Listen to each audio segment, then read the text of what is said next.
10 minutes to go before that happens. Coming up a bit later on, Bruce Jones with Joe Bradley, and they'll be taking over as we go for a lie down in a darkened room, I think.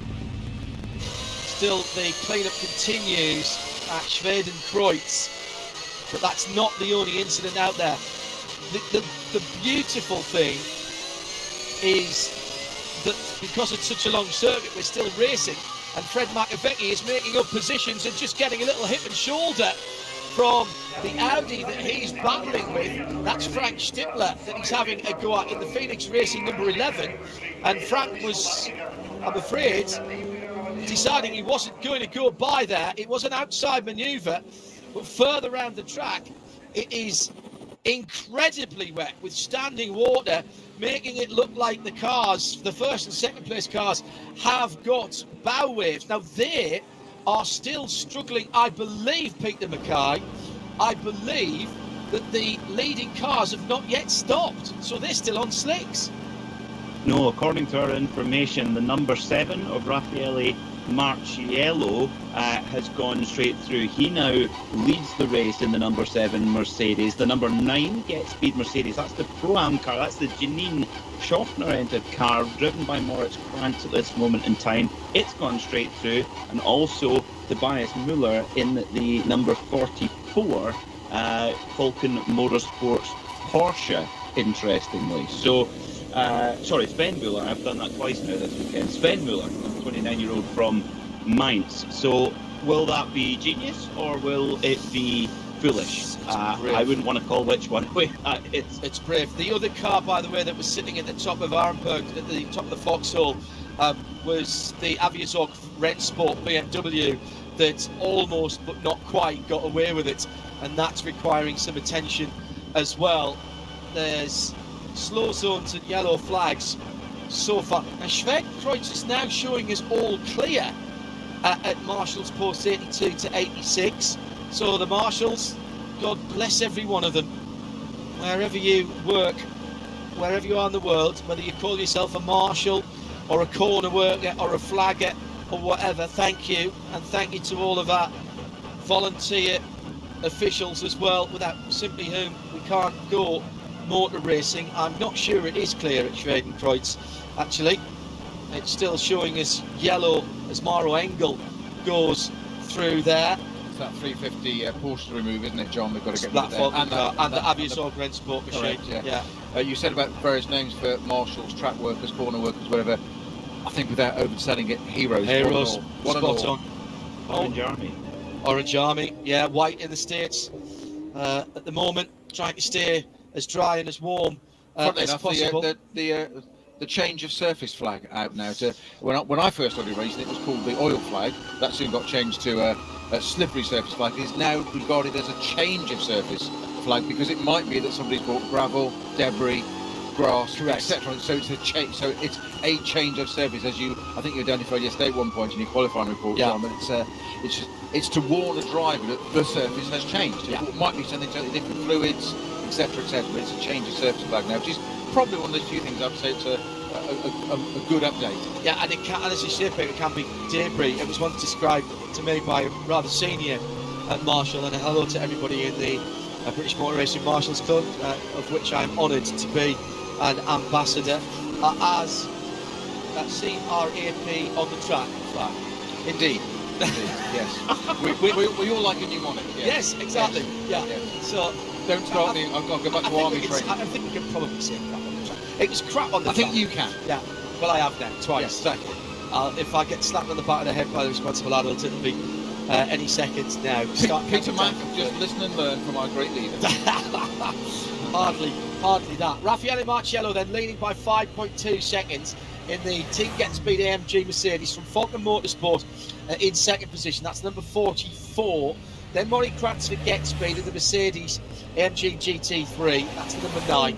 Manthey, Kevin Estra in the 911 is the first car that's been into the pits and presumably then gone on to wet weather tyres, because I can't imagine they put a new set of wets on. I'm also hearing the the Glickenhaus didn't leave from the pits. It entered from the paddock gates, is what I'm hearing. I'm not sure quite how long ago that was, but that car, the 704, is in 22nd position. Leads SPX at the moment. Thomas Much at the wheel of that. Through goes the 110. This is the black, glorious looking KTM crossbow from Teichmann Racing, crossbow GT4, and still with that signature lift up front where you climb in. It's not doors as such, rather a big clamshell. Luca Engsler is on perfectly dry roads coming through to the first part of the Flansgarden for the number 831 Hyundai i30N. And in fan favourite news, Peter Mack. P-Mac, tell us about two of the fan favourites. Well, this is in the, let's be honest, the most important class on the field, the SP3 Dolly Mixture class, which of course has the two fan favourites, the Dacia Logan and the Opel Manta. And at the moment, the Dacia Logan is beating the Opel Manta at the moment. Fourth in class plays fifth in class, with their SP3 rivals a little bit further up the road. Leading in SP3 in the Dolly Mixture class right now is the Toyota GT86, which I can imagine is a whole load of fun in these conditions with its skinny tyres. Well, our man in the pit lane, Lucas, who can feel the weather much better than we can in the Global Broadcast Centre. It's raining again in the pit lane. So whoever went on to wet weather tyres, including the 911, up into fourth position, Kevin Estre and Lucas Stoltz in his wheel tracks at the moment as they head towards the second of the carousels, the Kleiner Carousel. Minimum pit stop time not complied with for the number 34. So that will be Electron Realm GT4 Mercedes. Yeah. That is going to cost them. That is the Marcel Markovic's car, and they are going to get a time penalty of 35 seconds. Now, that will be served the next time it comes into pit lane. There's a penalty box on the way into the pits. He does not have to make a specific trip into the pit lane. Estre dragging up behind the number 4 Mercedes, having just been passed by Stoltz, takes him back again. These two swapping places around the lap, and that is the battle for fourth position. That Porsche has some speed and particularly works well, Peter Snowden, in the draft, in the slipstream. It certainly does. It works well in the wet. It's got some legs on that Mercedes. It's not many a car, I would say, give an AMG GT3 Mercedes a run, but it certainly can. But it does. They do seem to swap back again a bit later. So I said we were looking through qualifying. If you go back to the last couple of days, I think some of your reports, John, you and Peter Mack were covering, and Bruce, that the Mercedes were just outside of it for a long time, and all of a sudden, when it rained, they seem to come to the fore again, and the Porsche's back up there again. So that just seems to be the case at the moment. What have we got at the front of the field there? Marciella, Muller, and Krantz in the pits now. So Mercedes, Porsche, and two Mercedes. That's the Get Speeds, Falcon, and AMG. Sorry, they get to the second Get Speed car as well. Getting tongue-tied, my apologies. Lead car is now Kevin Estre, the Manthey Porsche, at the head of the field, with Schultz in second place, as we've got another car going off. I think that's into Hatzenbach. It's the very early part. It's another one of the That's one of the KTMs. KTMs. It's the that's 60. rattled itself down the barrows. That's a number 60 car, isn't it? Yeah, that's another Teichmann racing car. That's the Karl-Heinz Teichmann driven machine with Erkan Kader Osman, Lauda Kreiheimer, who's very, very quick, the Salzburg-based driver, and Stefan Brodmerkel. And that did have some 309, one of the Caymans off that's as twice well. for that car. Well, losing it, somebody else behind having to avoid him doing it. That's But the Grand Prix, what's extraordinary to see, though, John, is that in some of these images we're just getting quick clips of here, is that the standing water at Apexes is one thing, but it's on downhill parts of the circuit. So it's running down the hill. So your driver wants to naturally go for the apex there, and you can't because it's standing water. It just flips the car around. You've got aquaplaning and all sorts of issues come into play. So it's still catching out. Quite often, John, I'm sure you're asked by people that are outside of motorsport, you know, what it is that we do and try and describe what it is about the Nürburgring. What is it about 24-hour racing? Well, we've literally just a few seconds ago dipped under the first hour of this race. You could show this first hour and say, this is a highlight of a 24-hour race. And then say, by the way, it's not. It's the first hour. That's the excitement level already. 1 hour, John. 60 minutes is completed. Then we'll give you a rundown of the top times. Kevin Estre now goes to the lead. The brave three who stayed out have pitted. It's the 911 Manthey Racing Porsche by about a second from in second place Lucas Stoltz in the Mercedes from Team HRT. Then the two Rover Racing, the Rover Oil sponsored BMWs. Nicky Katzberg in the defending champion car from last year from this race. And then Martin Tomczyk, so 1 and 98, third and fourth. Julian Anlav, a Rutronic Porsche, the number 3 car, is next up. In fifth and sixth is Robin Frange for Audi Sport Team Phoenix. And seventh is Josh Burton for KCMG, Porsche number 18. Eighth, Frank Stippler, still having a cracking battle in his Phoenix Audi with the Fricadelli number 31 of Fred Makovecki. Robin Frange facing the wrong direction for a moment or two, but now is pointing back in the right direction. May have lost that 6th position I've just mentioned. Top 10 made up by Faulkner Motorsports, number 33, Klaus Bachler. And that's your top 10 when Joe and Bruce take over in about half an hour's time. They'll give you the hourly update with the top 10 overall again and half of the classes. But the next hour of racing here on the RSL network of channels starts right now.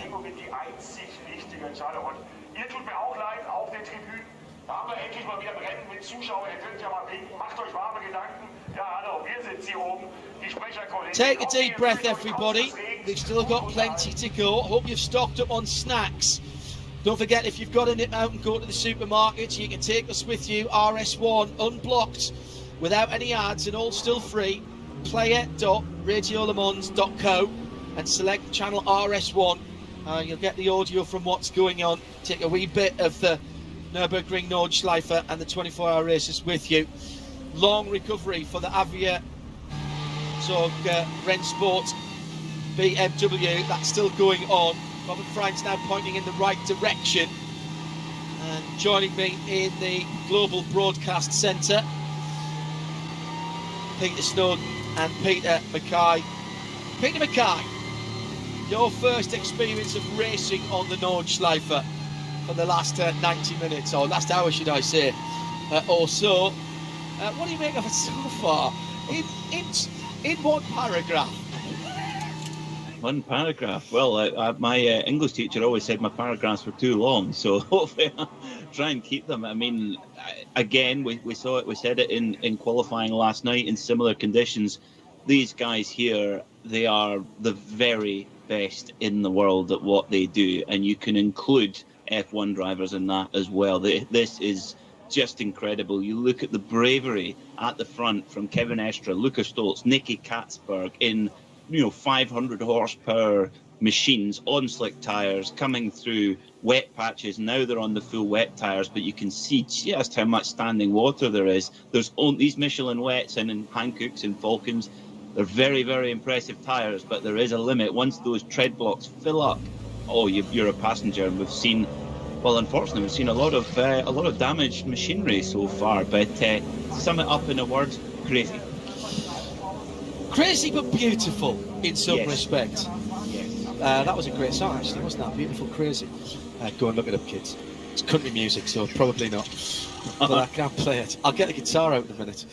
I love the reference to kids. Go looking up kids. Well, it's... Volker Strycek in 5th position, 117th overall, 5th in his class in the Manta. Not sure how much of that Manta is now original. I described it as Trigger's Broom earlier on. There was one year when it was so badly damaged that other teams chipped in to help them out. They had all kinds of implements, including what looked to be a 25-pound sledgehammer on the rear valance of that car, hammering it back out. It's got a 5-speed gearbox now. It's had its suspension changed, but it's still the Foxtail Manta. As they say in the classic motoring world, isn't it? It's only original once, but in this case, the concept is still alive. Yes, that's very true. That is very true. Penny, for your thoughts now, if you're in one of those big high-powered cars, whilst Luca Engstler is enjoying the relative sure-footedness of front-wheel drive in his Hyundai i30N TCR, heading down towards the bridge at the very bottom of the circuit, one of the lowest points of the track. Problem is there, of course, all the water's running down the hill to the bridge where the halfway point is for tourist laps. Used to be able to drive on there. I'm not sure he still can now to do the half lap. Klaus Bachler now having a scrap with Fred Makovecki, 6th, 7th and 8th. There is another car ahead of them, that's Frank Stittler. Not that Klaus Bachler can barely see the Porsche ahead of him. Just about see the rain light with the wiper on full speed. Toyota Altis, Corolla Altis in 3rd in that SP3 category. This is the man they called Mad Cow, Nadavude Charansuke Watana, man from Thailand, big rallying background, so he'll be loving this. Nadavude, an absolute megastar in his home country.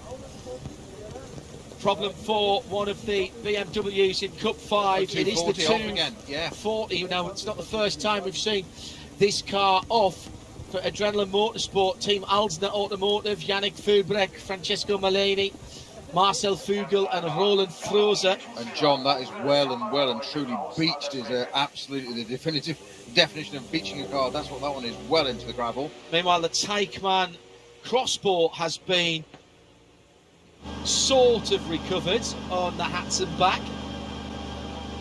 Well, that's where the 240 car's off as well. This is on the left-hand side of the hats and back. Was it? Yeah. Right. Right, okay. Incident, according to the tracker, it is. Incident vehicles out on the circuits, all for Quattro now. All the Audi drivers will be thinking. Maro Engel has to try and get past the SP3T Golf GTI, who's out dragging him at the moment with just front-wheel drive. Engel can't find the grip to get by him. Actually, in fairness, sorry, it's still yellows. It's still yellows, so it just wasn't the code 60, it was just a slow zone. Now they're back into code 60.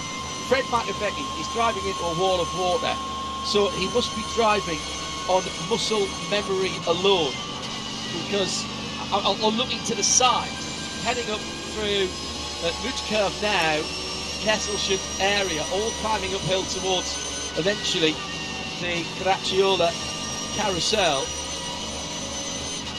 Fred Makovecki slightly losing touch with Frank Stittler. Josh Berg is a little bit further up the road as well. Right behind him, he's got Klaus Bachler for company. I'm going to throw in a curveball here, John. You mentioned about four-wheel drive, drivers wanting Quattro equipment underneath you now. I'd say what you need in this is a big straight 6 or V8 up front, rear-wheel drive, Nürburgring, rain, standing water, poor visibility. What's not to love? Driving through the side window. Hey, if you can see out of the rear window, as Roger Clark used to say, you can get it back. RS31 Capri, anybody? Car that was Mark II escorts of RAC rally days, but that was always his view. If you can see out the rear side window, he could get it back. But he was a legend. I think a rear drive RS31 Capri round here with the old V6, that would be very nice. I made one of my. Where I started, you mean? Well, I've raced one. All of the first cars I raced happened to be Fords, which was odd because I've only ever owned one Ford, and I raced a Ford Fiesta, and then I raced a Capri about 3 or 4 times in the GT Masters Series. Had a lot of fun with that. Problem for the number 3, 11 at the first corner. He's going to get all the way to the Yokohama barriers as well. That's the FK Performance. Well, that's a very interesting off there, to say the least, John, because it's unabated speed, and you know it's the pit straight, turn 1. You know exactly what's coming up, and it's almost as if it's aquaplane. He's got it mercifully. It's turned around 180 degrees and kissed the barrier. At that point, you've got tyres and conveyor belting in front. Kissed with the back of it. There's barely any marks on it, and he's rejoined, but. It was almost as if it either throttle stuck open and or brakes failed, or it just quite simply just aquaplaned and he just couldn't do anything with it. But it's Nico Otto behind the wheel there who gets away with it. It's now getting visibility is becoming an issue out on the Nordschleife. The low cloud, as much as anything else, towards the end of the lap. Here comes Kevin Estra towards the end of another lap and will complete his. Got about a second of a lead, but even accelerating over the surface change, Peter, from the Nordschleife, where the Nordschleife turns right if you're on a tourist lap, that little piece of road, the link road, if you will, onto the end of the Grand Prix circuit, that change of surface there unsettled the Manthey Porsche. Exactly, and even into this turn 1 here, 34, one of the GT4 Mercedes there having a real moment, even just under braking there, quite literally to use a cliche for Peter Mack. Snaking under braking before Peter did. Will Fulsler. But now the 98 Rover run BMW having the same issue, outbraking himself in turn 1 there. Just very, very quickly, John, when we saw the KTM off at Hatzenbach, I don't know whether you realised, but Kevin Estra had to go over the curbs really hard to miss that. And you just naturally think, has that put anything damage into that car underneath as it went over those curbs just to miss that KTM a little bit earlier on? The Mercedes that was having trouble at turn 1 was one of the Schnitzelarm Racing GmbH cars, and really did not look like the driver was in control. And that driver, by the way, is Marcel Markovic, so not as if he doesn't know what he's doing. Martin Tomczyk following that line that we saw earlier from Nico Otto. And there's so much standing water, P-Mac, that if you go off, you're going to struggle to get back on again. And this is a game of inches. Take that one off your bingo card. As to where the water is running at the moment, Nicky Katzberg's had enough, and we still haven't managed to get that stranded number 60 Teichmann Racing crossbow back to the pits. Who's that in there? Is that... It's definitely not Laura Kryhammer, I'll say that. It might have been Herr Teichmann himself. It's of course a lot of when all the SP9 cars being an FIA GT3 specification, they do have traction control and anti-lock braking systems, as do the GT4 cars, but I don't actually know if it's helping or hindering the drivers right now, because you can see the brake just goes in and then it goes, oh no, lock up, oh no, and it's actually not slowing the car down, it's gliding over the top. So I like to say, we've said it once, we'll say it again, these guys are running their trust. Two Porsches touching. Fred Makovecki getting very sideways with the Falcon Motorsports car with which he was battling. And that was inside the top 10. That would have been Klaus Bachler, who was making the outside manoeuvre there. ABS in the wet, extreme wet, with racing tyres, it's often better to turn it right down, Peter. Otherwise you hit the pedal and actually nothing happens. I've heard drivers call it icing before, that the pedal actually has no feel whatsoever, and you can't tell whether the wheels are locking or not locking, but what you're not doing is slowing down. Exactly, and I would say feel is the operative word there. That I think, without being rude, but I think for the more amateur drivers, shall we say, it can be an advantage, it can be an aid, as can TC, the opposite way around in these conditions.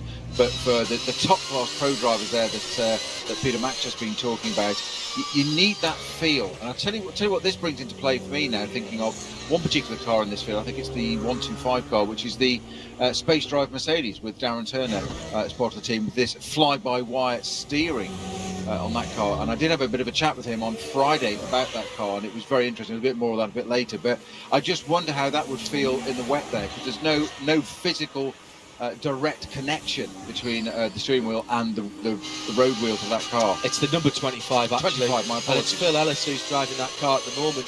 He's in 58th position. Only 2 cars in the SPX class, the other one being... I was only one out then. Yes, just a factor of 100. Just nip next door and tell them.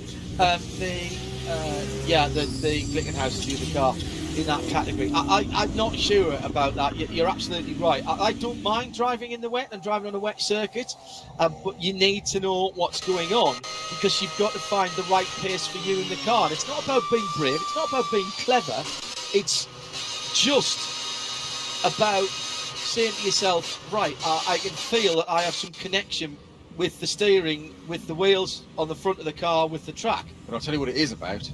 Uber concentration. Yeah. Because every millisecond, nanosecond, you've got to feel what it's doing, and it's changing all the time, and there is no respite. And that's why these drivers need to be fit, because tired drivers make mistakes. Klaus Bachler's just gone straight on at turn 1 a couple of moments ago, so having made the pass on Fred Makovecki, 33 Falcon car drops behind the number 31 red and white Fricadelli car again, so all of that hard work undone in the braking area at turn 1, which does seem to be one of the major action areas at the moment. 15 minutes before 5 in Central Europe, the Nürburgring throwing its usual curve ball. It's very wet, it's very slippery all around the circuit, and at the moment Kevin Estre holds a 2.2 second lead from Luca Stoltz in second place for Mercedes Team's HRT, the number 4. Then it's the 2 Rover Oils sponsored Rover BMWs, Nicky Katzberg, Mark Tomczyk in the 98 and Katzberg in the 1. That's 3 and 4, 1 and 98. Then Julian and Loud for Rudtronic Racing Porsche, the number 3 car in 5th position. He's some 27 seconds off the leader, and a little bit further back, 3 seconds further back, KCMG, Josh Burden, then Bachler, then Stittler, 7th and 8th. We talked about those 2 having their scrap. Then Makovecki dropped down into 9th position ahead of Jens Klingman for Schubert in 10th. Very difficult conditions. Peter Mackay, ABS, what do you know? Well, I remember it just came back to me a couple of months ago. I was chatting to Porsche factory driver Patrick Long, who races in IMSA, many will know. And I was chatting to him about the new Porsche 992 GT3 Cup car and talking about the pluses and minuses of those cars being fitted with ABS or not. And he told me that in the 911 GT3R, the same car that all of the SP9 Porsches are driving in this race, he said that it's fitted with ABS, as all GT3 cars are, but it's designed around it having the ABS on all the time. He said he's driven it with the ABS off, and the car is just horrible to drive with it off. So they're designed in with that technology, which is I found interesting. So it's not like a GTE car. Well, GTE car doesn't have it at all, but it's not adjustable. It's either kind of on or off, and if you have it off, the car really doesn't like it, apparently. Witchcraft, I would say. It's interesting. I mean, I agree with what Snowy said earlier on in terms of, and I've only driven a GT4 with fairly, and quite an old GT4 at that, with fairly rudimentary ABS. I've driven a GT3 car, but not raced one. I drove an Aston Martin GT3 car. And the thing that it gave to me was, as somebody who hadn't driven the car and indeed hadn't driven the circuit that we were on, it gave me immense confidence straight away to brake hard and very, very late and trail brake all the way up to the apex of the corner, which, as a driver who drives very intermittently and wasn't used to the car, it gave me immense confidence in the braking areas on a dry track. Now, albeit on 50 lap old tyres, somebody else's tyres, but even so, I felt I could have that confidence to do that left foot braking, obviously, into the apex of the corner. And that to me is where the big advantage is, that an applied and concentrating AM driver in a GT3 car, Peter Snowden, should be able to get pretty close. Always the last 3, 4, 5%. It's just going to be the hardest thing to wring out of any car, whatever its specification. I think I got within about 1.2 seconds of Johnny Adams' time on the track within 4 or 5 laps, which I was quite pleased about. But I said at the time, that's not because I'm a lost racing talent. That's how confidence inspiring the systems on the car are. And that's the point. It can do that, and it's that close to Johnny Adams' times is pretty impressive by anybody's standards, John. It's that extra. Somebody kindly said half of that was the fact that I weigh more than him. Well, there you go. There you go. That's easily resolvable then. So even more credit to the talent then. But it is that extra bit, and I think that's where you just said the pro drivers get the experience from, and that's where they can then apply it. I mean, going back even further, I mean, some of the GT1s and Group C cars have never had these types of things at all. So it wasn't applicable then. Quite different beasts. It's interesting to see what Peter Max said about having the Porsche that you mentioned being designed around it, which is incredible how things have just moved on. But yeah, we look at these GT3 cars now are doing the times that GT1 cars were 20 years ago, and that's progress, it's development, it's evolution. It's going to happen. I find it extraordinary. Personally, I did quite a bit of testing on Ascari, the KZR1 traction control system. Didn't have to race the car eventually, but I did do a lot of the testing on that system. And the amount of settings and bits that were variable was quite extraordinary. And you could just check. That's going back 15 years ago now. Coming up at the top of the hour, we'll be running down the leading cars in SP9, SPX, Cup X, SP Pro, SP8T, SP7, TCR, BMW 240i, Cup 3 and SP3. That's the even hours for those of you in the UK. The odds, then that'll be AT, SP10, SP8, SP3T, SP4, V4, 5 and 6, V2, T and Cup S. So find out where your favourites are and work out where that is on that list. That's about 8 minutes away. At the moment, the vagaries of the Eiffel Mountain weather playing that card at the moment. The weather card has already been played. Extraordinary stuff. And Kevin Estre has, at the moment, played that hand the best from Lucas Stoltz in second. Estre getting caught in behind a crossbow just a few moments ago, and one of the fastest parts of the circuit, coming up to first part of the Flansgarden, and dealt with that. Wipers now on intermittent, but then you get onto the Dottinger Hoa and it's virtually a paddling. How do you know you're on the Dottinger Hoa? That's the problem. The visibility is so poor, isn't it, John?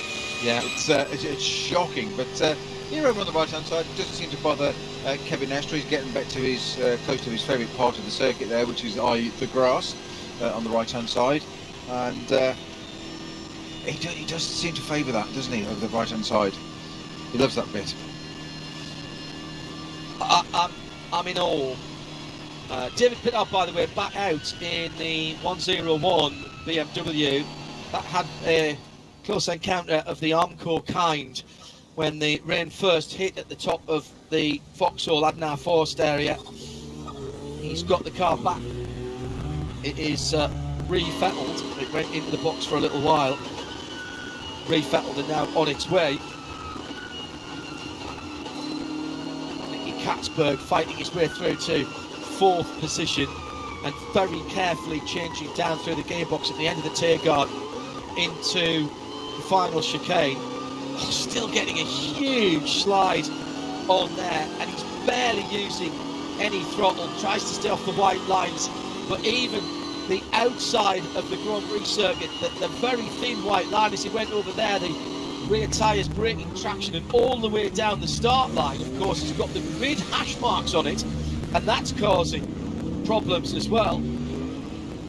and issues all the way down the field, Peter Mackay, including for one of the cars that we were keeping a very close eye on at the start of the week, the Hankook Triple F Racing Team. Yeah, the Hankook Triple F number 63 Lamborghini Huracan. Remember, on Thursday night, Mirko Bortolotti pulling an extraordinary lap time out of the locker. In fact, quicker than any other car's ideal sector by sector. That was how impressive it was. And I wonder if maybe Marco Mappelli was running up in the top 5, but I wonder if he got caught out when the rain hit, and has been in the pits for quite some time, now classified 95th place. But he's not alone. There's quite a lot of SP9 cars right down the order. Axel Jeffries, of course, we saw, he's back running again in the Conrad Motorsport Lamborghini, albeit in 114th. Overall, so some quite also the Octane 126 Ferrari still in the pits and nearly stone last at the moment. It's stone last in SP9, so that's a real shame, because Luca Ludwig, particularly in that Octane 126 Ferrari, has been fantastic. Yeah, and it was quick earlier on. Hankook is well known for its wet weather tyres. Good news! It was Kara Osman behind the wheel of the number 60. That's the Erkan Kara Osman. And that car, the Taikman Racing Crossblow, is moving again. That was one of the cars that was caught out in the first rain shower, but it's moving, and it's moving under its own steam. And Stanley Porsche all the way around at Tiergarten, I think, isn't it? Coming into... That's the 7 Mercedes Get Speed. No, before that, there was the Fricadelli number 30 gone round as well. Okay. So the 30 car was being driven by Matt Campbell in 12th position, Raffaele Marciellos. And again, this is right at the end of the lap. It's just, there's so much standing water. Very lucky not to hit the end of the Nordschleifer pit lane, the old vintage pit lane, if you like. There's still an old grandstand there as well. When you're doing manufacturing days, you're often billeted in that area. It is now tippy-toe stuff on so many parts of the circuit, Peter Snowden. It is, and just one of our early charges, by the way, John, the Hankook Triple F Racing Lamborghini Huracan that was pedalled so well by Mauro Mappielli at the beginning has been in the pits now some 25 plus minutes as well.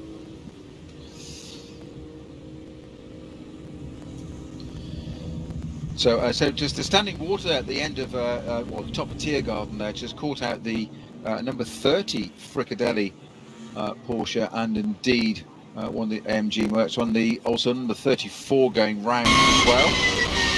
That's on the GP circuit. So it's just standing water everywhere now. Cars just say tippy-toe, and another spin for the number 30 is the other Fricadelli Porsche. That's Frederic Macavezzi. That's the number 31 car swapping round. That's just coming off the GP circuit, trying to go onto the Nordschleifer, and it's just, he's turned left to join the Nordschleifer, and he kept going round and ended up facing back onto the GP circuit, which is not ideal. But it is a tippy-toe is not just a phrase. It's horrible out there for these guys now. But it is all part of the Nordschleife. It's all part of the Nürburgring 24 Hour. You've got to deal with it, and Kevin Estrid is still at the top. And still, again, code 60 reapplied to Arenberg and to the top of the hill at Schwedenkreuz. In fact, there's one a little bit further back as well. So coming up to Schwedenkreuz at the top of the hill at Arenberg. And I haven't seen which car is still being attended to there.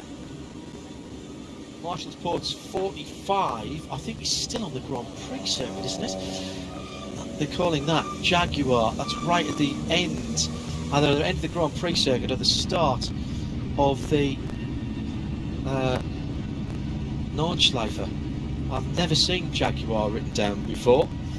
I was thinking exactly the same. Yes. Glad it's not just me then. I was thinking, hang on, we switched circuits. Yeah, on the pits channel. Coming up to 5 o'clock in Central Europe. Thanks for joining us. quick rundown of what's going on. Kevin Estra leads for Manthey Racing. And the gap is 4.5 seconds, depending on where they are around the track, of course, with so many zones of code 60 at the moment. But it's Lucas Stoltz in second. So 9-11 from 4. Manthey Porsche from Mercedes Team HRT. Martin Tomczyk in third for Rover Racing. His teammate Nicky Katzberg in third.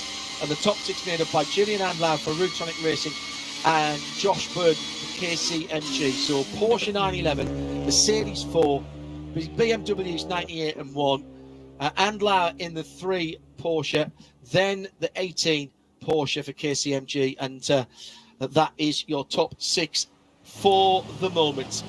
Peter Mackay will stay with you in the Global Broadcast Centre to be joined by Joe Bradley for the time being. Peter Snowden and I will take our leave, but we continue with more racing across the RSL network of sound and video channels. And Peter Mackay will start off this next racing hour right now.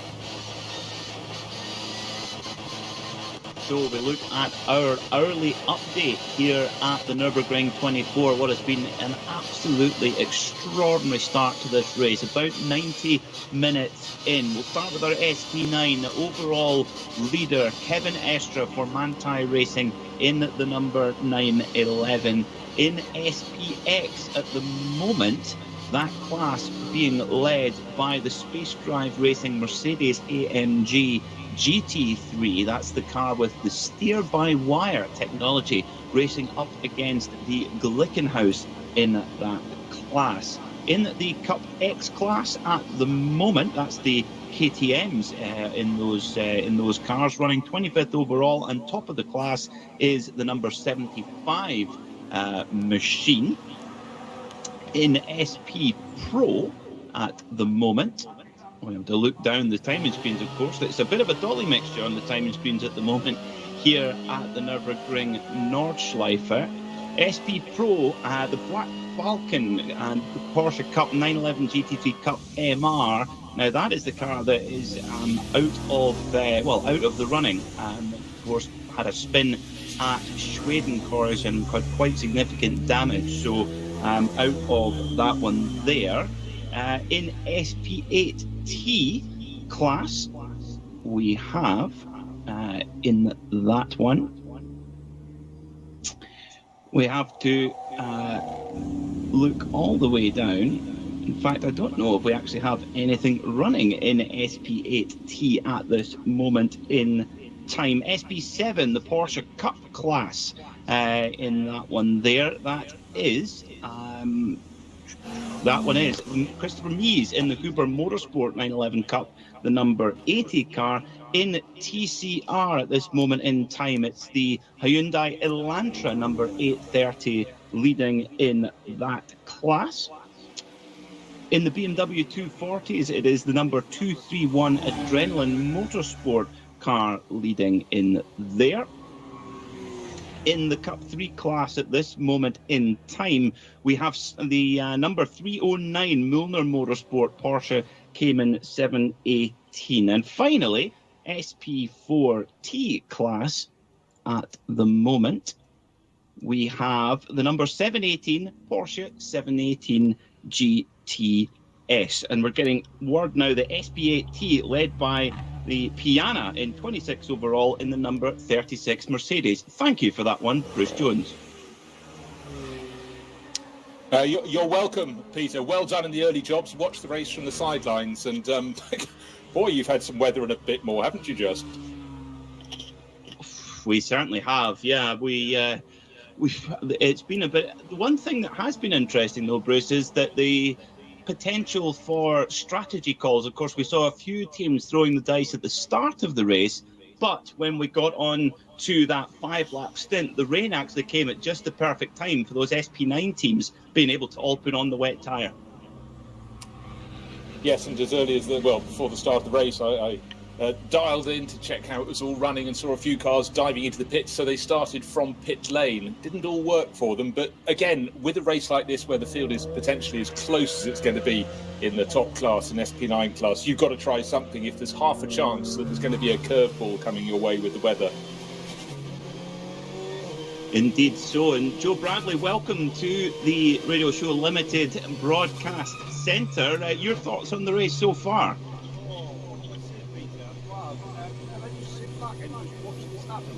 It's been unbelievable. I know at the Nürburgring you simply have to recalibrate your mind, and that's mainly to do with the longer lap, of course. It's a completely unique track insofar as how you address strategy and stuff, but forget all that. I've thrown all those sheets out the window for now. I'm just wondering whether the organisers are going to be considering a red flag, because we've got a lot of standing water that's getting towards being just tipping over the edge of the need for a bit more thought about safety. And Well, I think one of the problems is, just picking up from Joe there, is the fact that if you're glancing at the screens for the very first time in this race, the cars that we're being shown are halfway around the lap, and the track looks as close to bone dry as it can be. But then again, you've got a circuit that's nearly 26 kilometres long, and we've had an awful lot of rain. And those who've been watching over the past 24 hours, not just the racing here, but what's been going on at Spa-Francorchamps, about an hour and a half drive away, we have had ridiculous amounts of rain. And I can be sure that it's not the last we're going to see over the course of this 24-hour race. The 49th running of this fantastic, tricky, dicey race. The weather's already played its hand. Back on the Grand Prix loop, though, the track is certainly, Peter, far from dry. And we've seen car after car in the past 15, 20 minutes, even the very top drivers putting their cars into the gravel, sideways, forwards, backwards. It is real tiptoe driving. It certainly is, yeah, and it's just in a matter of kilometres. You know, you're going around Brunchen and on to Pflanzgarten, and it's, as you said, Bruce, absolutely bone dry. And then a couple of kilometres later, you're onto the Dottinger Hoe, starts to get particularly bad, and we saw Raffaele Marciello a couple of moments ago going through a deluge of puddles just at the top of Tiergarten. So the drivers will be getting used to it now, where the wet and dry parts are, but my goodness me, they're really having to work hard for it. And what is nice to see, of course, last night in the wet qualifying session, we saw a real flip in the form book, and we saw the Mercedes come to the fore there as well. But it's been really nice to see Mercedes get back up on the pace in the dry as well. But here in the wet, I think it's Bruce, it's coming down to the fleshy bit behind the wheel. It's who's got the skill in these conditions, and at the moment it's quick Kevin Estre who's really impressing at the wheel of that Manthey Porsche. What he did in the opening couple of laps when drivers were doing their utmost is they hit the wetter parts of the track to hang on. He was outside the top 10, and then suddenly he wasn't outside anymore, then he was third, then he was second. And of course, when the visibility goes completely as you blast up the Dottinger Hoe, he always seems to hug the right-hand side of the track. Maybe he likes to see the barriers and know exactly where the edge is. And we've seen him overtake on the grass there just before we get to that final sequence up the hill through Tiergarten. He's super brave. The lead, though, it's only just 4.2 seconds over Lucas Stoltz, who was so strong in that opening lap of the race. What was he, about 7 seconds clear at the end of lap one? Fabulous start. It really was. From third on the grid, he was just off like a shot. And actually, look, although Mercedes really came alive in the wet in the qualifying last night, actually Lucas Stoltz might have wished for it to stay dry, because really in those opening stages he was just imperious at the wheel of that Mercedes AMG from Haupt Racing team. So it's we're going to see this play out all the way across the race, but even if the rain goes off, the standing water in certain parts is going to be here for quite a while, Bruce.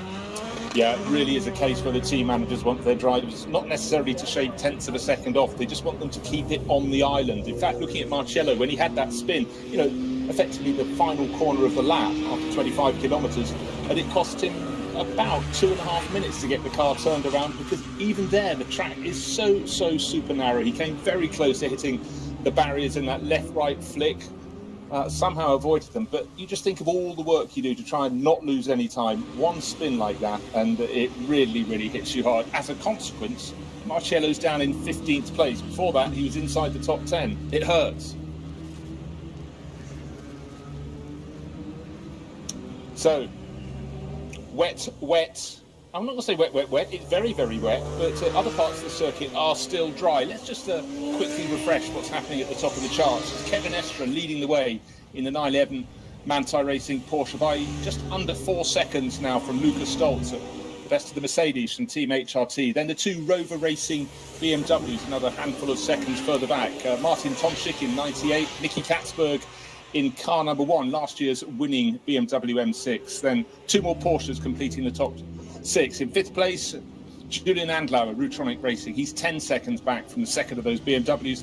And the first car not on Michelin tyres in the order here, number 33, Falco Motorsports, Klaus Battler, the driver who's going to be driving that car and the sister car. He's going to get a lot of mileage on board in 33 and 44. And for now, he's up into 6th place. And that's a good return. Started down the order as the very wet weather last night did not help the Falco Motorsport Porsches. So great run from the Austrian there.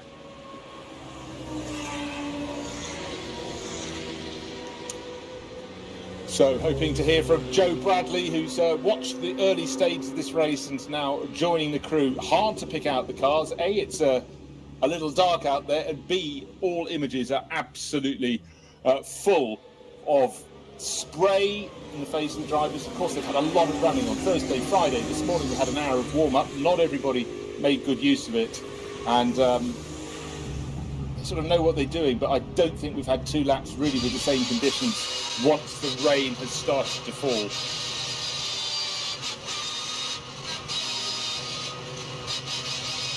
Any onboard footage around the circuit, you could just sense how the drivers are tiptoeing, and then you get to the slow zones and you look at them fleetingly and think, have the drivers got problems with their cars? But no, down to 60, they look to the side of the circuit and they can see some of the screens pointing their way as well as the flags. It's a purple backdrop with a white circle and a white horizontal diagonal cross and a 60 in the middle, down to 60 kph. And the drivers have to realise that every lap they're probably going to find one in a different position. And the race officials are very, very clear. Anybody transgresses the minimum speed they're allowed to run at, and they will be picking up penalties.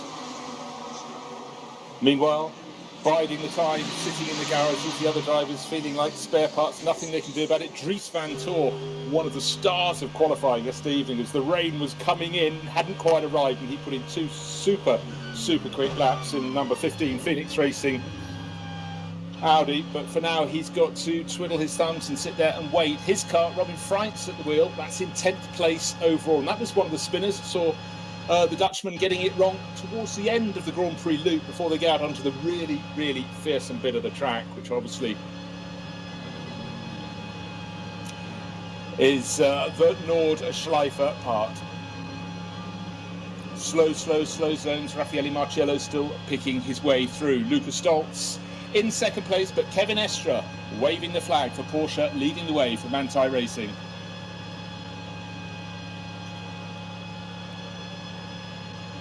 Very, very long, slow section here for the drivers as they wait to pick up the pace again. Let's just have a little look down the classes as well. SP9, as they should. FIA GT3 class cars filling the top 24 positions. Best of the rest, Cup X car. KTM Crossbow, really well driven, number 75. That's making great pace. Christian Menzel, run by True Racing. SP7 led by Alexander Mies, Huber Motorsport Porsche. That's the Porsche Cup class car. But really, at the moment, it's all about 2 things. It's about the SP9 runners at the top of the field. It's also about keeping the car on the island. Island being pretty much the operative term.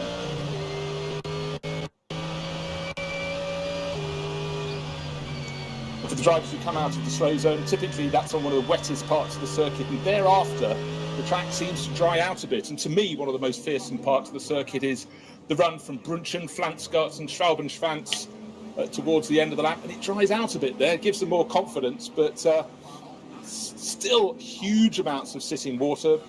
Raffaele Marciello has just hit one of them. The tail of his Mercedes very nearly came round and clouted one of the BMW Cup class cars.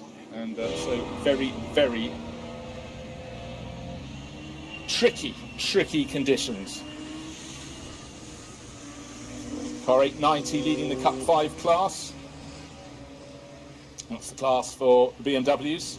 And they look really, really good. The M2 CS racers, short, squat, and very, very purposeful indeed.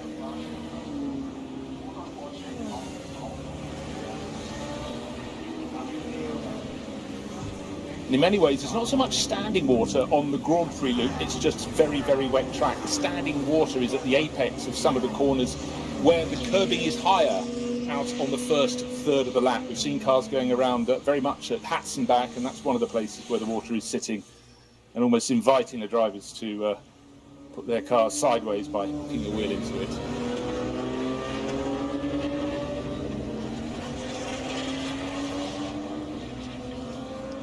And just to give you an indication of the pace of the cars at the moment with the slow zones, 12 minutes 4 seconds was the pace last time around of the race leading Manthey Racing Porsche, the Grello car, number 911. Don't forget that we were getting close to 8 minute laps. It's about 8 minutes 10 we might have had we had dry qualifying. That's sort of the golden standard still in the hands of Lawrence Van Stor from some years ago now. The rain, of course, in qualifying came down, and in fact the final shootout for the 20 fastest qualifiers, the lap pace was the wrong side of 10 minutes, but then it was super, super wet for them.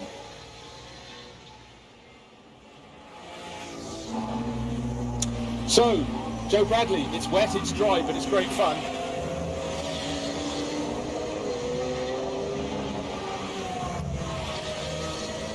Great fun indeed. We'll hear from Joe soon. Just looking for any messages from the pits. It's always quite useful having a pit reporter you can throw to them because, or they can pass up messages saying it might look dry on the track, but it's raining here.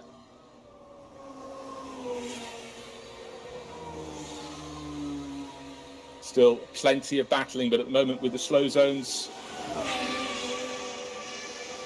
it closes the battle up and then it opens it out all over again. It seems to become all very, very concertina-like. And how's the weather doing at the moment? Clearly grey, overcast,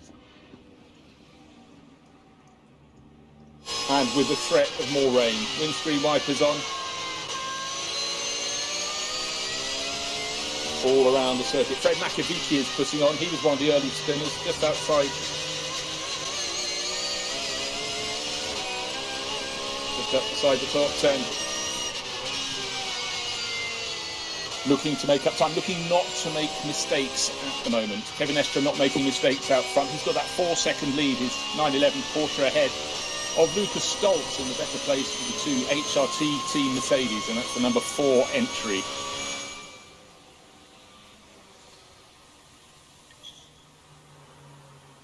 Any long shots down the Dottinger Her, and you can pick out the cars only by their headlights.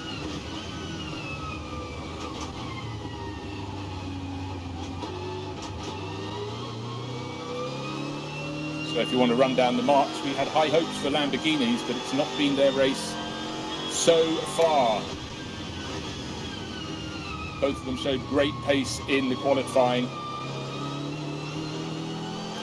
Marco Mapelli's car, the FFF Racing number 63, still in the pits.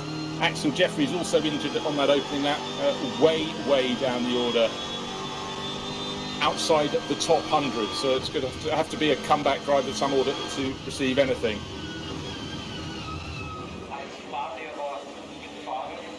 On the start-finish line, visibility has all but disappeared. Breaking into the first corner, snaking away. It's so difficult for the drivers on the Grand Prix loop. They get some traction when they're towards the end of the main lap on the Nordschleife, and it all goes when they rise up to Tiergarten and then drops down into the first corner. Grand Prix loop, super tricky. All the drivers have been round it a fair few times now. 10 laps on the board now for the race leader. Only Estre and Stoltz have gone on to lap number 11. Martin Tomczyk should be the next to do so any second now.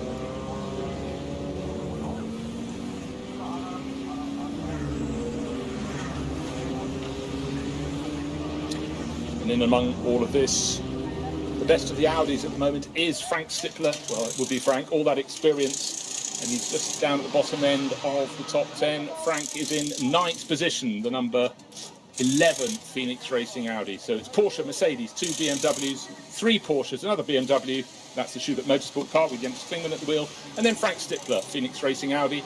And the second Phoenix Racing Audi, Robin Freitz, just, some distance behind. He completes the top 10.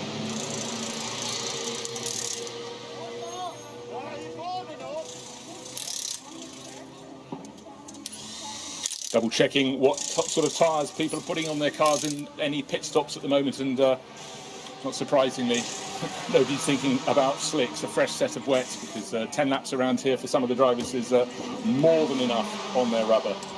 Wearing them out on the dry patches and not having enough depth in the tread for the other parts where the water is deeper. Any driver getting out of the car will have their eyes on stalks.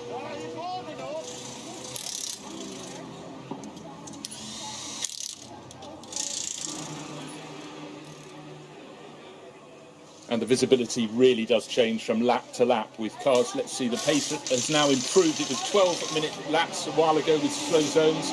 Now 10 minutes 30 for the race leader last time around, matched almost identically by Lucas Stoltz in second place overall.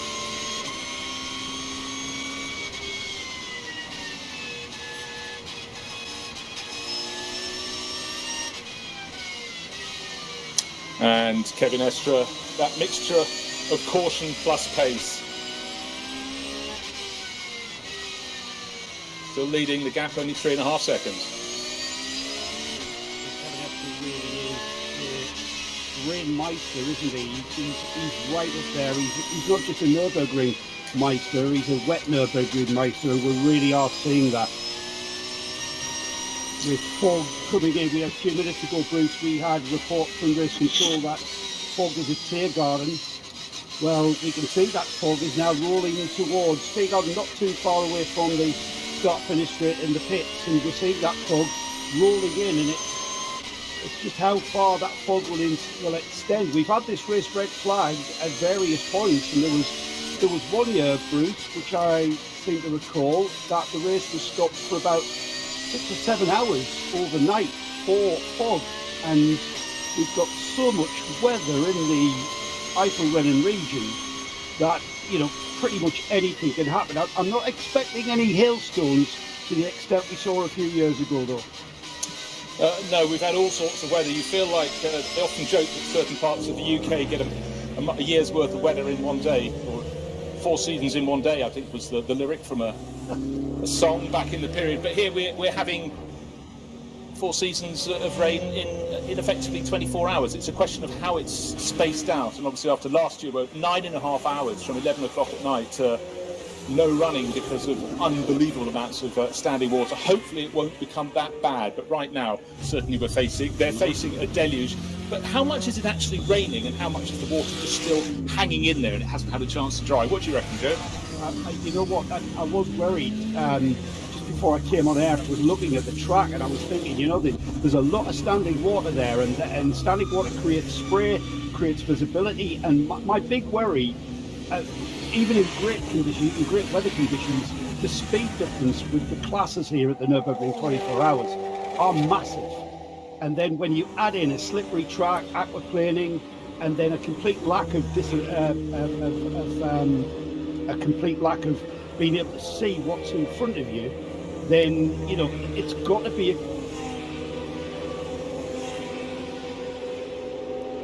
before we start considering whether it's safe out there.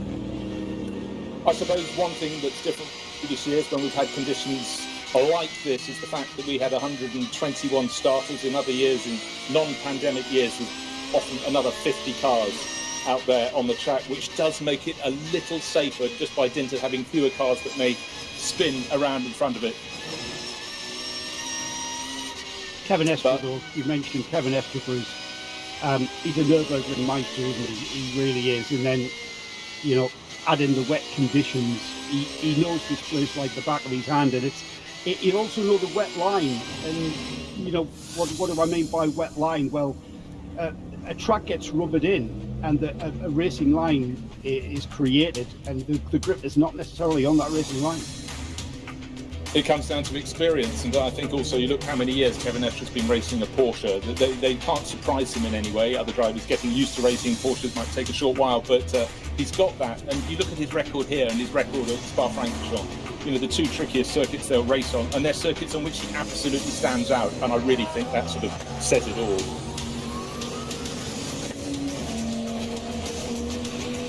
So looking down the charts at the moment, and it's Kevin Estra leading the way, still by that margin. In fact, it's down to still around the same margin, dotting between 2 and 4 seconds over Lucas Stoltz, and then 20 seconds is the gap back to the best of the Rover Racing BMWs in third, and the second, that's Martin Tomczyk, 98, and number 1, Nicky Katzberg in the sister car, last year's winning crew, reunited with the exception of Alexander Sims, who's moved to the 20 Schubert Motorsport car, and number 1 shared by the American racer John Edwards. And it does seem already a long time since the start of this race, when we had that fabulous charge down to the opening corner. But all going absolutely fine now, but it is super tricky for all concerned. It's beginning to shape up though, isn't it? You can see the guys that are experienced in these changeable conditions, and there is no, there's no surprise that the cars and the teams at the front of this field, you've got the Mannside Porsche leading, the Mercedes from the HRP team, Lucas Stoltz over there, Tomczyk and the Rover Racing BMW, Katzberg in the BMW. They're the first 4 cars, and there's a reason they're the first 4 cars. It's down to experience, not just with racing cars, but racing cars on the Nürburgring. Because, Bruce, you more than perhaps any of us have been coming here for so many years, you see the Nürburgring has always been renowned for changeable conditions. In fact, that was perhaps one of the primary deciding factors to stop the Grand Prix Committee in the mid-70s. It was because one part of the track would be wet, the other part of the track would be slick tyres. And it just created that sort of crazy anomaly that was just rendered it not any good for Formula One.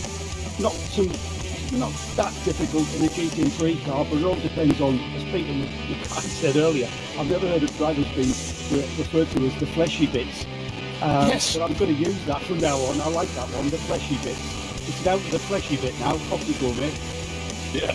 Well, of course, what gets obscured after everyone thinks that the Grand Prix World Championship stopped coming here to use the Nordschleife after 76 because of Niki Lauda's accident. I think it was going to be the last year anyhow. There were lots of meetings between the drivers at that meeting in the morning, over the course of the whole weekend. And well, Bruce, in that week's Autosport magazine leading up to the 76 Grand Prix, Niki Lauda there was an interview with Niki Lauda where he was really being very judgmental and detrimental to the Nürburgring being used for Formula One, and he was saying that this year needs to be the last time that happens, and then just from grabbing Autosport on the Thursday, on the Sunday, that happened, and it was like prophetic.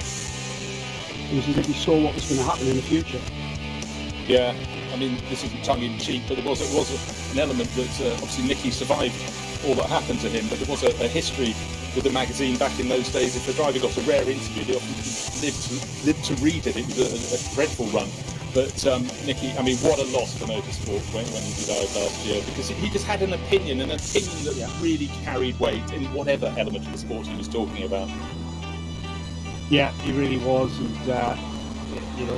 the sport, like you said, even when he stopped driving, Bruce, he was such an influential character on the sport and all levels of the sport as well, not just Formula One. He had an opinion on pretty much everything. Getting back to the weather, Bruce, I've been checking the forecast since the race started, and every time I look, every half hour I take a look, and it's changing. The weather seems to be changing direction, and we did have another rainstorm due to pass across the Nürburgring area. However, that seems to have disappeared, so we might get some dry running soon. Yes, in the space of the last 10 minutes or so, the visibility, if you look back down the Dottinger Höhe to where the cars come out of Galgenkopf, well, you can see the end of the straight now. That is a massive improvement. So we've just had a place change. Lucas Stoltz is now behind Martin Tomczyk. The orders have changed, but of course that's just before they come into the pit, so it matters for very little other than for pride for Tomczyk moving up fleetingly into second place. So in they run into the pits. Nicky Katzberg coming in as well behind them, second and third and fourth into the pit lane there. Refresh the timing screen. And actually, when they come to halt in the pit lane, the ground beneath them is dry. Again, that just goes to emphasise how the weather is changing, and Finestra in as well. So the first four cars all into the pits with 11 laps on the board. And the gap between first and second listed as 1.2 seconds. I've got my timing screen showing that the cars are still out on track cruise. Yeah, well, I tell you why, because I just unfortunately jumped across the timing screen, and I've just been talking about a highlight. I hope that's the last time I make that mistake in this race. I could not work out where the track. I think it's important to stress the mistakes. No wonder it's not yet dry in the pit lane. That's what really threw me, as well as the fact I flicked my timing screen and thought, why have they not got red on the screen? Apologies to all them present. And me, it's not a high benchmark to confuse me, but you certainly did there. We're just having a browse through the highlights there. I can confirm that the front runners are still out there. The 911 numbered Porsche from Manti, Kevin Estre still leads. Not much in it though. There's only 1.7 seconds last time across the line. Another just under 30 seconds there before the third place Tomczyk, Rover Racing BMW, and then a further 3 seconds before the second of the Rover BMWs. This one was Nicky Katzberg of the way. That's the 98 and the number 1 in 34. Fourth place, of course. Second place, of course, is the number 4 of Lucas Stoltz. And I've always I use this term a lot in endurance racing, Bruce. Some endurance races I feel are a high-speed game of chess, and I think none more so than the Nürburgring 24 hours. It's kind of a game of chess. It's like a game of basketball where, you can still get baskets, but it's all about that final quarter. And it like a typical 24-hour race, but even more so here at the Nürburgring, all about push without risk, stay out of trouble, which is a big ask in some circumstances, and be there at the end to fight. How many times have we seen down the recent years where this race has come down to the last 10 or 15 minutes of a 24 hours? Phenomenal. And I'm sure this one's going to be no different. Well, I think I can safely say there's not going to be one team or one driver in this that does not have a slip up at some point. It's about minimising those moments that can cost you time. So a little bit of built-in caution. Don't forget, of course, this being a multi-class race. I mean, potentially you could have had 25 classes in this race. You do have cars of greatly differing speed, which always provide moments, in inverted commas, through the course of a race as the fast guys come through and hope that the drivers in the slower cars, in the production class cars, stay on their line and keep out of the way. What you never ever want is a driver in front, suddenly in front, changing angle once. So just looking at the classes, Bruce, 20 classes in this year's race. TCR class down in 36th place overall is the Bassing Hyundai Motorsport entry. TCR class always I'm a big fan for some reason of front wheel drive touring car type racing, and the TCR class has always been a bit of an attraction for me. Maybe it's just going back to my roots a little bit, but certainly the Bassing car getting well ahead of the other car in TCR, both on the same lap. Again, recalibrate your mind. It's not just a couple of minutes lap time, it's a full 6.5 minutes, well 10 minutes at the moment on a wet track, but he's got quite a gap. He's got about 45, he's got nearly a minute on the next of the TCR runners as far as my maths can tell. So we'll keep an eye on that, as we will try and keep our abreast of what else is happening down through the 20 classes or so.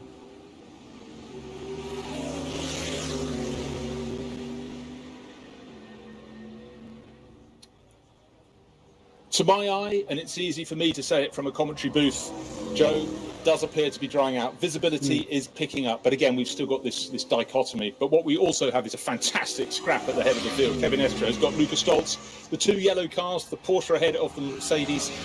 Almost nose to tail, under a second between them now. Who's going to be brave enough to push up to 100%? They've been driving at maybe 95%, but now there is almost a dry line starting to appear on the sections of the track that were that little bit drier. They weren't the full wet areas.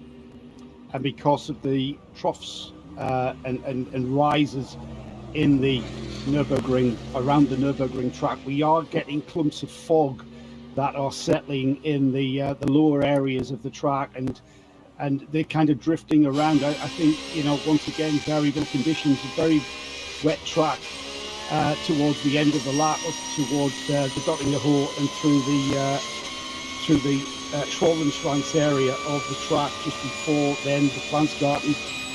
We're still seeing the tyres cutting through the water, and that for me is a big indicator of just how damp the track is. And we've still got that fog at the Tiergarten, Bruce. We've still got that fog on the Dottingerhof, one of the fastest parts of this track, heading into the Tiergarten with poor visibility. So that's why I'm sat here behind the microphone, mate. Well, look, I suppose you could say if it's going to be anywhere on the lap, it's got to be there or thereabouts, because that's one of the rare points in which they point straight for more than a handful of seconds, and gives them a chance. But obviously when you have that little rotten left-hand kink and start rising up the hill to the final two sequences of corners, you do like to at least know where the turning and the braking points are. Yeah, because it really is fast, isn't it? And you literally are threading a needle. There's so much time to be gained there, and you kind of get towards the end of the lap and you think, oh, I'm nearly there, I've nearly completed a lap, so I'll just back off. But then, through the S-bend at the Tiergarten, and then through that final left-hander, and then onto the start-finish straight, you need to be carrying a lot of speed and maximising your entry onto the start-finish straight. Still a wet Grand Prix track, I see, Bruce. Certainly is. We just had a change for the lead. Kevin Estre lost out to Luca Stoltz, and then thought, you know what, I don't really fancy that. So even before they got two corners onto the Grand Prix loop, the Porsche back in front of the Mercedes. But a great little dogfight here between the sort of custard yellow and blue Mercedes. It's Luca Stoltz and the sort of more acid green and acid yellow Porsche, who's about to be deposed again. Stoltz back into the lead. I thought Stoltz was, again, just mentioning coming out of the Tiergarten onto the start-finish bit, I think it was the Mercedes who had a great run on the Porsche out of that corner and was able to get by under the heavy braking for turn one. And I was about to say, just before he retook the Porsche, that he was kind of looking quite happy just to sit there behind the Porsche. However, he's proved me to be wrong, and the number 4 Mercedes has taken the lead of this race. Having watched a lot of racing. Yeah, exactly, and it's now starting to pull away. But what I've seen time and time again, the AMG Mercedes always seems to have really good punch out of the final corner, and therefore overtaking into turn one is its favourite place. Then you get to the sort of sweeping sections of the circuit from, notably Brunchen on, and the Porsche just looks so much better balanced. And but that's what we want. You don't want them to have identical performance at each point on the circuit. You want them to have a difference that in turn they can exploit. But at the moment, the advantage going to Luca Stoltz. He's got another Mercedes up ahead. That's the CP Racing entry running in the Pro-Am class of SP9, and the driver on board that one stays well out of the way as they go down through Hatzenbach. So very well done indeed. Doesn't interrupt the overall battle. Well done, Charles Espinal.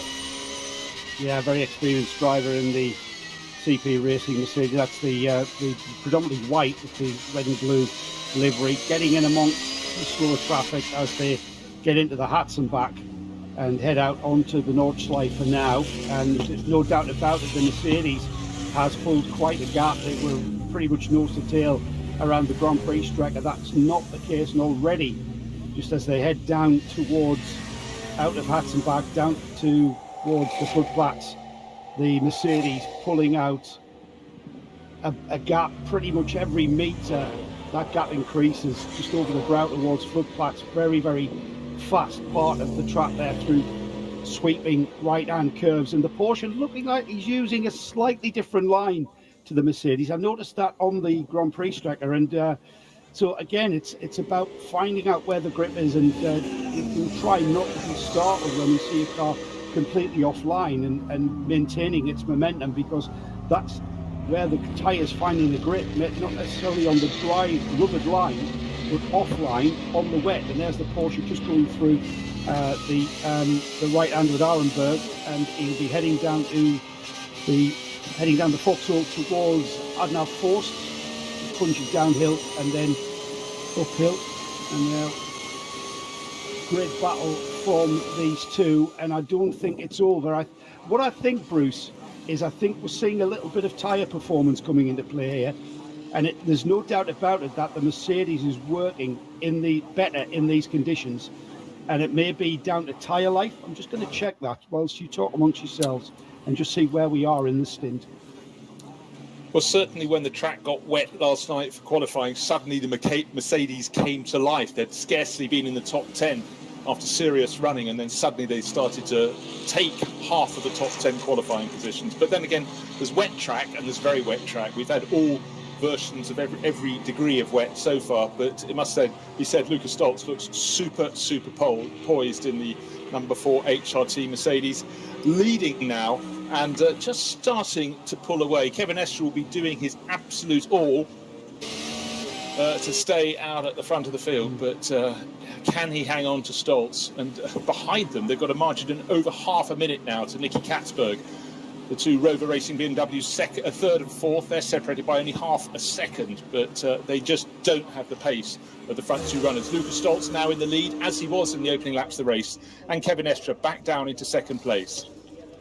Both on Michelin tyres, Bruce, both have into their stint by 7 laps.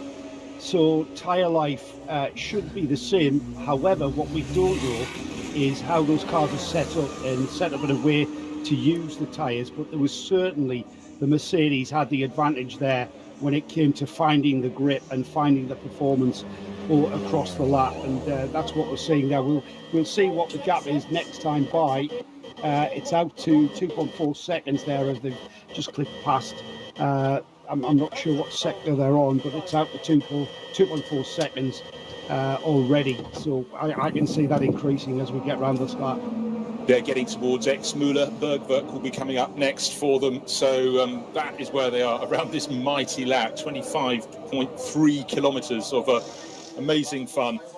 But is it as much fun in the wet? You know what, Joe? When a driver has completed a stint here, their eyes are going to be out on stalks. But when they've done it in conditions like this, I mean, they're going to be hanging around down by their knees, aren't they? Yeah, absolutely, Bruce. It's all about the concentration level. And you know what? The Nürburgring in perfect conditions, it just sucks every ounce of concentration from you. The track is so fast in sections, and you have to be you have to have so much finesse and accuracy in where you place the car, and you're kind of thinking 2 or 3 sections ahead, 2 or 3 corners ahead, and add in the unknown quantity or the voyage of discovery every time you go onto the brake pedal or turn the wheel into a corner and see what the grip level is. It's a phenomenal skill that these young men and women are able to drive these cars at the pace that they drive them. And I'm not necessarily just talking about our professional drivers, but our pro-ams and amateurs as well. They come here and they compete at this level, and considering, you know, the complexity of the conditions we're seeing, everyone so far, and I've said it now, so I'm touching wood, Bruce, everyone seemingly able to handle the pressure. It looks like we've had plenty of ops, Bruce, but we've had no major incidents, have we? And it's incredible to think that we've achieved so far what we've achieved in the weather. Yes, I think we've had that period of even the greatest of the drivers out there finding aquaplaning, particularly on the Grand Prix loop, and then they were having to work out where standing water was out around the full Nordschleife. But right now it seems to have settled down. So you're laughing if you're fans of the Hout Racing team, based just across the road in Moispath. And Lucas Stoltz, he's had a storming first handful of runs. Of course, they've had the pit stop, and now Lucas Stoltz leading by 2 seconds from Kevin Estre. But the replacement drivers getting lined up. Conor De Filippi waiting to take over the number 98 Rover Racing BMW, and I'm sure last year's winning car, the number 1 Rover Racing BMW, will be handed over soon. Nicky Katzberg in third place at the moment. Haven't seen who's going to be next into that one, but Conor De Filippi getting ready to take over the 4th place car from Martin Tomczyk.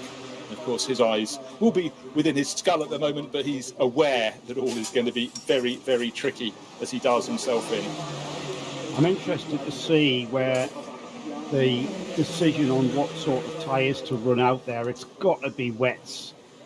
We might be getting into the realms of intermediates. I can't see anybody looking at the pictures, what we're seeing on the live stream. The teams are looking at the same pictures, looking at the conditions, looking and seeing what the cars are doing out there. They can see the track conditions, and it's just got to be a straightforward set of wets going on to these cars that are about to pit. I wouldn't be brave enough. There aren't any sections of this track that are even showing a damp line, let alone a dry line. No, and one of the glories these days is when the visibility is good enough for the helicopter carrying one of the TV cameras to be up there, because again, when you get that shot from above, Joe, it really shows the speed of the cars, plus the other element, just how narrow the circuit is around the Nordschleife, the track, and then of course it's not a grass verge, it's a grass fringe, isn't it, effectively, then the barriers. Yeah. And the race leader in, Lucas Stoltz, is coming in. I think it's Manuel Metzger due to take over for him next. He's also sharing with Maro Engel and Adam Christodoulou, 3 of those 4 drivers winners here before. Just Lucas Stoltz, the driver, bring it in, who has not got a win to his name. And Estra in as well, the 2 leaders following one another in, Bruce, so not exactly showing their cards in their hand at this stage, and everybody just going through the motions. Like I said, just a high-speed game of chess, and it's just keeping to your strategy. We're not seeing anything different from the teams, and it's such a long lap that I doubt we will. One of the BMWs is in. It's the 98 Tomczyk into the pits in the 98, first of the Rover cars to come through and take that pit. That is, the number 1 has stayed out though, so Katzberg stays out for an extra lap. Yeah, just looking to see, we've got 3 of the first 4 have made have come into the pits. Number 4 from the lead, Lucas Stoltz will hand over. Number 911 Porsche, Kevin Estra will hand it over, and the 98 BMW. Next car in line, will it come into the pits? No, it doesn't. Josh Burton continues for 1 further lap. KCMG Porsche goes up into 2nd place overall. For reference, Joe, 21 seconds between Katzberg in his race-leading BMW and Burton in the KCMG Porsche on the start-finish line. Great run from that number 18, the KCMG team running the Porsche this year, and into second, Anbauer in the Sonic Racing Porsche. He stays out as well. Let's have a look to see where they are. I think it's pretty much, yeah. They've extended that into 8 laps. I'm just going to see what I'm just going to reference my chart, Bruce, and see what sort of pit stop time they're going to owe us. So with a 7-lap stint, they're going to owe us a 169-second pit stop. The 8-lap stint is going to owe us a 190-second pit stop. So that's not complicated at all, is it? No, not at all. But well, I'm quite accustomed to that, to a slightly different sliding scale with the Nürburgring Langstrecken series. And the later you make your final pit stop, the shorter time you have. The shorter the time for your minimum pit stop time. It sort of plays one way and then plays another. I got quite excited there, Joe. You said you get to consult your chart. I thought you were doing a manual, note it down in pencil sort of pit chart, chart, just like the old days. I've got a slate. Chalk on the slate? Yeah, I've got a slate, yes. I've got a slate with various different coloured chalks.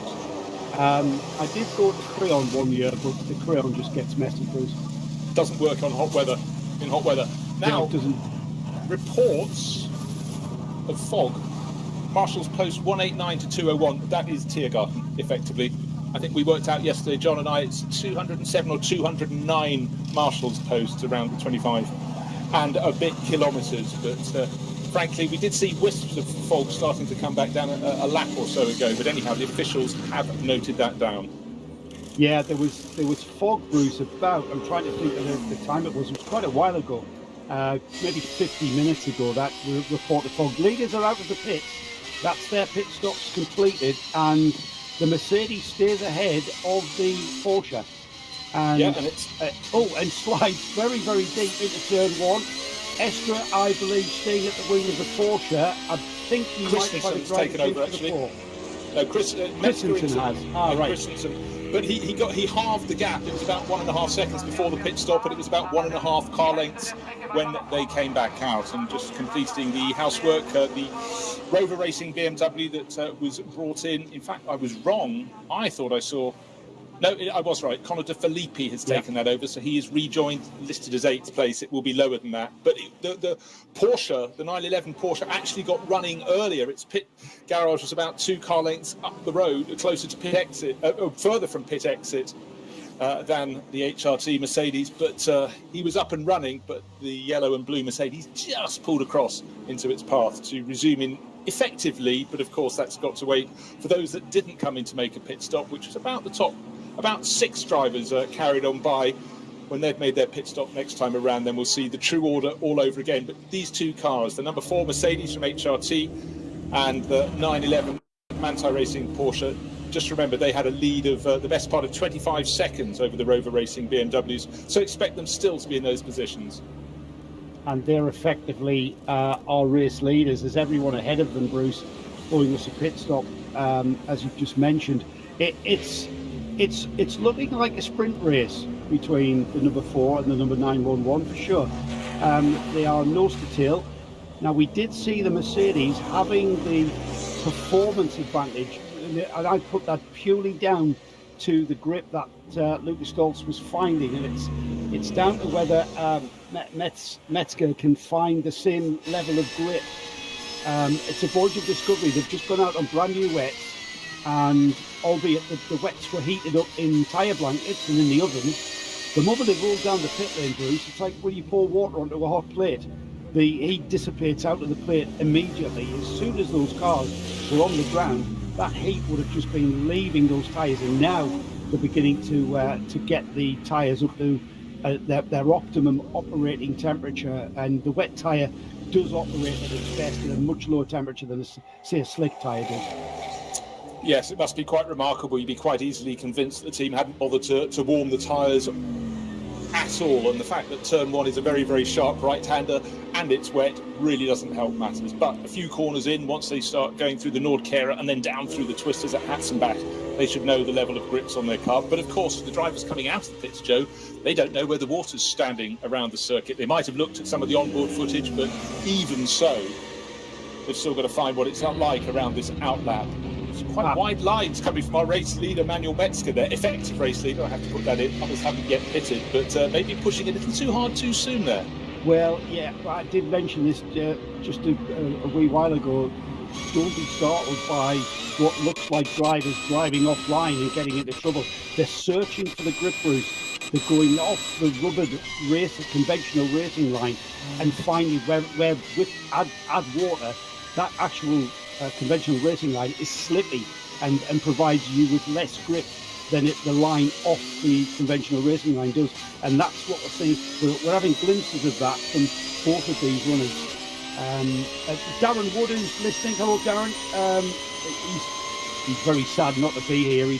It's an annual pilgrimage for Darren and his pals. He's just reminded us that the Rover team may be splitting their pit strategy to avoid a double stack. We know how cramped this pit lane is, and that would be a very sensible approach, to split the team cars down the middle and have one car pit earlier than the next. Now that they've managed that, that's gonna pan out for the rest of this race. And just for your reference, the numbers are now limited to below, I think it's 170, but not so long ago, a decade ago, we had a record entry of 229 cars. Actually, that was 2007. First time I went, I reckon it was somewhere just south of 200, and I couldn't believe it when I walked into the pit garage. Then I had to walk sideways to go down between the cars and then say sorry to another mechanic.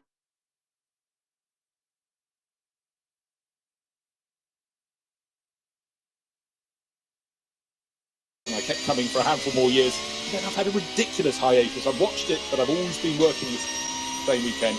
And it's great to be back. And even better, Joe, it's great to be back as the track is drying out and I can now see much further whenever you're treated to a long shot of the circuit. Not fog anymore. Of course, there's still that question mark around the area at Tiergarten, but conditions for now are going the right way. Yeah, we are seeing that. And for me, Bruce, I'd much rather have a consistent track condition than these changeable ones. All right, we're in the entertainment business, and the weather and wet tracks, etc., do throw up variables that we perhaps have to react to, and the teams have to react to, and the drivers certainly have to react to.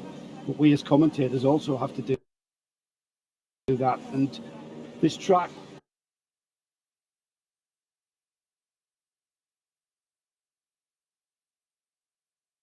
a little bit of, I'm not going to say impatience, because I think it was controlled patience there, and just getting past a couple of cars. And perhaps one of the trickiest parts of the track, it was at the Hudson back, where you've got the sequence of left, right, flowing corners, and he had to get round two of the slower classes there, and he did so. But I tell you what, it was very, very close indeed, and almost made contact with not just one but two cars. Those are the variables on the variables, I think we can say, but it's the same for everybody out there, and just caution has to be thrown into the mix. But of course, with Manuel Metzger and Michael Christensen, there's that balance. They're fighting for the lead of the race, so maybe slightly less caution for the two of them. Yeah, into the pits has come one of our Porsche Caymans. Couldn't quite see the number there. Nicky Katzberg now pits in the second of the Rover Racing BMWs. We mentioned there that they've split the strategy not to double stack in the pits, giving themselves room enough to service this car. So Nicky Katzberg will be getting out, car being refueled, and it's intermediates going on the Katzberg car. I was speculating as to what the tyre choice would be, but Katzberg reports back to the team that the track is ready for intermediates. You were right, Bruce. You called it just on what you could see from the live stream and what you could see from the way that the track was beginning to come back to us. Well, Nicky Katzberg certainly agrees with you. That's the advantage of doing one further lap. And again, you think about it, just to stress people, that further lap gives you about 10 minutes of time to consider what is the best option to put in your car when the conditions are super tricky and dry conditions. It's a much quicker lap time. In fact, we're now lapping at around 9 minutes 20, 9 minutes 25. But advantage to Nicky Katzberg in last year's winning car. He is now out of the car. He's helping his teammate get fully strapped in. And then we're going to get that out rolling very, very quickly indeed. Looks like, I think, John Edwards on board there. I'll confirm when he leaves the pit exit. But don't forget, this was the car that was running third overall, so it ought to be able to slot back into that relative position. And a 9-lap stint for that number one. So we mentioned there it's staying out a lap longer than the sister car, the number 98, the sister Rover Racing BMW. That will start rising to the top of the timing screens to Philippi, down in 8th place overall. 2 cars ahead of it though, still owing us a pit stop, and that's in 6th place, the number 7 Mercedes, the Get-Speed Mercedes of Marciello, and the Yelmer Berman 10Q Racing Team Mercedes. Cars 70 and 40 and 6th and 7th overall. They're going to disappear very quickly into the pits, I would have thought, Bruce. And that will allow the 98 back onto the tail of the number 911. Those 3 cars that had inherited the lead, the number 1 Rover Racing car, the KCMG Porsche number 18, and the number 3 Retronic car, all 3 of them, those cars are now in the pits and taking up time in the pit stop phase. That's going to allow the number 4 back into the lead. Let's get at the wheel of the HRT Mercedes, the Bilstein liveried car, of course, bright yellow. That's the Christodoulou car as well. Our good friend Adam Christodoulou sharing that car eventually today. Well, he's keen to add another win. He won in 2016, the Barrow Engel, Manuel Metzger and Bernd Schneider, the great Bernd. We do miss him. He just seems such a staple for decades here. Seems like an eternity, the number 1 BMW sitting in a pit stop. No work being done on the car, but waiting for the signal as to when it can get going. Nicky Katzberg out of the car. That's a 213-second pit stop, Bruce, because he stretched that stint out to 9 laps. I mentioned 7, it was 8 laps for the sister cars, which meant that their pit stop was 190 seconds. Because it's done 9 laps, that's a 213-second pit stop. So that's why it felt like an eternity. It was that.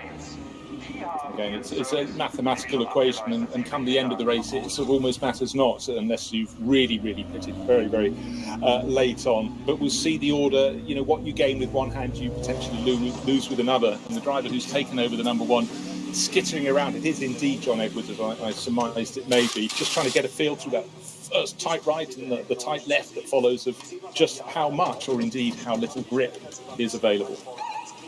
And for your reference, also just reporting John Edwards taking over the number one. The other driver just onto the track, Josh Burden, has handed over the KCMG Porsche to Alexandre Imperatori, the Swiss driver who's been based in China for about 15 years now, but very quick in everything.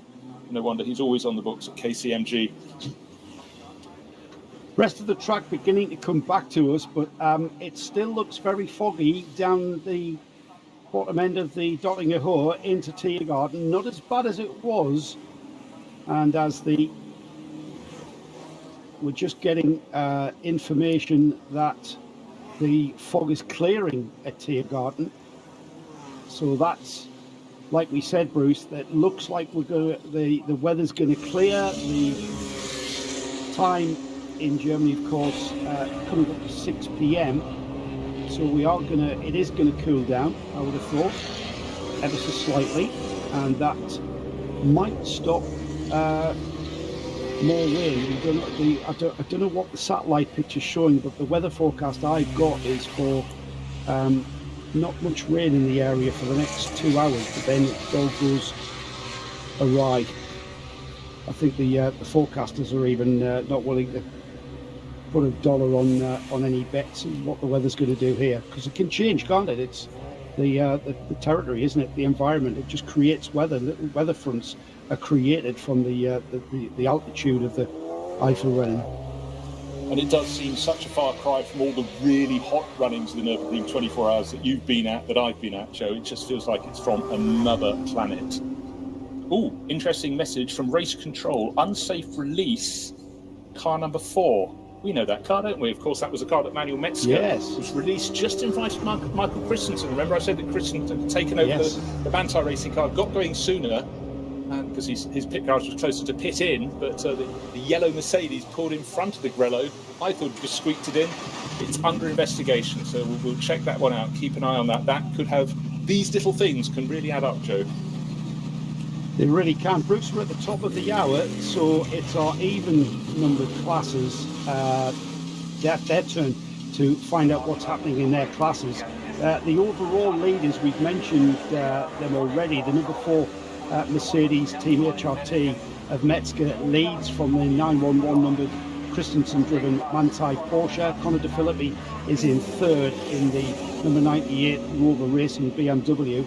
And then in the SPX class, we've got the Glickenhaus that's leading 25th overall for car 704, and Thomas Much at the wheel of that car.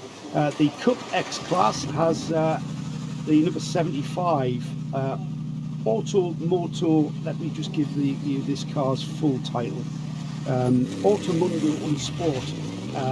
That car is 26th overall, so just behind the Glickenhaus in the Cup X class. That's car 75.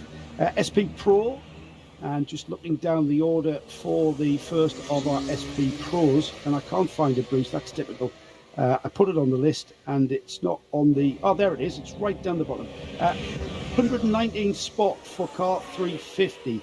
That's the Black Falcon team. That car looking like it's still running, but we're down the order in 119 spot. SP8T, and the SP8T class, I have to go up to 31st overall. Car 36, the other Black Falcon car, in 31st overall, leading the SP8T. SP7 is being led by Huber Motorsports Porsche in 34th spot overall. That's car number 80. And the TCR class, mentioned them before, it's the Hyundai Motorsport car 831 in 42nd place overall, and that's Engsler at the wheel of that car at the moment.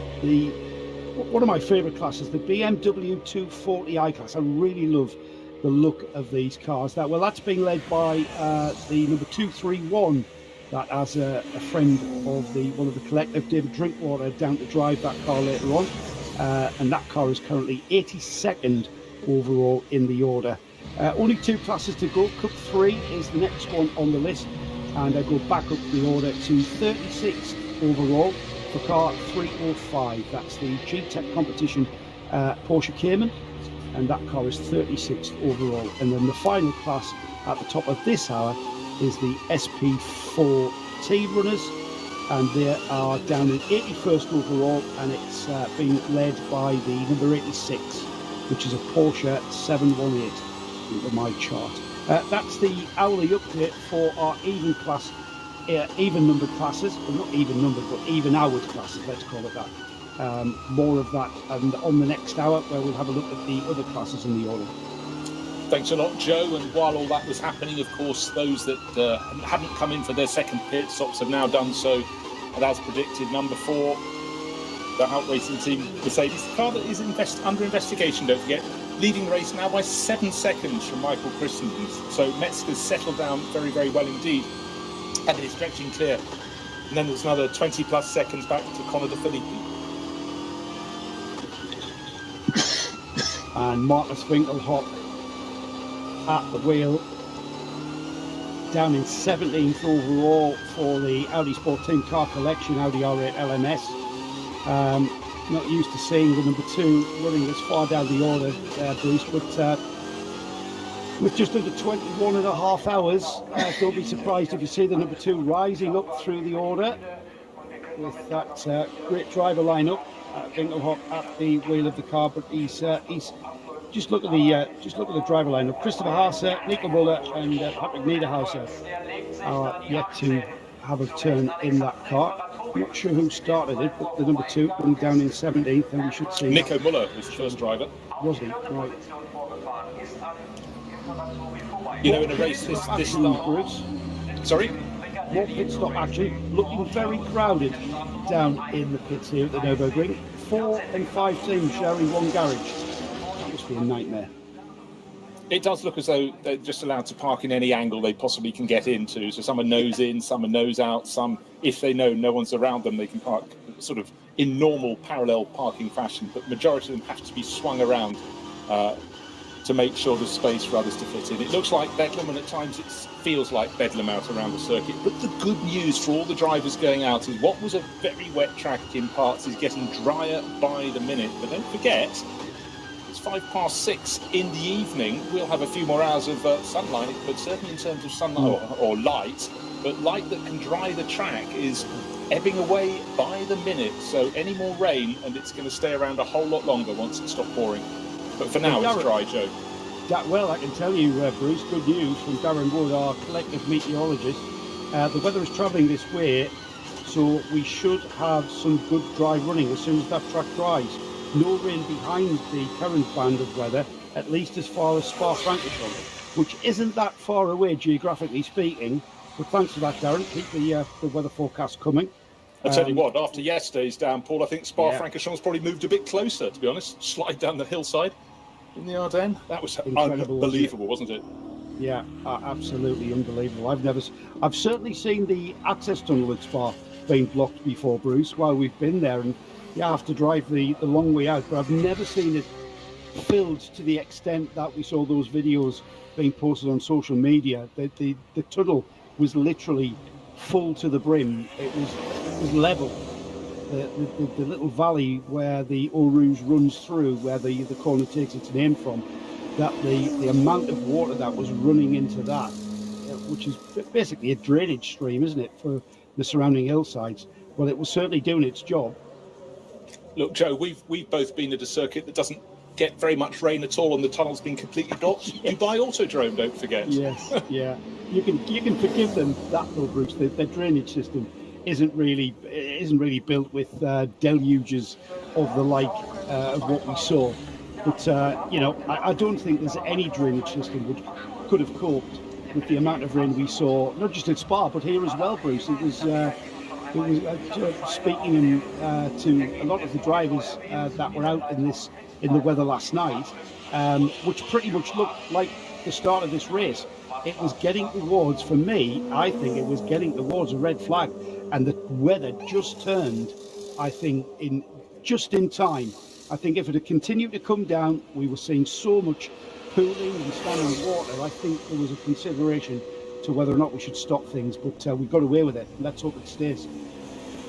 So absolutely so. I mean, I think it really was that close. You're quite right there. And again, as I said, one mitigating circumstance, we had 121 starters this year, necessarily the field down a little bit because of the pandemic and people not being sure if they could travel. But that gave a bit more scope, but it was very close to the edge. Talking of close to the edge, Manuel Metz is getting very, very close indeed as he continues to eke an advantage in the race lead. Number 4 HRT Mercedes, 4 seconds to the good now over Michael Christensen, who in turn is another 21 seconds clear of Conor De Filippi. So again, Conor De Filippi third for overrating in the sister car with John Edwards. Fellow American is running another half minute plus in arrears in fourth overall. Best of the rest, Alexander Imperatori, KCMG Porsche in fifth, and the Rutronic Porsche crew in sixth place overall. That's number 3, Tobias Muller.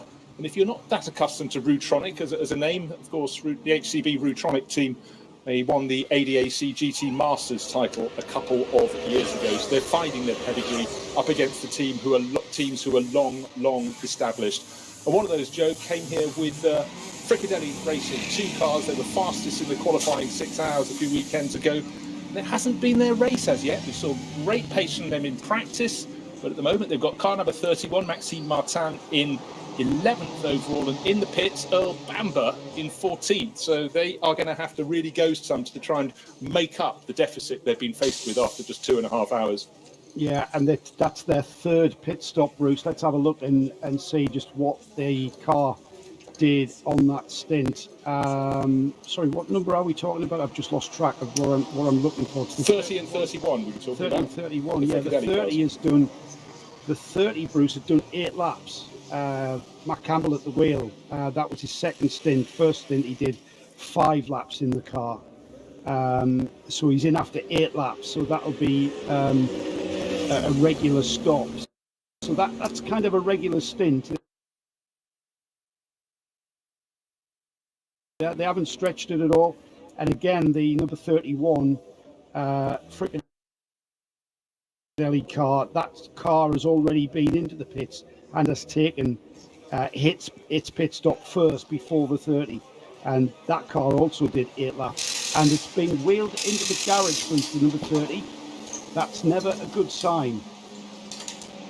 It's a sign of consideration of further jobs required. Maybe at this point in the race, they've been looking at the weather map and they see what's coming. Can we wait 5 minutes? There could be rain, and they're going to affect a change on the car. Maybe very early for any brake changing pads. But right now, you do have to consider with this super long lap around the Nordschleife that if you think the weather's about to change and you can't afford to head out on a set of intermediates if a huge downpour is on its way, why not maybe use this roll of the dice and make a change, buy yourself some time before you have to make the decision on tyres. That's what the sort of thing you do if you're not in the overall reckoning, which they're not really at the moment, are they?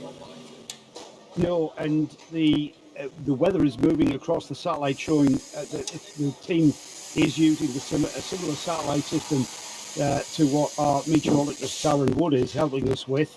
Then the weather is moving away, and there's no more weather between here and Spa.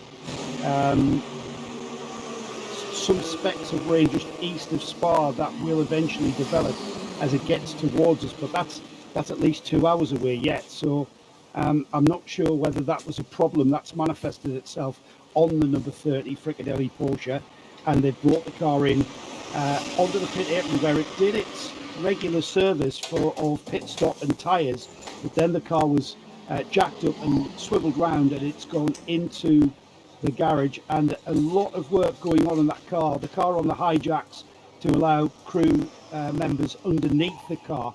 So you never know, Bruce. The car could have been clattered across some curbs, destroyed something underneath the car, and majority, from what I can see, the majority of the attention is going on just behind the front axle, which is pretty much where nothing is because the engine's in the rear of that car. Well, if someone could let the mechanics know that, but they've certainly removed the parts so they can see the parts that lie beneath.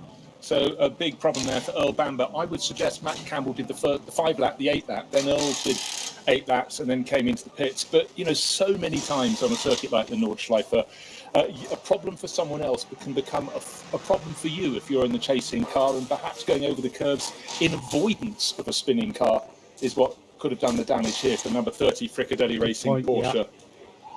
Good point, Bruce. Yeah, avoiding action and damaging the underneath of the car on the curbs. And there were some very high curbs here at the Nürburgring, but suspension damaging curbs is what I would call them. And some of them you just want to be nowhere near them, not anywhere, not even clipping them when you just sort of glancing blow. They're almost like street curbs, some of them. They, haven't quite got a 90-degree face, but it's not far off. Oh, the number of times that I've seen cars get a little out of line, they hit the curb at the side of the circuit, the car then gets bounced literally into the middle of the track. So it's those are the steep ones. Others you can ride at your desire.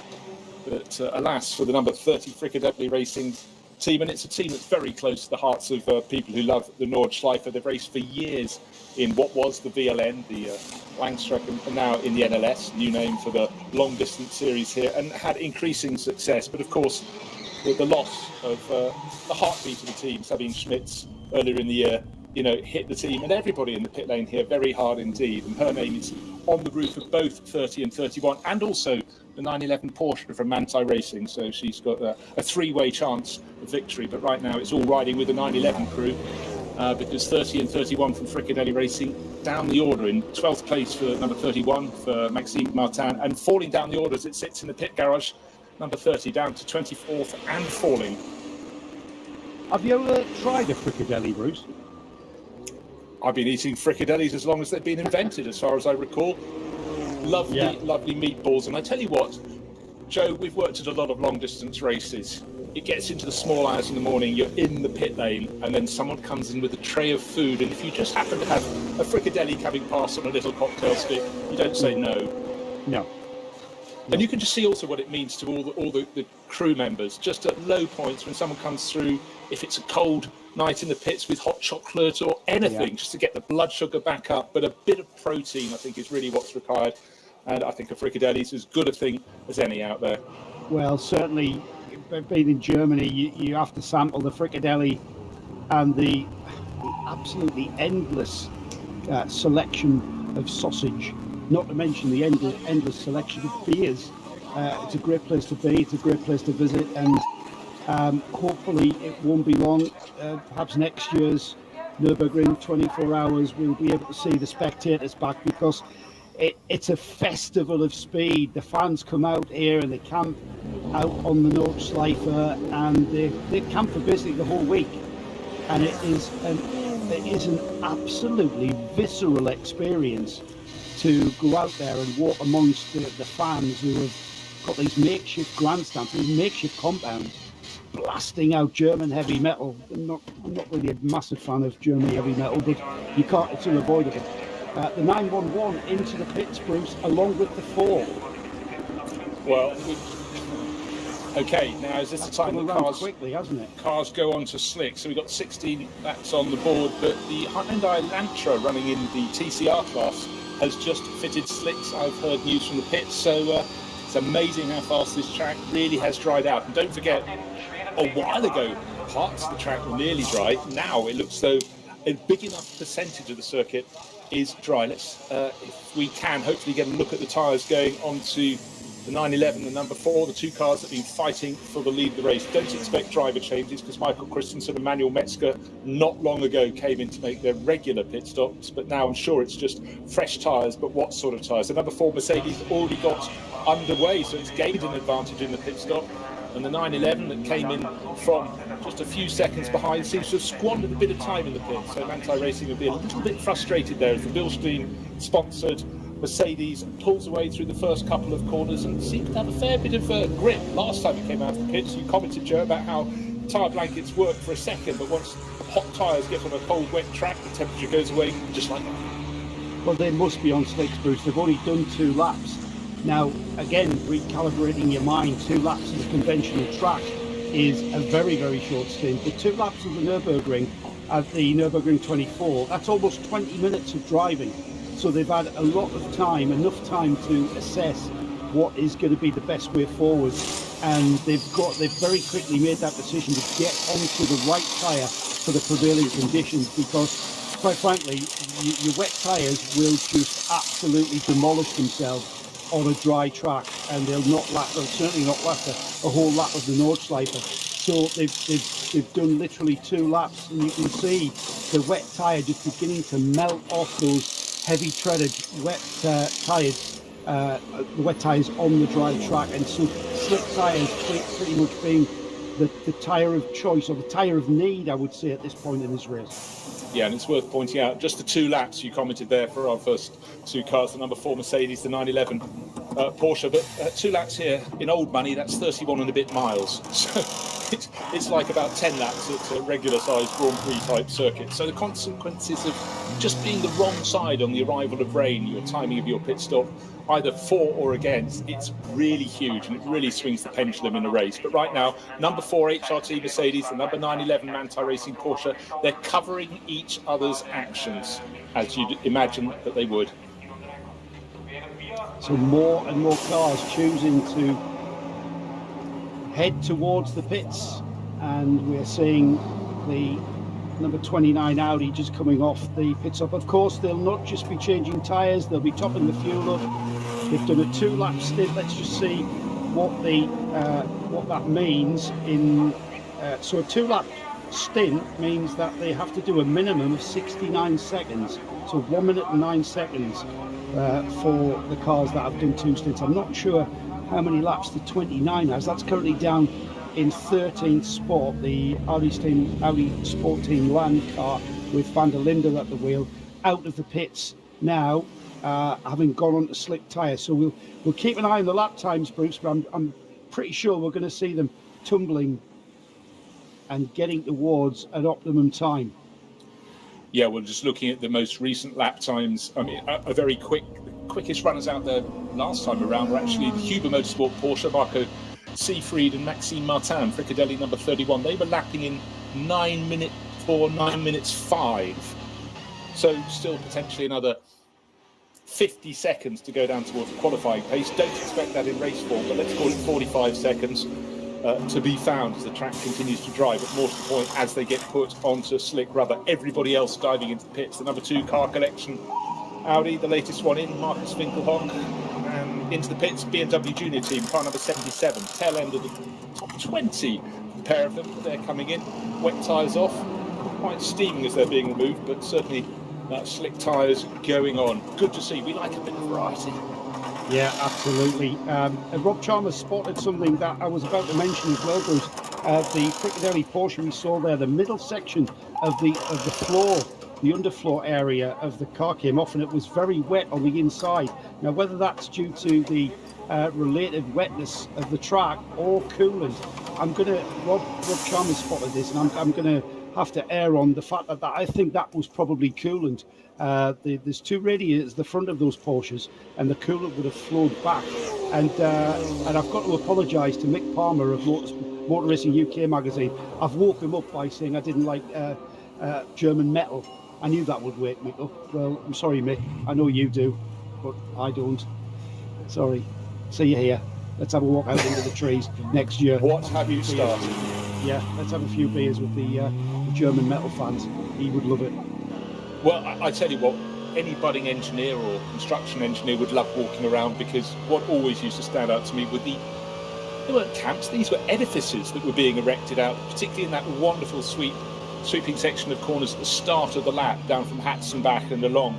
These were castles being built and occupied and done in that very Germanic way, with beautiful organisation of their beer pits and their barbecue area and camping extraordinaire. But certainly it must be said, as the race went on, not everybody was keeping up with the action on track. Maybe they were ducking out from a little too much metal, but it really is an atmosphere like nowhere else. You think about the atmosphere on the infield at Daytona, at Sebring, at Le Mans, all totally different. And long may that rain. This circuit is nigh on 100 years old, and it's got history oozing from its every pore. But the best thing about it You never have two experiences the same at the Nürburgring. Every day you go to the circuit, you get something new.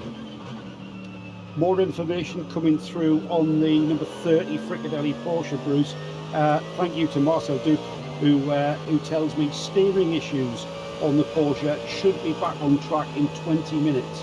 And that was sent 4 minutes ago. So thank you to Marcel for that information. So steering issues delaying the number 30 in the pits, as we were speculating whether it was coolant. That was I've been proved wrong. Thankfully, I've been proved wrong. It was obviously just wet off the weather, and it's steering that's brought that car in. Well, again, I honestly don't think that would be Earl Bamber who'd put it off. I think someone else would have done something in front of the super capable Kiwi, but a rare setback for a driver who just has a habit of winning 24-hour races. But anyhow, that will be fixed, I'm sure. But tough luck for the number 30 Fricadelli Racing team. And at this point, you're always just very, very pleased that the car's from a two-car team, not a one-car team. So their hopes still ride with the sister car, number 31, that's running in 9th place, Maxime Martin at the wheel at the moment. I'm just going to check where the number 30 has dropped down, Bruce. At this early stage of this race, that's going to cost them dearly, and we're expecting that car to drop way down the field. It has indeed. It's dropping out the stone. 37. It was 35th when I looked down. It's now 37th, and it's going to continue to drop, isn't it? Alas, it will. That may end up down to about 60th place or below, but I'm sure once the car's back on track, we'll have plenty of pace. But the field too competitive to have a setback like that, unless everyone else has some as well to sort of stay in the overall battle. And that's a feature since I started coming here long ago, is that used to have cars winning by margins of laps. 5 laps weren't even a rare thing. Volker Strycek still racing in the Opel Manta today, but 2003, his car, an Opel Astra V8 Coupe, rather faster, won by 5 laps, sharing with Manuel Reuter, Timo Scheider and Marcel Thiemann.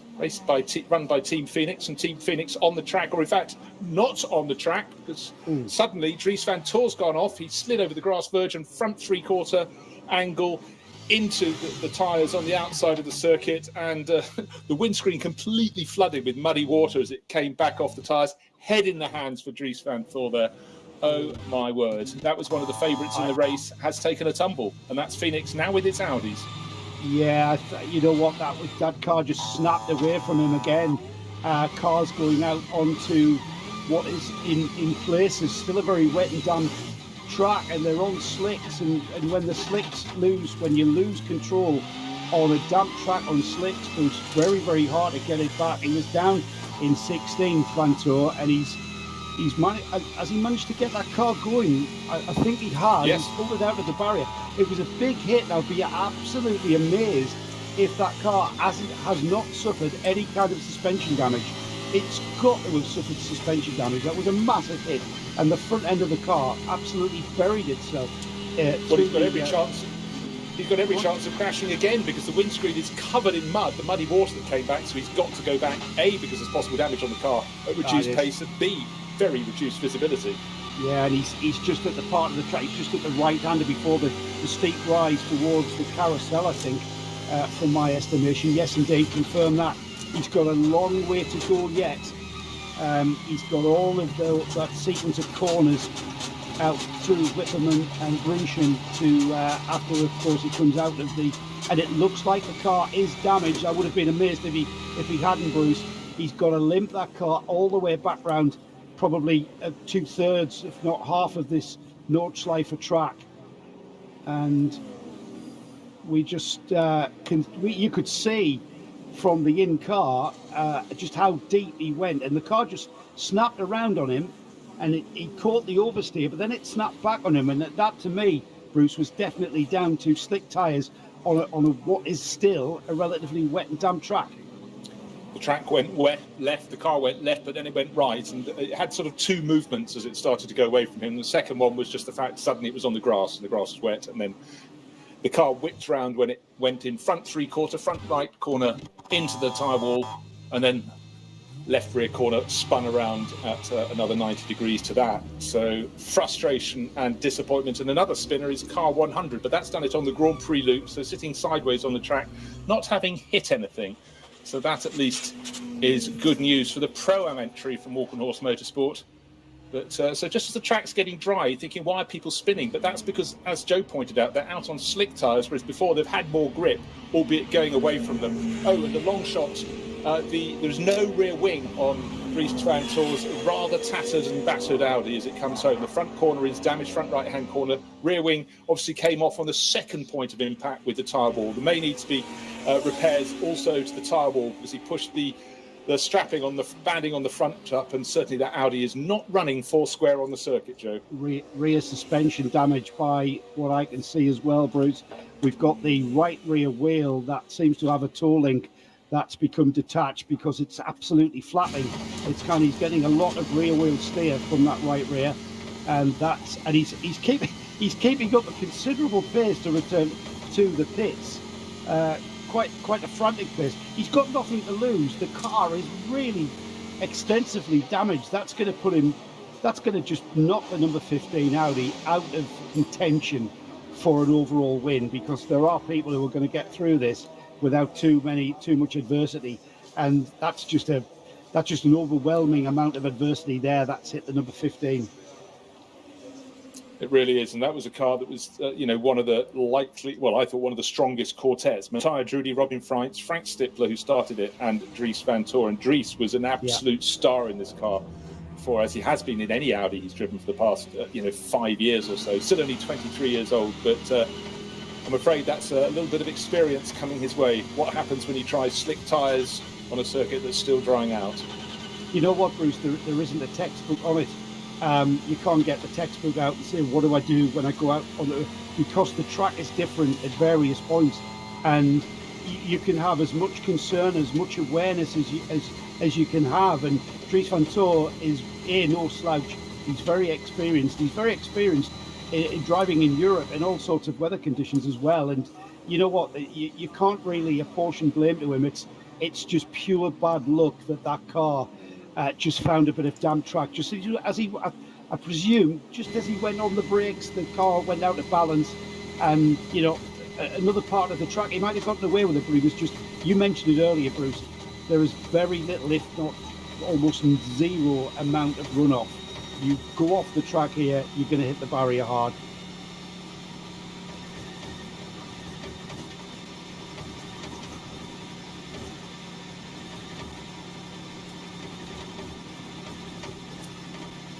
So, conditions have been drying, the track had been drying, and Dries Van Toor's taken a tumble and really not strike that car from the record, but take it out of lead contention. Still a bit of mist, Joe, hanging out over the circuit, over the trees, but it's above tree height at the moment, which is definitely an improvement from earlier. But any chance looking around the circuit to see a dry line, it is there, but it's only the width of the car, and then there's the greasy bit beyond. And I think Dries just travelled from the dryish part onto the slightly wetter part, and simply there was no turning in those fast sequence of corners just before they then start climbing the hill up towards, well, it's effectively, I think it was Klostertal he went in before they get to the section to take you up to the Caracciola carousel. And Dries has made it back towards the pits, and it's not the drive of shame, but it is one of those things, but unfortunately it's a slow one. Oh, good news though, just heard from race control, good news if you're a fan of Teammate, the Hout Racing team, no further action being investigated. The number 4 Mercedes, the race leader, for an unsafe release from its previous pit stop, but no damage at all. But in fact, just no penalties coming their way. Yeah, I'm glad to hear that, Bruce. I would have hated to see regulations and politics intervening in what's turning into a very good race. The current leader, you mentioned the number 4 leading. You are right, Bruce, because the number 1 Rover Racing BMW does in fact owe us a pit stop. And the interval, the gap between first and second at the moment is only 31 seconds. And we're still waiting for Edwards to pit in the number 1. Let me just have a quick check on how far he's into the stint. He's not into the stint by very much. No, he isn't, but what tyres? Just remember that had a long. Sorry, Joe. That had a long pit stop, didn't it? The number 1. Was it the sister car? No, that was the sister car. The shorter one. Yes, it was the sister car that had the long one. Yeah. So we just need to know what tyres. But the last lap was 8 minutes 54 for John Edwards in the number 1 Rover Racing BMW. The fastest lap of the race so far was put in by another BMW, but that was Schubert Motorsport, Jesse Krohn. We were worried before the race that Dacia Logan, this inimitable little Charger, wasn't going to qualify, but it was allowed into the race. Laps in qualifying were 12 minutes, whereas the fastest drivers were 4 minutes faster. But the driver racing under the pseudonym of Doom has had a little spin on the Grand Prix loop, but gets going all over again. But, it is a splash of colour, albeit not a very fast one, but it's very much part of the 24 Hours of Nürburgring, running in 108th position.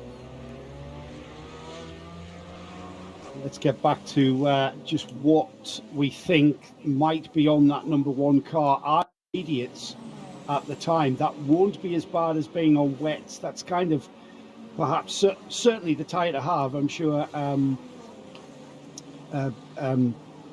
Dries van Toor would have preferred to have been on intermediate at the point when he lost control of the Audi. But we're not sure just what tyres the number 1 is. It's mixed up now, Bruce. We've got the cars very early in their current stints, and we've got the leader at the moment, the number 1, and as I say that, he's come into the pits. He has. So get he's those on the wrong tyres, off. isn't he? Yeah, I was just trying.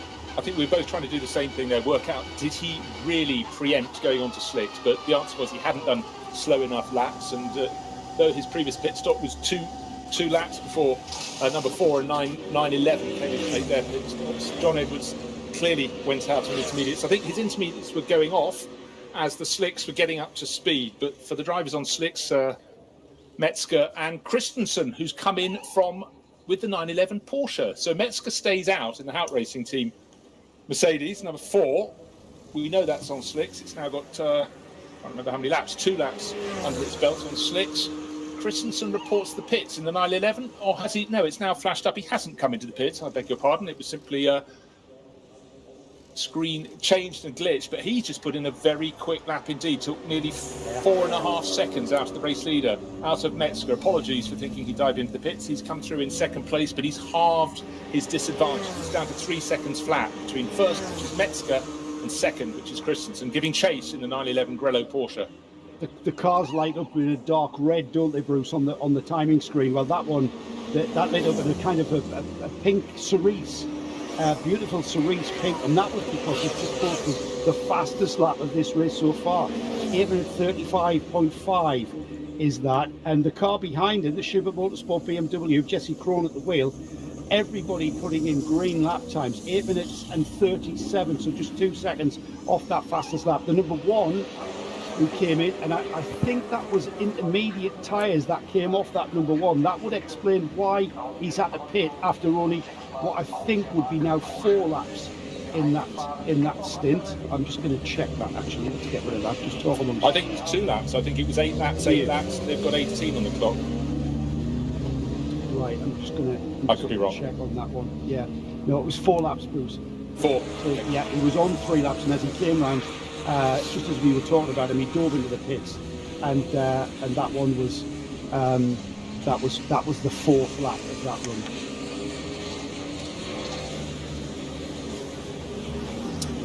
So, as the drivers and teams are trying to decide what are the best tyres to have at the moment. Oh, another new fastest lap, by the way. Kelvin van der Linde, Audi Sport Team Lamp, car number 29. That is down the order, but don't forget that started from pit exit. And he changed tyres before the start of the race itself. Kelvin van der Linde in 11th place now, about 8 minutes 32, and the times are really starting to come down for those who fitted slicks. Now I'm going to keep an eye on the pace of Manuel Metzger. Still leading the race.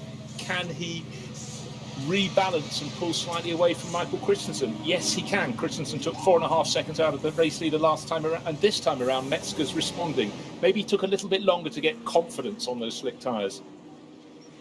Yeah, it will do. It will certainly be. I mean, this whole race has been a voyage of discovery. I'm thinking, Bruce, that we've probably seen the retirement of the number 15, and I'm just going off the body language of the crew around that number 15. They've inspected the car after that heavy hit. It was Dries van Toor, you remember, in the Audi R8 of the Phoenix team. and slapping of backs and hands on shoulders and shaking of heads going on in the number 15 pit there. I'm not sure if that means, just reading their body language there, Bruce, that is that car done and unrepairable.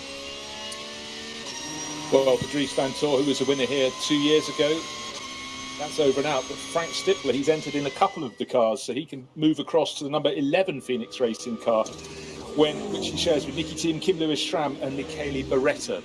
So a gutted Dries Van Tor. I'm sure you're right about the analysis of the sort of resignation in the pit lane. But these things happen, most notably on the Nordschleife. Ooh, how's this for a fast lap? Sami Matti-Trogan, last year he was simply a sim racer who'd done a little bit of circuit racing, a little bit of rallying. He just banged in a 8 minutes 28 second lap. He's down in 18th place, Walking Horse Motorsport number 102, but that is way quicker than the best of the rest, 3 seconds clear. So the track is drying and the drivers are really starting to attack. Great lap from the Flying Finn. And it's going to get quicker and quicker until we start seeing lap times beginning to plateau, Bruce. We're going to see green lap times up on the timing screens every lap by, and we are going to see purple lap times, which denote the fastest lap of the race, and that's just going to continue coming down. Grand Prix Strecker part of this course looking completely dry. There are certain parts of the Nordschleife that are showing damp patches on crucial parts where you need to be braking and turning in, and with it being a multi-class race as well, that adds into the complexity of things. And when you're getting offline, you've got to get yourself onto the wet and damp part of the track on slick tyres to get by perhaps a slower class car. That can prove to be a bit tricky. Yeah, well, there's going to be a slight hiatus on really fast lap times because there's code 60s at Callenhart and the corner preceding that, Metzgersfeld. So however fast they are in the other sectors, this 9-sector 25.378 kilometre lap, that part necessarily halfway round the lap will be a slower part than planned, but incidents need to be cleaned up. I still want to see if there's a barrier repair where, of course, we saw Dries Van Tor go off about 10 minutes ago. He hit it hard, but largely it was the belting, the sponsorship on it in front of the tyre wall that got pushed up. But would like to see another shot to work out if they're still having to repair the barriers there. I think they might have got away with it. Let's hope they do, Bruce. I'm just looking at the weather, that the satellite hasn't changed. We're still in a period of dry. However, we've still got a possibility of fog being created because we've got a lot of damp and wet foliage around this area of the Eifelrennen. And as we get towards the evening, that can produce a bit of fog. As we get even cooler into the night, with a bit of, what's it called, weather inversion, is it called, or heat inversion, that can create fog from the... Exactly, the cold air runs down the side of the valley to the bottom. Yes. Warmer air above, and the warmer air is the bit that becomes fog. Yes, and we've seen that so many times. So for now, though, Bruce, we can concentrate on a pretty consistent track and some good laps coming through. We've still got recovery going on at various points, but front of the field is settled down, I think. Yeah, well, in answer to my own question, they are repairing the barrier section, maybe just putting the tyre stacks back into position where Dries Van Tor went off and did the damage that we think has taken his number 15 Team Phoenix Audi out of the race. That was a slow zone. That is being fixed. Yeah, that's out of Metzgersfeld in through the left-hander and towards Callenhard, the right-hander. It's through a left and then a right, and then you head downhill to Callenhard and Verseifen. That's where that barrier repair is being adopted there. They are repairing that barrier after that very heavy hit from the number 15. It did make quite a mess. So that's going to be okay. And also, Joe, just to clarify, at the time we were surmising it might have been further round the lap, more like Klostertal, but Metzgersfeld is definitely the place that the Belgian racer went off. A car we haven't talked about a huge amount, Joe, has been Schubert Motorsport with their lone BMW M6. Jesse Krohn driving it at the moment in third place, putting in some very, very decent lap times. He's He's almost a minute down on the race leader, but that team has worked its way bit by bit up the order. Yeah. White BMW M6 with blue flashes at the front, black and yellow ones at the side. But importantly for them, they do have a race winner in their car. Alexander Sims was in the winning Rover Racing M6 last year, but he's jumped out of that, and he's sharing with Jens Klingman, Steph Dusseldorf, two drivers who know M6 is just so super well. Jesse Krohn, that's a strong lineup, and they've kept their nose clean, which is what you need to do in a race like this in conditions like we've had. You know what, Bruce, that is your primary objective when you go out there in a race like that. In fact, I think that's your primary objective at the Nürburgring 24 hours. Whatever the weather is, it's about staying out of trouble and not creating adversity that you then have to react to. And I think that's a prime example of what you've just described there, the Schubert Motorsport BMW moving up to third overall, just under a minute, I think, off second by the looks of things, but things beginning to heat up now at the front of the field as the number 4 goes right onto the tail of the number 911 goes right onto the tail of the number 4 Mercedes, and battles out there on the track developing all the time, and battles for position, in fact. Well, it's what we want. There is still, you were talking about a little bit of mist coming down. It's certainly looking to the far end of the Dottinger, or the near end if you're just starting the straight. It's still misty over towards Nürburgring Village, but the track is dry, and the drivers have decided they're going to have a 3x3 battle for fourth place. And let's just take a look at the protagonists there. Of course, up front we've got Metzger from Christensen from Crow, but Marco Seefried, plenty of company. He's got Maxime Martin in the Fricadelli Porsche, the KCMG Porsches in that mix as well. And it's great to see as the conditions become a little bit easier for the drivers. We've got some fierce racing. Dirk Werner in the chasing pack. He's 8th. He's got Nicky Thiem just in front of him in 7th. Conor De Filippi just up the road. And as I say that, Dirk Werner pulls into the pits. So some drivers were hanging on with a set of tyres that were increasingly the wrong ones to have, and others are getting those slicks really to come to life. Just remember the fastest lap so far, 8 minutes 28.1 seconds last time around. Sami Matti Trogan from Walk and Horse Motorsport. He's clearly on the slick ones. So as Werner pulls into the pits, that battle just ahead of him, Imperatori was in the KCMG Porsche, and it was Nicky Thiem in the Phoenix Audi that went by both of those cars and into 7th spot as they crossed the line there. And it looked like he pulled a gap. Pulled a gap. It was half a second across the line as the Audi led the Porsche. And these two were absolutely, well, 3 weren't there, with the Werner Porsche involved as well. These 3 were nose to tail and looking like a 10-lap sprint race as they came across the line. But Nicky Thiem will check the gap next time through the first sector. But across the line, it was half a second. But to me, it looked like Thiem had the better of the two and was about to start eking out a little bit of a cushion. Yeah, and the other battle that's excellent at the moment is 4th, 5th and 6th. Marco Seefried for Huber Motorsport in the 23 blue and yellow 911 GT3R. The Fricadelli number 31 with Maxime Martin and Conor De Filippi. The 3 of them covered by under a second. So that's fabulous, that battle for 4th place at the moment. Up front, though, as you pointed out, it's really close indeed. Under a second between Manuel Metzger leading the way, the number 4 HRT Mercedes, and 911 Michael Christensen, the Dane, giving chase as you'd expect him to do in the Manthey Racing Porsche. Yeah, that's not over, is it? You know what, Bruce? I can kind of see that Mercedes Porsche battle. We're still going to be talking about this tomorrow afternoon. We've seen it before at the Nürburgring 24 hours. I'm reluctant to always say that in other places, but the Nürburgring 24 hours, it's just a game of nerves and it's a game of chess of just staying there and just keeping to a pace, albeit a very, very quick pace, but just keeping to the pace, keeping out of the way. And it seems that the teams at the front, the HRT, Mercedes and the Manthey team, have maintained the lead of this race from the very outset.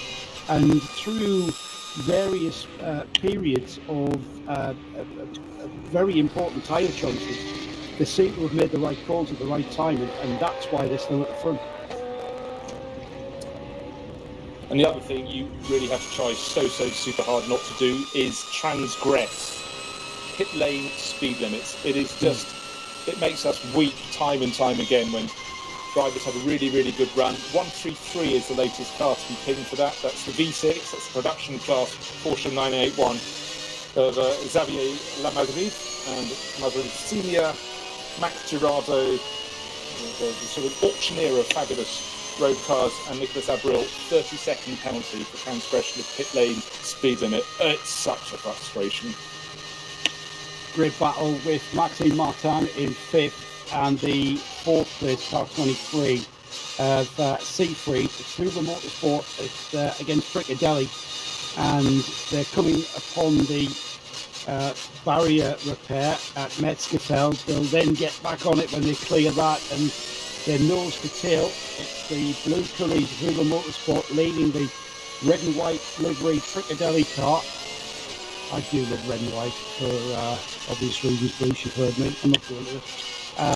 But they're now chasing down towards Vice of the Siphon. They'll go through the section, just getting past some back markers through the sweeping 3 apex turn of the Siphon, downhill towards that tight braking area, through the left-hander, then they'll go on towards Exmüller, where it's a very similar corner configuration, sweeping right-hander into the braking area for a double apex left. And then when they come out of that, they'll start going uphill now, and it's the run down to Bergwerk, where the cars are now. It's still the Schubert car with Krohn at the wheel, the Hubert car with Siegfried at the wheel of it, from Maxime Martin in the Fricadelli, absolutely nowhere to have a go into Bergwerk, heavy braking, down a couple of gears, maintaining the speed because it's now flat out all the way through this section now, and I'm presuming it's flat out, Bruce, because we've got a pretty dry track, so it's absolutely flat out before we start thinking about the tight right-hander just before the carousel through Klostertal. And again, absolutely, you've got to thread the needle here. You've got to get your turn in absolutely spot on. The car maximising its speed. They're heading towards the right-hander now, and still no change as we continue to monitor their progress on the track. And we've got another incident with the number 71 looking like it's come to a halt just before Schwalbenschwanz. Yes, So yellow zone at Schwalbenschwanz. You're spot on there, Joe. Yeah, the number 71 it is, Bruce. That's the Pro Sport Aston Martin. This is a big disappointment for the Aston Martin fans. That have been running pretty well in the SP10 class. That's the GT4, FIA GT4 class cars. But again, it's a chance for the drivers to make sure they adhere to the rules when they go through. Now, the gap between first and second was 1.6 seconds at the start of the lap. Michael Christensen, or like the race leader Manuel Metzger, had to slow down for those zones. But sometimes you can gain a tenth of a second here or there, or lose it in those moments. So it's up to both of these pro drivers to know exactly when to nail the throttle coming out of a slow zone. Still that battle rages though. The Hoover Motorsport Porsche leading the Fricadelli Porsche.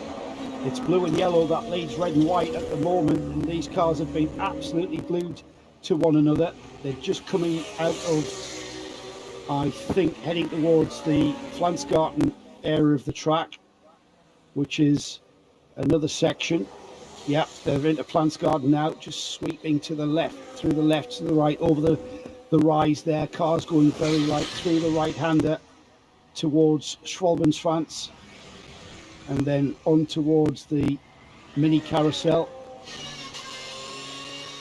Absolutely nothing in it. There they go. They've got to slow down though, because they're entering a yellow zone just at Schwalbenschwanz. That's where the 71 car is being recovered. So it's kind of press the pause button on this battle. Well, one of the difficult things, Joe, I was talking about how you have to be right on it when you get out of a slow zone to accelerate away, but Maxime Martin all but overtook Marco Siegfried there, because the Hoover, as they came up on a slow zone, it's the Aston Martin being towed back to the end of the lap, and he got the nose of the red and white Fricadelli Porsche halfway up the side of the Hoover Porsche in front, so nearly a transgression there. So it's reacting to slow zones as you approach them, and then when you leave them. he was caught out slightly, wasn't he? They're into the sweeping right-hander. That's all important for the run down the Dottinger Hole, and we will see some slipstreaming coming into effect. It's the 23 ahead of the 31. Down the Dottinger Hole they are at the moment. As we look at the leaders on the Grand Prix tracker, that's where they are on the tracker. And they are nose to tail also. So we really need our heads on a swivel here, Bruce. I'm just monitoring the tracker here to see where the track positions are for the two battles. I suppose the primary battle we need to check on is, of course, the leading Mercedes number 4 being chased down by the Manthey Racing car 911, currently on the Grand Prix tracker, heading towards the Nordschleife as we speak. 3/4 of a second is the gap between the pair of them. Another flash of pink at the bottom of the timing screen. Slow zone, Schwalbenschwanz, that's one we've seen. Sorry, I've got to keep the yellow flag at 177, the Stefan Beloff S. So it's towards the end of the lap we're having the problems in the last handful of minutes. And let's hope that Aston Martin from Pro Sport can get fit. It's car number 71, Joe.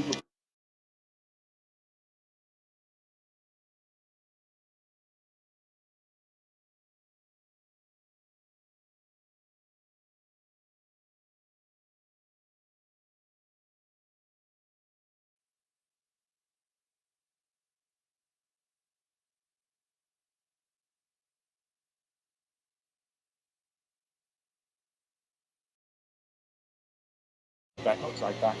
It's more style than dragging. Yeah, we've got our member, our Aston superfan, member of the collective, Sarah Rigby, who's just catching up with what's occurring here at the Nürburgring. And the sad news for Sarah is our lone Aston Martin entry has encountered some problems and been recovered back to the pits. Hopefully, like Bruce says, we'll be able to get that car back into this race.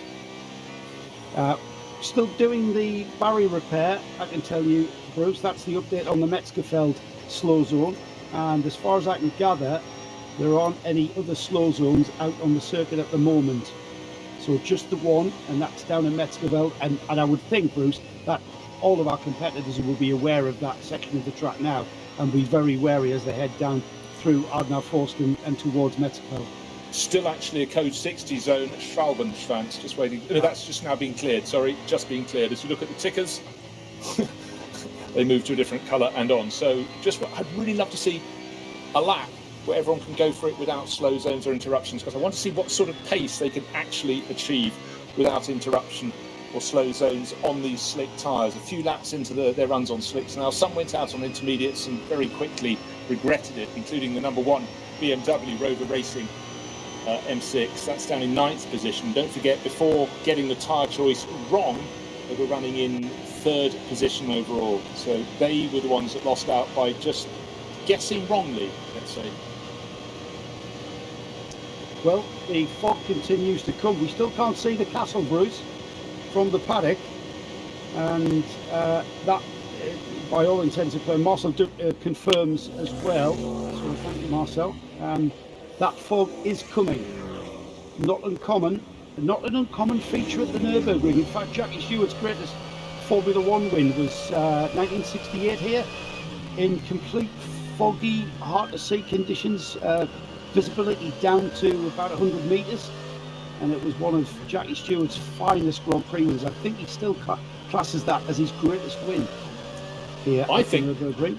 Joe, I think he almost classes as one of his top 3 wins overall. Was he not racing with his right wrist in a cast? That seems to ring a bell for me. But the drive, it was rain and fog and everything, and he won that event by the best part of a lap.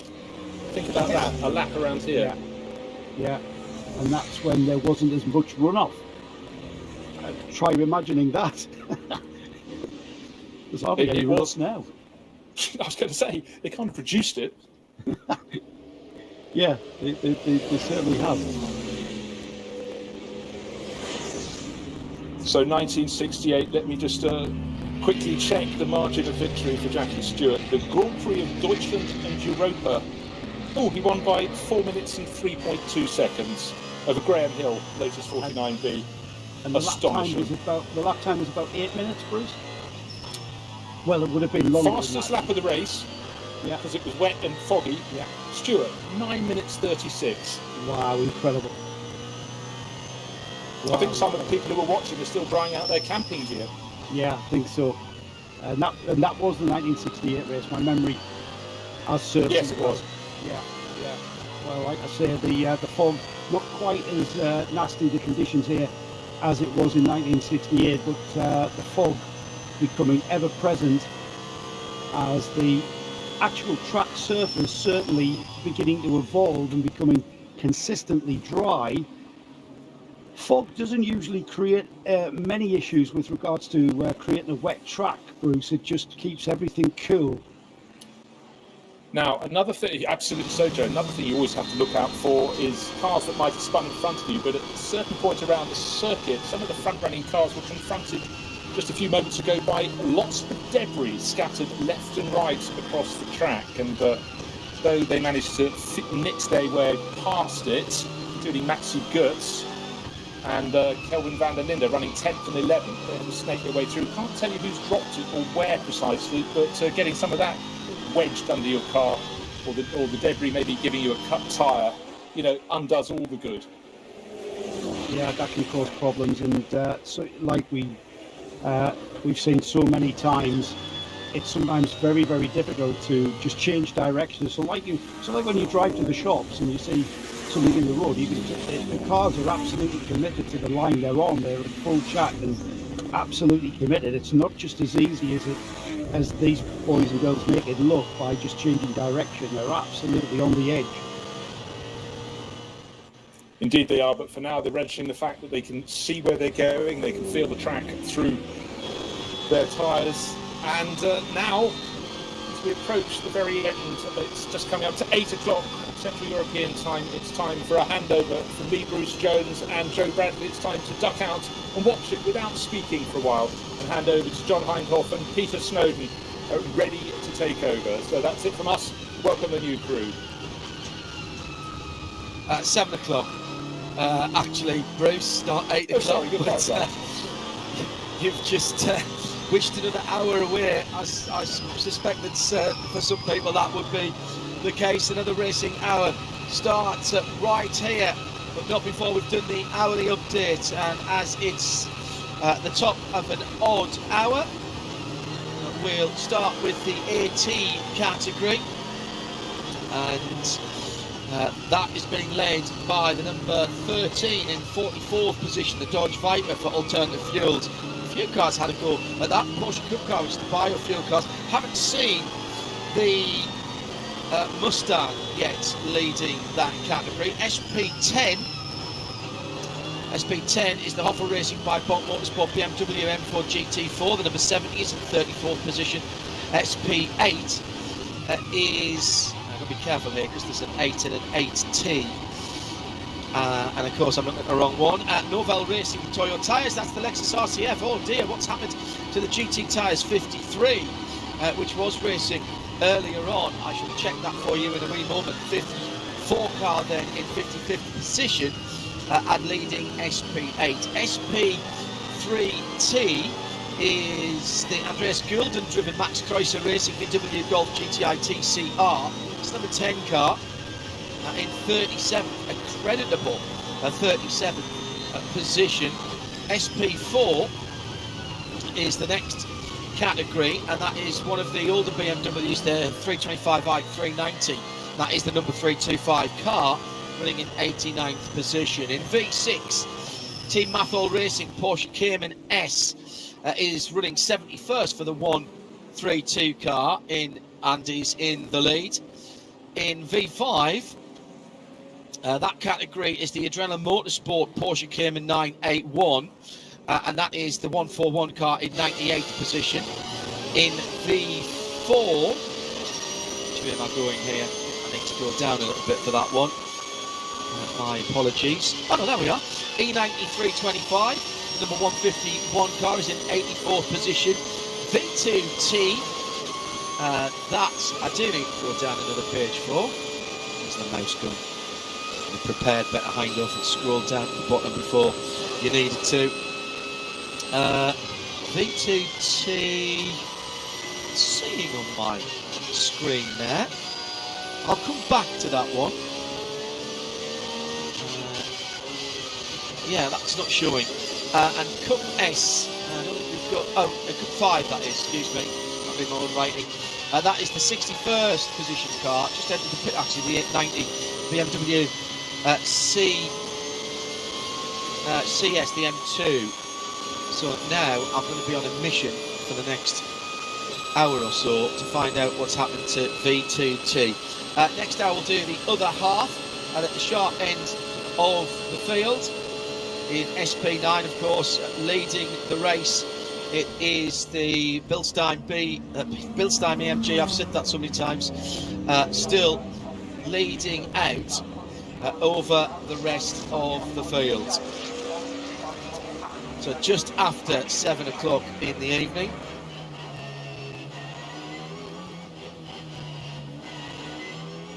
And Peter Snowden joins me back in the Global Broadcast Centre on a track that is looking damn sight drier than it did when we left a couple of hours ago.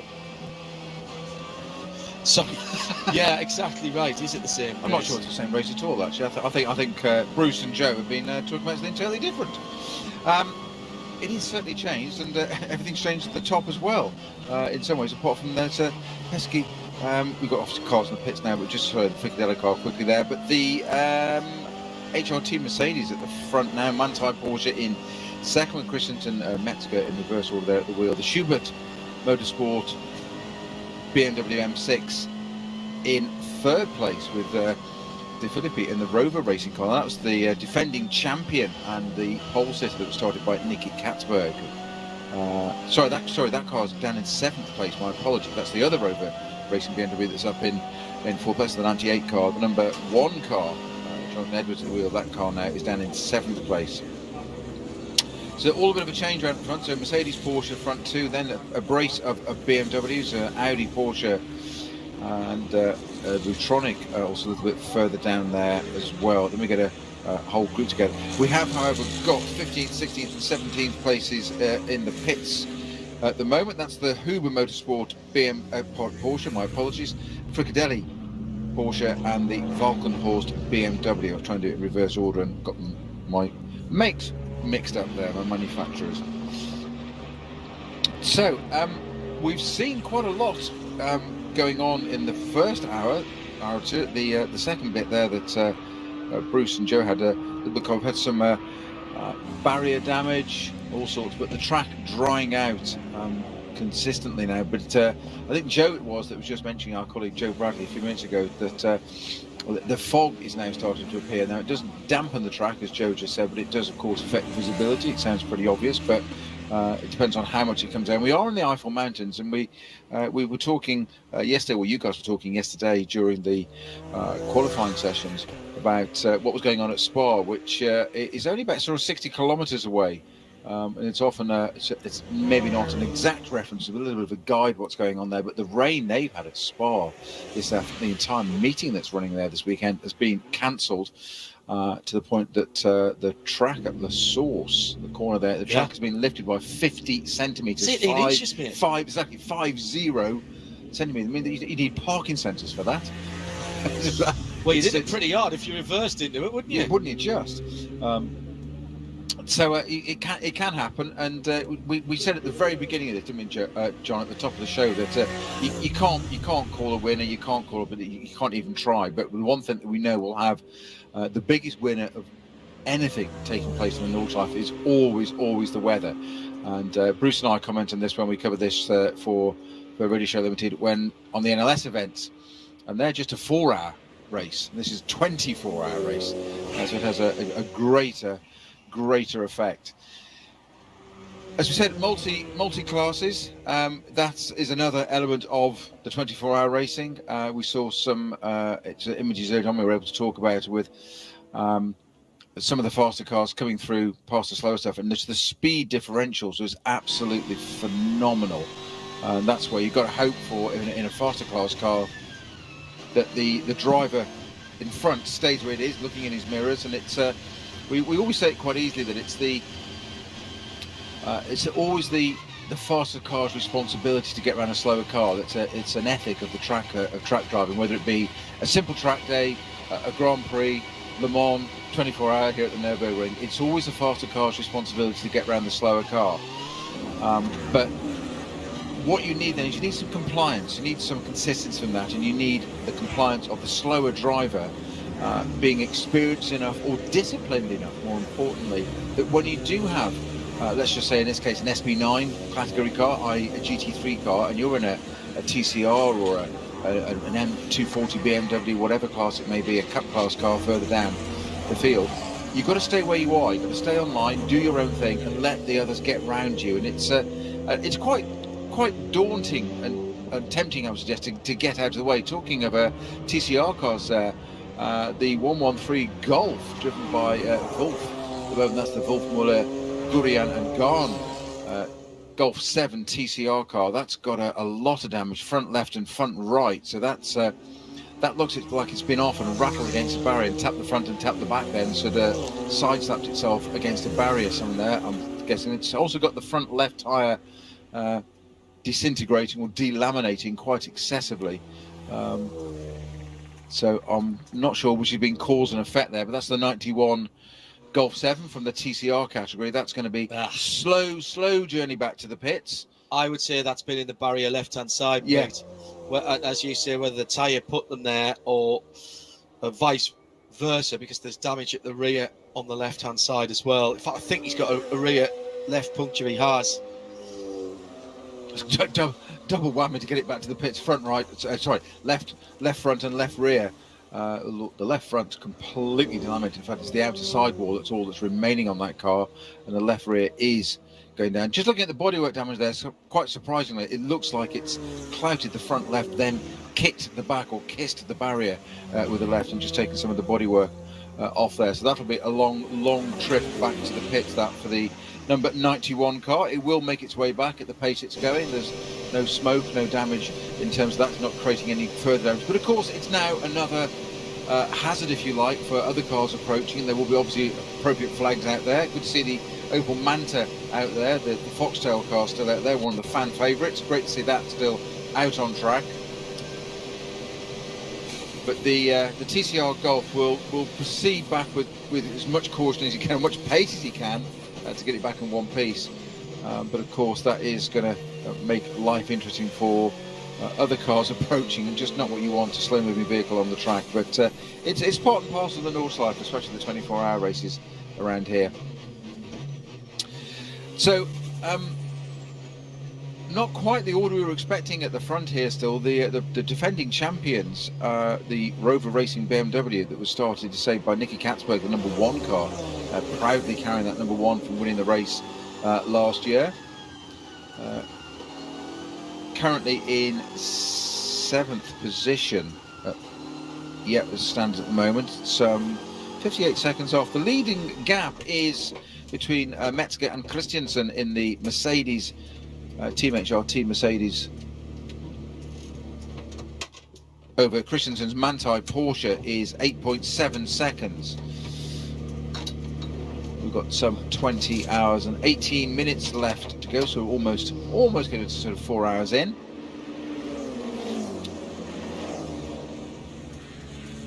KTM Crossbow into the pits. That's the 110 car.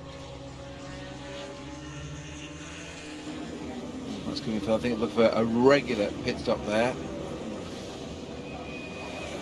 That's Merle bringing, that's the Teichmann Racing KTM Crossbow that's in the GT4 class. 19 laps completed, and that's brought itself into the pits there, and just around it, that's in 61st place at the moment, but the 60th and 62nd place cars there. So the Novell Racing Lexus and that's the RCF Lexus, and the FX Performance BMW 330i, those three all coming into the pits together. So 60th, 61st and 62nd into the pits together. Track now clear at Annenberg and Fuchsholm. That's good to have that clear. 9.5 seconds the gap's gone out. It was 8.7 on last lap for our leaders. And our 10th place man, the Maxi Goetz, brings the Get Speed Mercedes into the pits as well. 22 laps completed by the, I was going to say the top 10 cars. It's actually top 9 cars, and right on cue had, in fact, well, technically it has now because Muller's now created, but just because taking in the pit lane, it's across the line there, sent the centre across there, so the top 10 cars have now completed 22 laps. The Dacia Logan still continued around, had a couple of rotations, as David Coulthard would say. That is the number 110 car with one of our favourite drivers at the wheel of that, Doom. And if ever there was, we can't do the stereotypes. If ever there was a name to get Peter Maxey, that's got to be. I wasn't going to do it. See, I wasn't going to mimic it. I wasn't going to go that far. Well, I've got Scottish heritage. Yeah, see, exactly. You're lead. You're allowed to do that. So I just sort of gave you the intro and thought you might not pick up on it, but you did. But that's still good. I had a couple of rotations, we said, on one lap, actually, I think it was, as well, about sort of half an hour or so ago, in the damp conditions on the Grand Prix loop. But it's still out there running. So a whole clutch into the pits at the moment. In fact, 10th, 11th, 10th through to 14th in the pit. So that's Gertz, Raginger, Baumann, Bastian, Gunon in Mercedes, Porsche, and in fact all Mercedes but one actually. So that's the Maximilian Gertz in the Getspeed Mercedes, followed by Raginger in the Falcon Motorsports Porsche, and then the 4 Mercedes in a row, the 10Q racing cars and HRT and Getspeed of Baumann, Bastian, and Gunon. Great to see the Viper still going out. It's one of the older cars in the series, but it's also.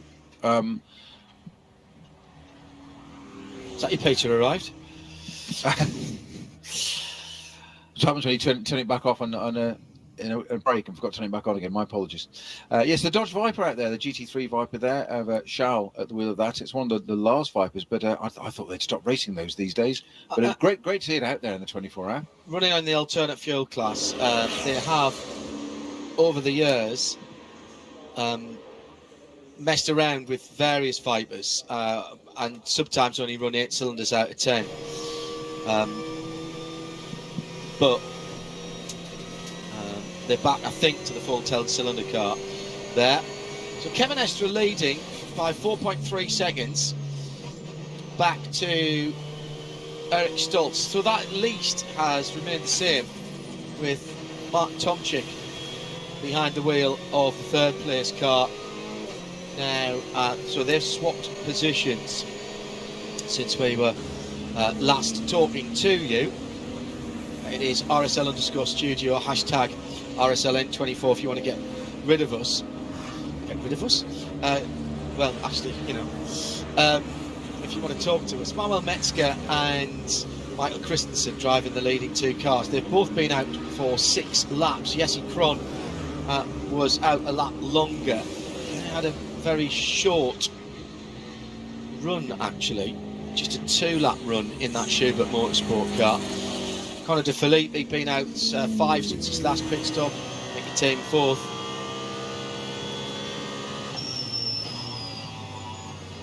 That's how it stands.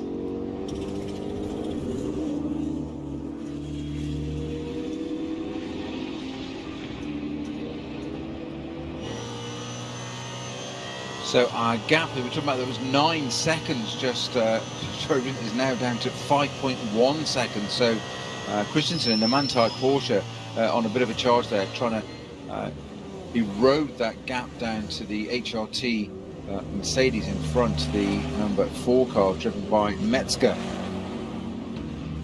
And Christian doing a fantastic job. I would still say that in Manthey they've got a bit of a record, a bit of a history around this circuit, to say the least, and certainly in 24-hour races. So I would say that there's a good opportunity for that car still there. 5.6 seconds it is. Just going to have a quick look at the sector times, and it's the fastest car on the circuit currently is interesting. The number 1 car, Jonathan Edwards, back in the Rover Racing M6 BMW. It's back up to 6th place. And that's just set its fastest first sector, and by some as well. A good half second there. It's only 1 sector, I know. I say sector 3. My apologies. But just we'll keep an eye on that one. I'm surprised that's not back up in the pointy end of it, as it were. So we've got one of the, of course, one of the Fricadella cars that was in the dropped right down the order whilst it was on Joe and Bruce's watch. The 91 Golf has made it back to the pits, looking decidedly second-hand. I think is probably the best way of describing that Golf at the moment. But it's front left tyre, as I say, just the inner sidewall and tread have gone. Well, there is no tread, but where the tread would be if it were to slick, if you know what I mean.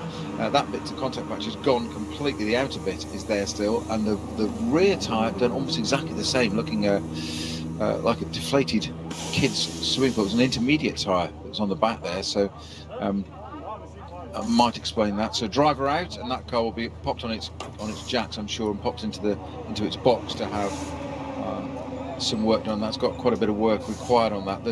It's actually not as bad as it looks. It's the front left is a lot of it is just tyre damage, I think, and it's bodywork. Just looking at I love your boyish enthusiasm, Snowy.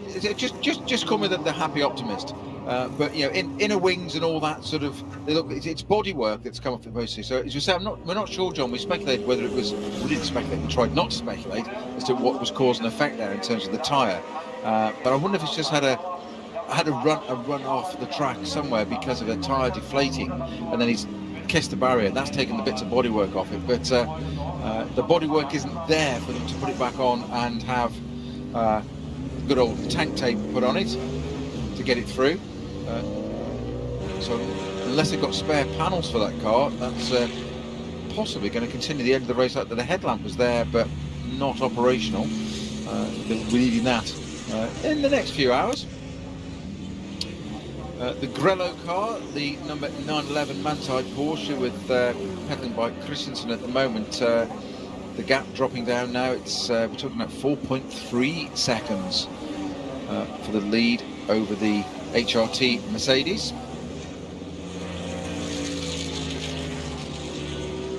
So Manti got just a little bit of history at this circuit, to say the least, especially in the 24-hour races.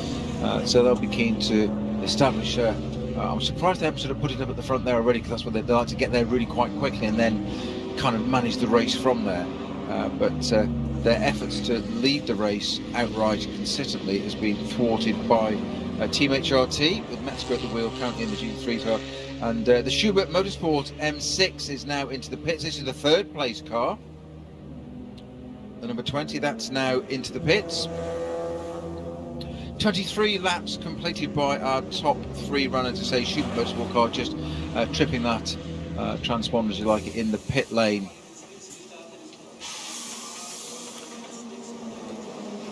And we also have, yes, that's the Chrome car, that's the number 20 car that's into the pits.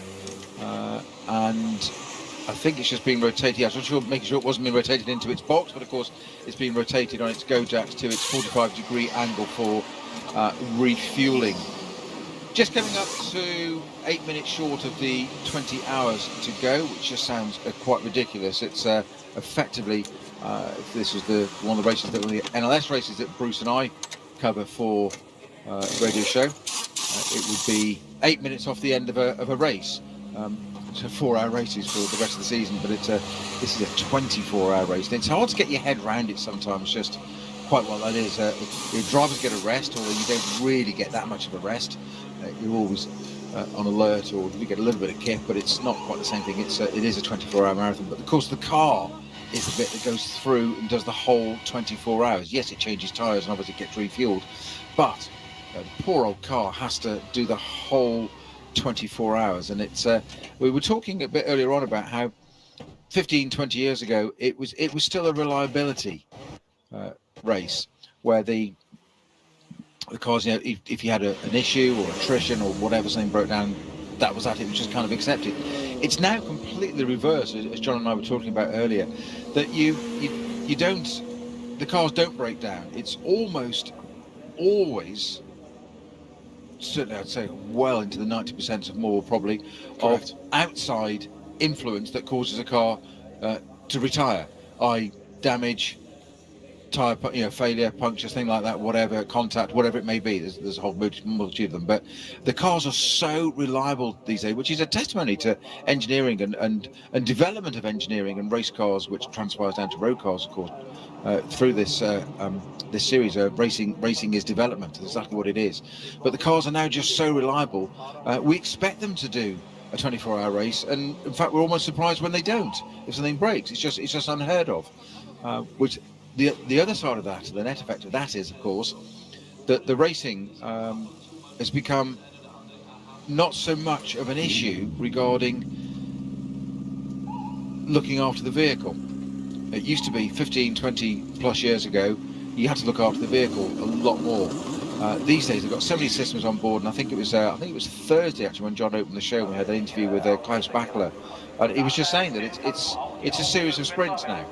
That's exactly what it is. The cars are driven virtually flat out, each of their stints. There's no looking after the car, being kind to the gearbox, or doing this or that. I'm not suggesting they're the opposite and cruel, but they're so reliable. They can just run right through to the end of that, and we're still surprised if anything happens. We've also got the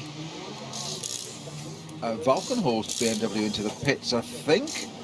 Just looking at that, it's not up on my timing screen, but I'm sure I've just seen that there. The Valkenhorst car into the pits. That must be well done.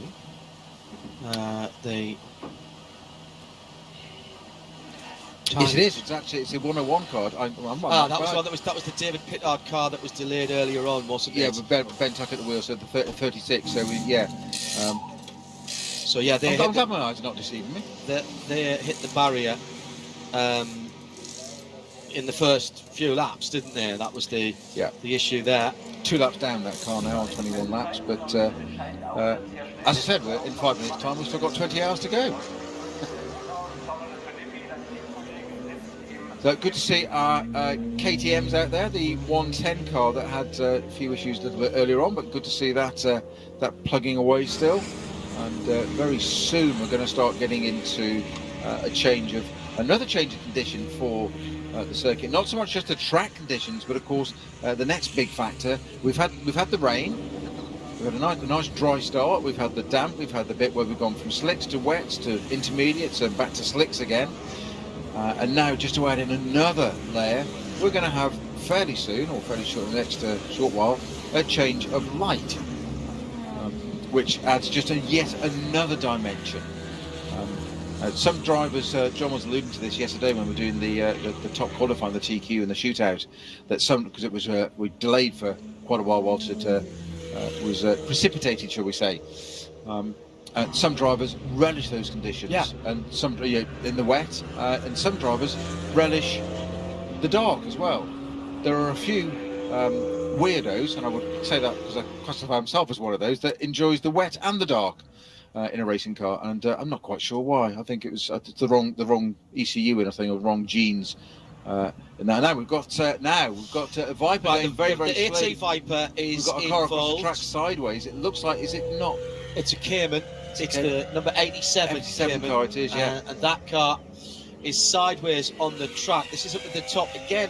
We've seen so many incidents in the same part. Yeah, it's Branner in the 718 Porsche 718 Cayman, and John, there's some. Stefan Branner, that is the Munich-based driver. I think there's front end damage to that car. I think that's been off from the barriers and come back again, and that's where it's resided. Just looking at some damage on the side of the track, and I just wonder. If that's what's happened, it's no. This is when we had issues earlier on, wasn't it? It's coming to the end of the lap, so coming off the Dottinger through a Tiergarten, and he's rolled. It's rolled.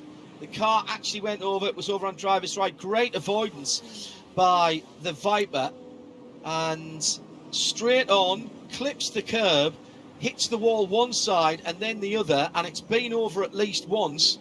So right at the end of Tiergarten, and I think that might have rolled twice, Snowy, actually. Yeah, it did. I don't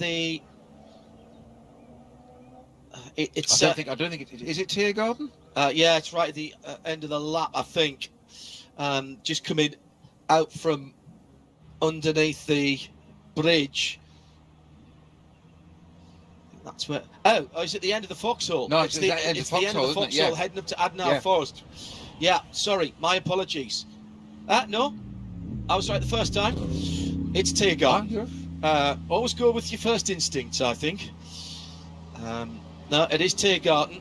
The trees are looking particularly well in leaf this year. The car has rolled off the circuit, but it has been upside down. So a nasty moment there for that Porsche. Stefan Branner sharing with Ernst Thrien from Grunwald and another Munich-based driver, Andrea Schlafitzel. And this has caught up the leaders. Awful lot of Porsche bits on the road to drivers right at the end of the lap. That's going to take a bit of clearing up, but it's going to require a... Oh, it hit the bump just wrong, kicked it out. So coming up the hill to the braking area, the first left, you don't brake there, but there's a little ridge in the road, and that just kicked the back end out, which pushed him wide to the right-hand side. That clipped the curb. He's already sliding with the back end going out to the right, car turning to the left. That catapulted him into the inside wall on driver's left, flipped the car over, and whilst it was rolling, it rolled all the way back to the other side and clipped the other barrier. Well, it's back on the wheels, and let's hope you're right. But you say it's gone over that bump, and it's created basically snap over steer, hasn't it? Yes, exactly so. So just flipped the back out, braked, then he's hit the curb, and it's just that double whammy, the two together. If he'd caught it, that's it. But unfortunately, it's flicked it onto the curb. Just a little pass. Yeah. There's a little rise just before the first of the left-handers coming into Tiergarten, and that's pushed him wide. He's hit the curb on the right-hand side, which has speared him across into the Armcore and started the roll, which then pushes him into the right-hand side, and then he's rolled a bit further and ended back up on his wheels, almost at the end of the Armcore on the left-hand side. John Edwards immediately coming past one of the cars there where the green flag was. That is a big, big roll there. It just goes to say what we said before, isn't it, John, about the narrowness of this circuit, the lack of width and lack of runoff as well. If it were Grand Prix part of the circuit there and that had happened, it'd have just caught it, it'd just been like, oh, moments, and, a little bit of a pucker up and carry on with it. Unfortunately, the track's so narrow there, hasn't got away with it. And also, of course, it does mean that they're going to have to put out the yellow flags quite a long way back. Stand by, we've come to the end of another racing hours, only 20 hours still to go. So let's take a look at how they stand at the top end of the field. It is still BMW that is leading,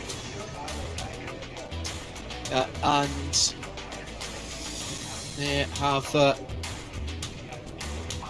done a really good job in the last few hours. So Conor De Filippi leading John Edwards from Sven Muller in the Rutronic Racing at number 3 Porsche.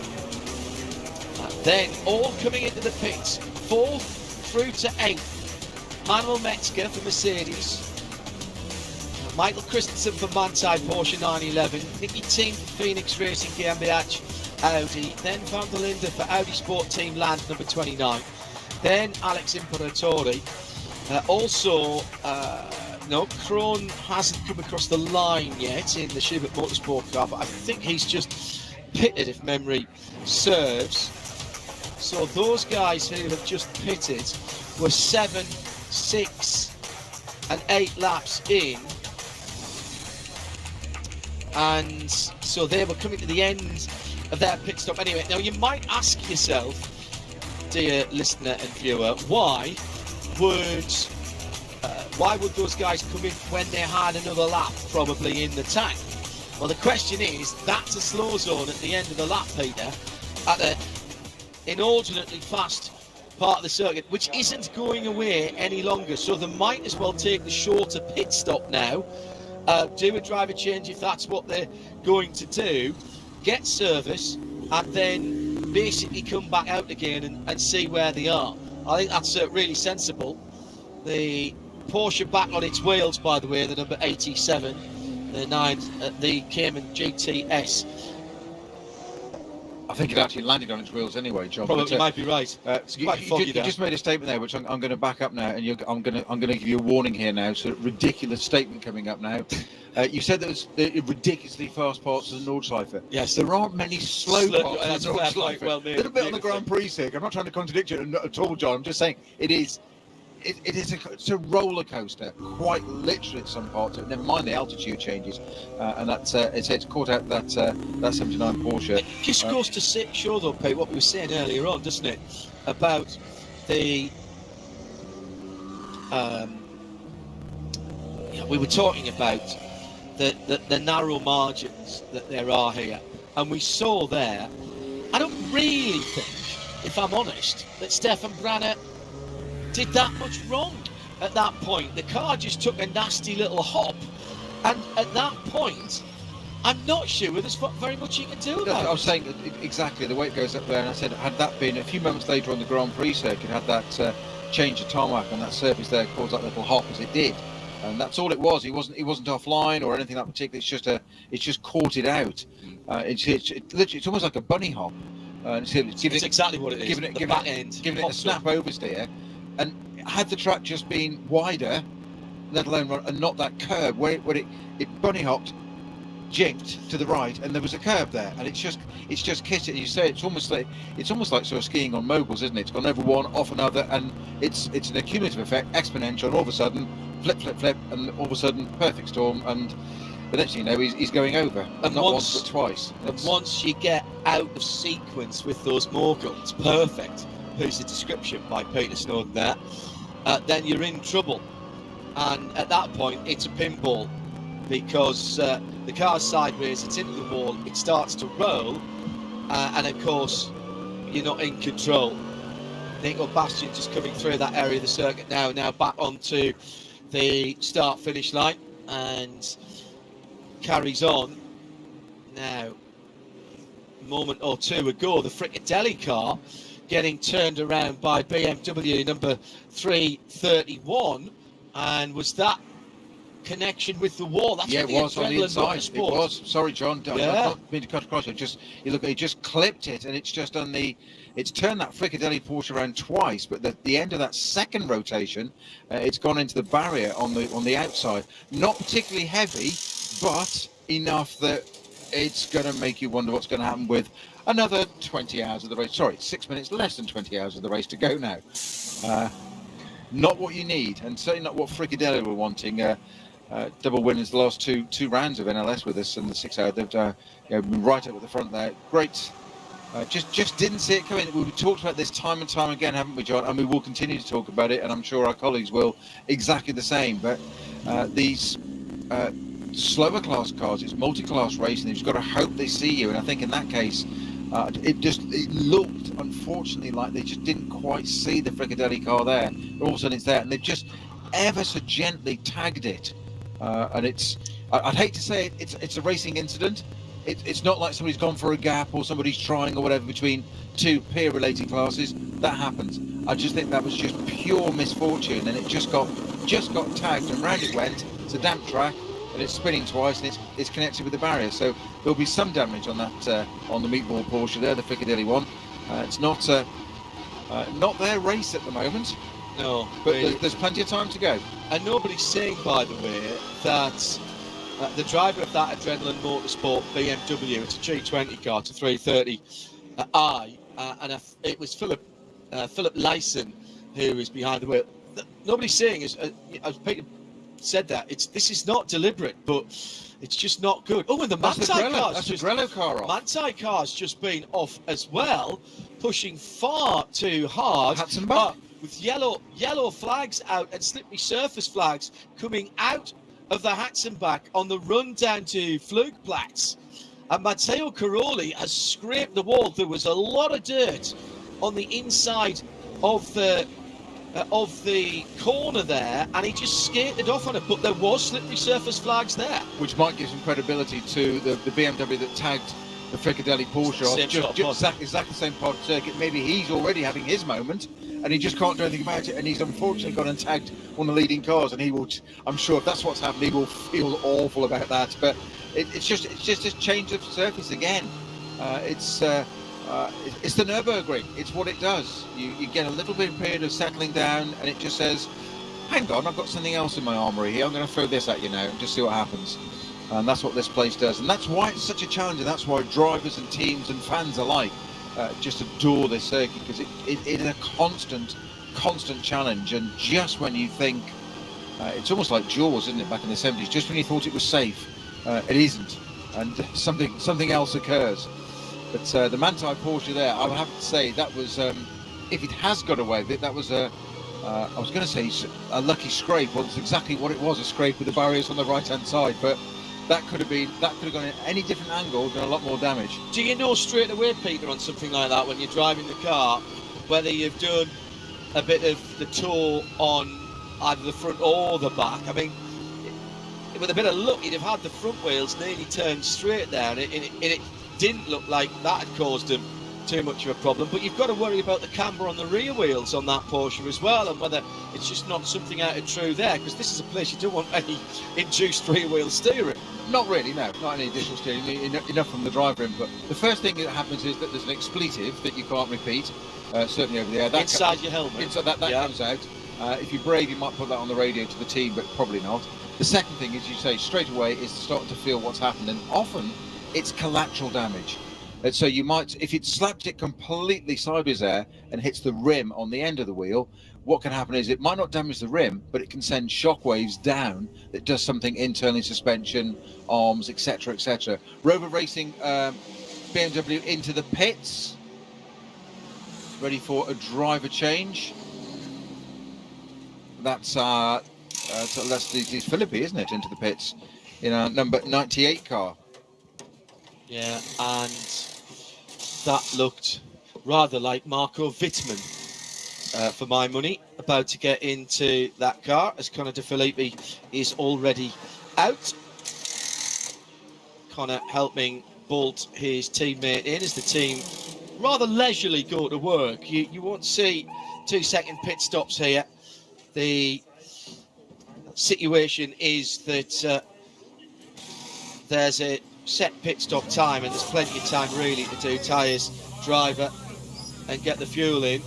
Oh, now there's a bit of shouting going on there in the background of the BMW team, and they wanted to get the car turned around to 45 degrees. And meantime, the number 19 Conrad car is in, and I thought for a moment that was going to get pushed into the garage, but it's not. She's turned around on the dollies. I do notice, by the way, that the Falcon tyre logo that is on the BMW, the Valkenhorst, the Rover Racing car that's just come in, they've put it on it's a requirement.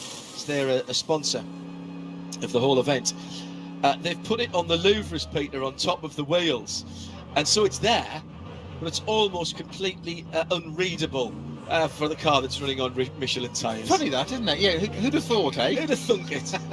And the Fricatelli car has stopped. The Fricatelli car has stopped. You know, that's funny. I was just watching the lap times. I think there's fluid out of that car, John. Yeah, I think there is. And who did we decide that was? Was that the 31 car? You should be able to check on the tracker and see if it's stopped there, Pete. Cairoli is still running after tagging the wall, but I wonder if there's been a secondary incident, because there was a BMW there as well, so maybe that was a bigger shunt. 31 cars on the Dottinger at the moment, so it must be the 30. So there we are. Well, according to the tracker, that is moving, but very slowly, having just come out of the carousel, heading up to Hoacht, which the highest part of the circuit, which wouldn't make any sense to me, because we just seen it stationary on there. So unless the tracker's not quite up to date, we'll just keep an eye on that. What other red and white Porsche? Well, that's my thinking. Could it have been? Because it was definitely a red and white Porsche, and my mind immediately went to one of the two Fricatellis, either the 30 or the 31 car. Now, and it did look like an SP9 car, if I'm brutally honest. Well, it's exactly where I went with it, John, with your thinking. I'm just going to scroll through images of participants. I'm at a loss to explain that. Let's see if we can find out. As Nico Bastian is coming to that area now. That is a Frickadelli car. Most emphatically. That is the. I am absolutely positive that is the Frickadelli, one of the two Frickadelli cars. The 31's on the pit straight, and that's just gone past the pits. Well, Vertigo with Pilet at the wheel, that's running in 11th at the moment. Really? Well, let's see if we can work out what's going on with that. It's a very, very odd one. 30 car. So it's the 30 car, and it's got left rear puncture, but it is now moving. Right rear. Right rear. Yes, thank you, Peter. So it was a Frickadelli, and it's now moving again after that tag. That was the side. That wasn't the side that was tagged by the BMW. It was tagged on the left-hand side by the BMW. That's right, because it went round, didn't it? It went round the BMW right, on the okay, left-hand side. No, you're absolutely right. Did the right rear, tagged it, spun it, tapped the barrier. So it was where it was tapped. So that's going slowly. And so I think the tracker was virtually right, because it is moving slowly. So that's the number. Just to clarify, the 31 Frickadelli car, which is now up to 9th with Pilet at the wheel, and it's the 30 car that is returning to the pits very slowly with a right rear puncture, we think, as a result of the contact with the BMW at the beginning of Hatzenbach, going out onto the Nordschleife. So that's going to be a little way back, but it's got most of the circuit to run yet, but it will find its way back. yeah, that's an odd one. That is an odd one. Unless it was stopped because of another incident, but it was definitely stationary for a while. That number 30, if that indeed was the car. And working on information that we're gleaning from tickets, it's Earl Bamber behind the wheel. Yeah, did a 4:11. That's what I was looking for. Did a 4 minutes 11 in what is, in fairness, a long sector 5, but that's 3 times longer than it needs to be. So that has been standing still for a little bit. Now, John, we talk about fog, and we've just been looking down the pit straight, nice and clear. See the pits, almost at the pit exit is like a curtain, a wall of fog as it starts to go onto the GP circuit. Now, that's one thing. If it's that on the GP circuit, what's it going to be like on the Nordschleife? Fog, visibility reduced, and we're heading towards night time anyway. Why ever not? How many more things? Do you want a challenge? Do you want to just go around Silverstone and just do a 1.5 minute lap and just keep going around for 70 times? No, let's go to the Nordschleife and do it properly. Let's go around for a day. Properly. Proper racing. We're biased though, aren't we? So, Rover Racing BMW, last year's winners, and therefore defending champions, naturally. John Edwards at the wheel of that, the number 1 car, carries that number 1 proudly from winning last year. New code 60 at Fuchshold again, and leading up into Adenauer Forest. That's just going to try to see who that's for. That's for the 171 car, which I'll just tell you what that is in 1 second. He lied, it was slightly longer, but not much longer. Sorry, that's the Cooper Leon competition car. That's the Bonk Motorsports car. Always worthy of the name check. Peter Bonk is driving as well there this weekend, but I don't think he's in that car. if I'm right in saying. Yeah, he's in one of the SP3 cars, if memory serves. Matteo Caroli is back up to speed.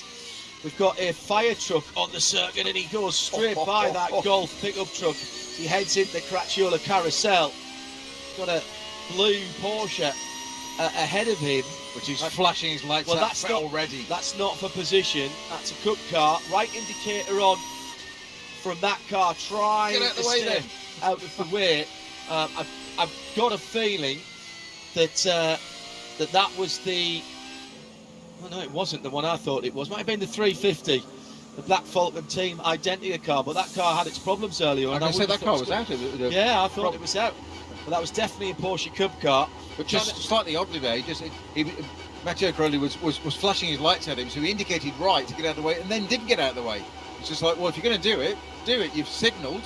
I mean, you don't have to signal on the racetrack, but he did it. So I'll have to say, as the faster driving approach in that, if somebody's kind enough and courteous enough to say, after you, Claude, and indicate I'm going out of the way, unless you just knocked the stalk, you then didn't do it. And that's exactly how incident's going to happen, because it looked like he's going to, then doesn't. This is going to be a long code 60 at the end of Tiergarten, because they're doing barrier repairs. As the 18 Mustang indicates right coming through the final part of the Nordschleife, and John Edwards takes that to mean he's going to pit, and then goes round him and pits himself in the number one. 71 car, non-respect of code 60, and that is going to be a very big penalty indeed for the Pro Sport Racing GmbH Aston Martin. Well, that car's had problems anyway.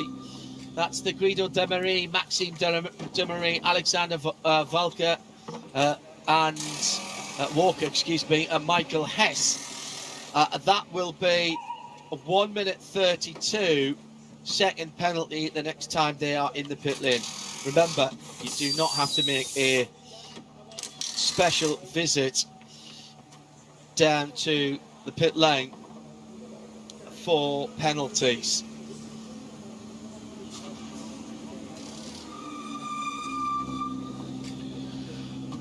Well, there's our number 87 Porsche. It is being brought back to the pits on the back of a flatbed.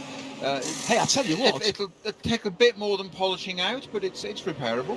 I tell you what, Peter, that cage has done its job, hasn't it? Because there was a few dents in the roof, but the doors were still able to be opened.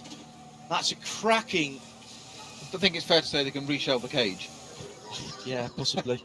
With a better description of the repair on that one. It didn't look nearly as bad as I've seen cars that they've had lesser looking accidents. That was a spectacular accident. They're not in the right way. Earl Bamps made it back to the pits in the 911 GT3R for Frubeer and Klaus Abelin's Fricadelli team. A Ruffel, I think it's fair to say, Kiwi, who was coming round. Let's see if we can identify the Beamer. Yeah, 331. It absolutely was the 331. Tapped the rear of the car that spun Earl round 1.5 times. Let's call it 2. 1 3/4.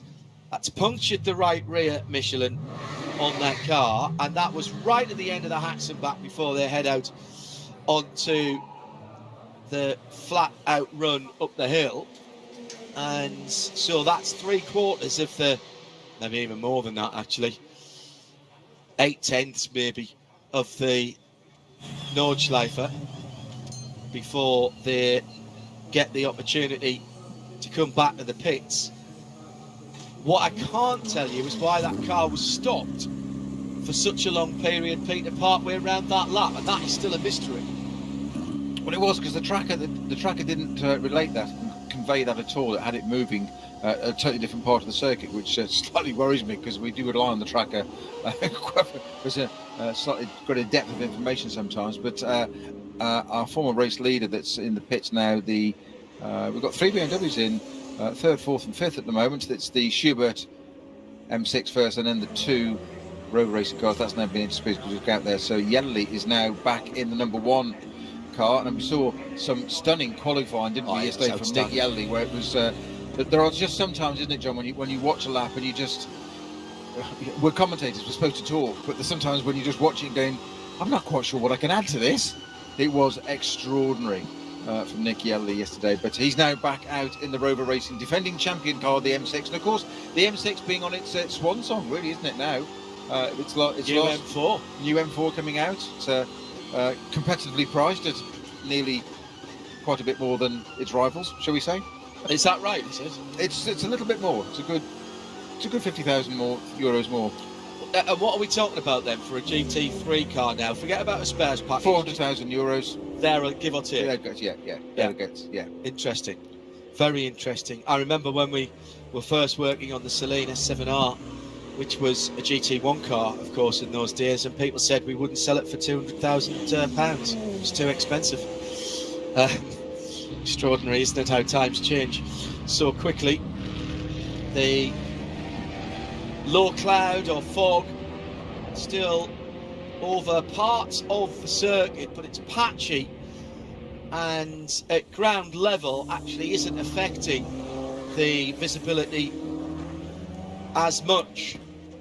Those of you with access to the internet, wherever you are in the world, you can get the onboard cameras, even if you can't get the cut pictures. And looking out the front of some of the cars, as we've got the ability to do here. In fact, as have the drivers, as we saw the view, that was the Land car earlier on, wasn't it? Checking the what the conditions were further round. We've got another an empty flatbed going on the way to pick something else up, so that suggests that there's collateral, John, from that other bit. Then again, hardly surprising on a circuit that's 25, 26 k's round. It's not really surprising, is it? No, not at all. So trying to get into a rhythm is the job now for the next many hours. We haven't done enough laps yet to be able to give you an idea of where we might be at the end. The distance record is 159. That's the magic number as far as that is concerned, and it's still that number 4 AMG GT holding out. I know I bang on about this, and sorry for repeating myself, but there's a piece of this circuit that always stuns me, and it's the Hatzenbach. And I'll tell you why. Not just because it's the beginning of the Nordschleife, but it's the transition. You've used the phrase quite a lot during the qualifying, John, of having to recalibrate, driving to recalibrate your brain when you're driving this circuit. You do a modern Grand Prix circuit. They held a Grand Prix here last year. A modern Grand Prix circuit has to have a certain amount of width, runoffs, etc., nice wide spaces. I think you could refer to them kindly earlier on as car parks at the side of the track. We used to have gravel traps.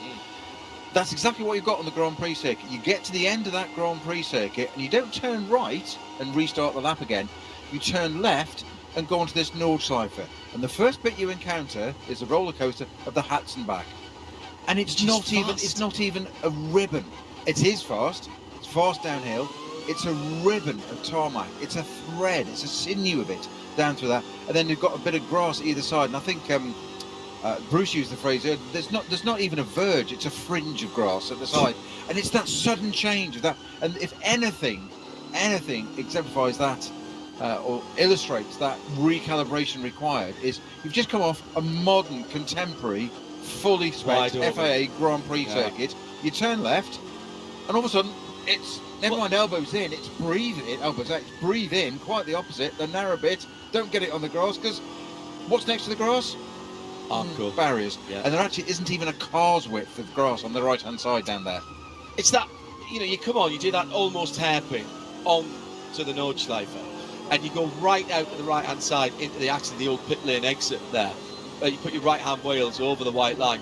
And that first downhill left-hander, it's not very quick, but it really sets the tone, because the inside curve looks like a small garden wall, and you roll out the outside curve, you don't really want to be anywhere near, and then you're picking up speed so quickly down that first right that by the time you get to the second right, you're in 5th gear at that point, and it's just about on and off the throttle and watching it. And it's really bumpy there, even though it's been resurfaced. I think you're spot on. I think it's a real culture shock in that respect, coming off the wide open spaces. And think of another factor, John, also, is that the growth of cars now, the sheer physical size of a contemporary GT3 car. You've only got to look at a Fiesta on the road. It's so much bigger than the original Fiesta. The road cars have grown bigger and bigger. Our parking spaces in supermarket car parks haven't grown with them. You've only got to have a what we think is a medium-sized car now, and put it into a car park space on the road, and you know how tight it is. Big sports cars, Ferraris, Porsches, they've always been big cars. Now they're even bigger and bigger, and you all of a sudden you go to this narrow bit. You're threading a needle down this. It's like trying to push a cow through a cat flap down to the Hats and back. Another non-respect of code 60 for another 1 minute 32 penalty. This time it's going to go to the Mueller Motorsport Porsche Cayman, number 309. This is one of the 718 Cayman Club Sports. That's a 982 in Porsche type number. So next time that one's in will be sitting in the penalty box for 92 seconds. Nick Yellowly trying to make a bit of progress at the moment as he comes down through Flugplatz, heads towards it's just heading down towards Brünchen, isn't he? Still some hardy spectators there. A few tents have been pitched as the photo vault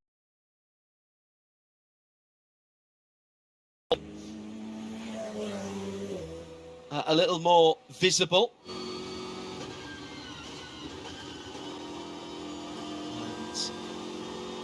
And now he is on the second part of the Hats and back and blasting down through the super quick areas.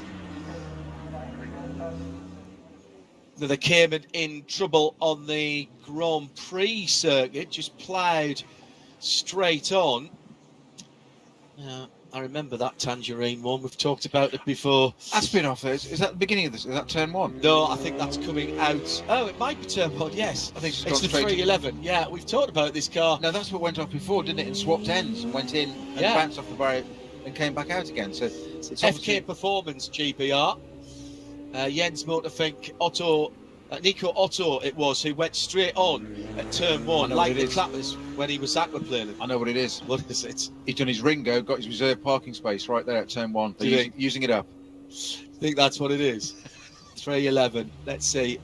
Hopefully it's not Nico Otto again, he's going to incur the wrath. It is turn one, John, but it's the second part of the turn one. It's the second part. When you turn right, obviously the track goes straight on there, so there's a gap. Effectively, it's closed at the moment for this configuration, but normally the gap's there. So there's it was the previous bit on the left it went through, and this time it's on the right-hand side. So not lucky for that Porsche. So let's hope it's not Ottoman at the wheel. Don't think it was it this time? New slow zone on the main straight, which I guess is possibly as a result of that. It was Torsten Volter, the Berliner. Actually, that's not right. A Berliner is a small donut. That's something to mean. Yes, as in JFK, ich bin ein Berliner. Yeah, yes. I am a small donut. A small donut. Yes, and one of those immortal lines in history. He is from Berlin. Cross the line for the number 911. That's another lap completed for Manthey, and for Matteo Caroli. He's just under 50 seconds behind the leading Team HRT, and straight into the slow zone for that stricken Cayman. It hasn't moved, it's dug right in, and the snatch tractor is on its way to pick it out. It's on its belly there, isn't it? So we've just gone through another hour. It's just after 8 o'clock, and it really is just after 8 o'clock here. So time to look at the even hour updates. Manuel Metzger leading in SP9 for Mercedes Team HRT. It's Franck Mayer behind the wheel of the SPX leader. That's the 704 the Glickenhaus. They're in 22nd position. Cup X, True Racing, KTM Crossbow, very famous name around here. It has a stuck behind the wheel. 25th position for the 114. SP Pro is the Black Falcon team car, 911 GT3 Cup MR. That's down in 119th place for the 350. That's the car that had all the problem earlier on. In SP8T, that's another Black Falcon car, this time the 36. That's doing much better in 29th position. SP7 is Huber Motorsport in a GT3 Cup car. It's number 80 in 32nd. GT3 Cup car, up in the up nearly knocking on the door, the top 30. Very impressive. It's a cost-effective way to do this race and do it very competitively. Remember, there were 32 GT3 cars. And you call me an optimist. Cost-effective and motor racing in the same sentence. Come on, John. Yes, I'll move swiftly on. TCR. All right, well, there's a TCR in 33rd for Hyundai. With Manuel Lauk in the Elantra in the 830. That's 33rd, the 830 car. The BMW 240i class, which is the old Class 5 cars, that is Adrenaline Motorsport, and they're in 83rd with that car. Cup 3, they're up in the top 50, well inside the top 40, in fact, just inside the top 40. W&S Motorsport Porsche Cayman, the number 302, is in 39th position. And finally, for this rundown, SP4T is another Porsche 718 Cayman, got about every version of that. That is the number 718. And that is in 65th position and leads its class. Paul Marquardt would be delighted to see all these 718, or all these Caymans at least, leading their class. I can't remember if it's a 987, I think, that Paul is driving now and enjoying every moment of it. Fine choice. Cayman S, I think it was, that he and Travis managed to get their hands on, and having lots of driving fun in that machine. Thomas Pryning respecting the code 60, coming up to the scene of that scary looking accident. Driver, by the way, was taken away, seen walking from the car to the ambulance. Best news of the race. Yeah, that's good, and that's long since gone, as is the car.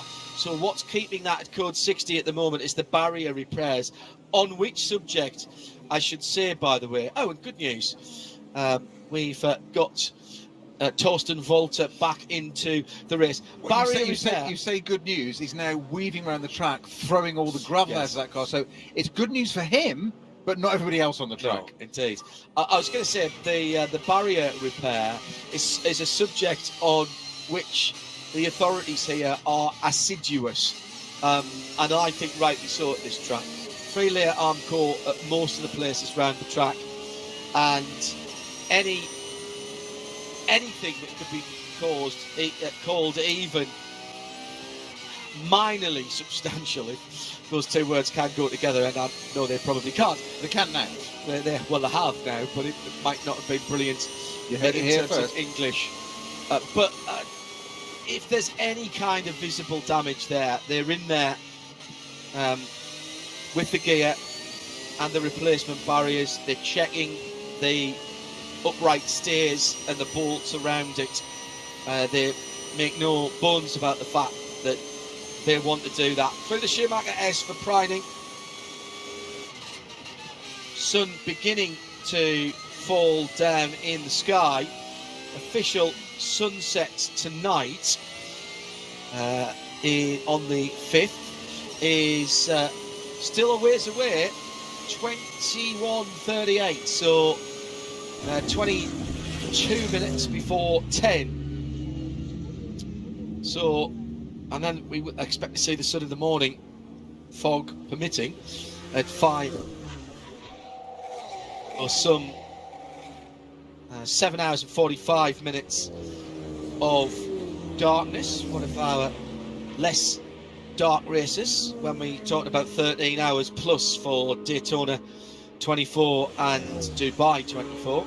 They vie for where we are in the universe, what time of the year it is, and all that sort of stuff. Just a few days here and there can make a difference. Second ridiculous statement of the hour coming up. There's different types of darkness as well. Oh no, I completely, but this is out the forest here is proper dark. Le Mans illuminated. It is now. It's like driving in Dubai. It's fine. No problem. Dubai. Now, interestingly, Dubai isn't though. Dubai haven't got the round the track. I know what you mean about driving in Dubai on their roads. That's what I meant. Sorry. But round the track at the Dubai Autodrome, there's maybe a couple of lights on one. There's a light at the end of the middle. But that's about all. Daytona fully lit, like a stadium. You were quite right to correct me there. I meant Dubai. I realised that. I realised They that. obviously ran out of money for lights at the Dubai, the Motor City circuit. Don't have enough electricity there, apparently. Exactly. I didn't need some camels on a treadmill or something like that. Let's not go there. But Spa, for instance, the pits is illuminated. Then you come down out of Eau Rouge, pop out of Eau Rouge at the top at Radion, you go basically into the woods, and it is pitch black. And that is quite extraordinary. And just seeing the Alessio Piccarelli there in the Falcon Motorsports Porsche at the correct speed, not breaking any rules, anything wrong, but there's an intervention vehicle and a flatbed on the right-hand side of the circuit, and just sides his way by. Where I'm glad I'm not a track worker. Let's put it that way. Down to the bottom of the hill, the bridge at Adenau, and now starts climbing back up again. Still that slow zone towards 60. The Foxhole issue has been cleared. It clears backwards normally from the incident. So Adenauer Forest was where the issue is, but still at Tiergarten the issue persists, and this is an issue of track barrier repair. So remember, dear viewer and listener, some time ago now, we were talking about drivers taking pit stops slightly before they needed to. Well, they've all come in again since then. It goes so very, very quickly, doesn't it? But they are getting 8 laps out of the tank now, easily.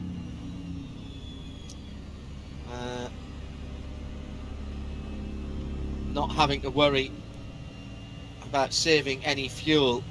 Get a few extra litres for the Nürburgring 24 per stint than they do for the NLS, because the NLS of course uses a slightly shorter version, Peter, of the Grand Prix circuit. Goes down to the first hairpin before coming back. And you were mentioning earlier, John, about our listeners the world over, and we just mentioned about Dubai, and we have a man that races in 24-hour races quite a lot in his Citroen C1 24-hour race they had only last weekend, but he's out works out in Dubai, Nick Payton, and he's got a new team going for this year for his Citroen C1, which is I believe is going to be called Team Tagnut, and not quite sure where he goes there, but he's a banker. He knows what he's doing. He's out in Dubai, and wishes he was out. He's done lots and lots of laps around the Nordschleife and is building up to getting into the 24-hour race apparently. Which is not something you can just turn up and do. We've had a number of tweets at RSL_studio using the hashtag RSLN24. I used this analogy the other day. I'll change it up a little bit now. Clean it up for air. I said if multiple world champion Lewis Hamilton wanted to come here, but if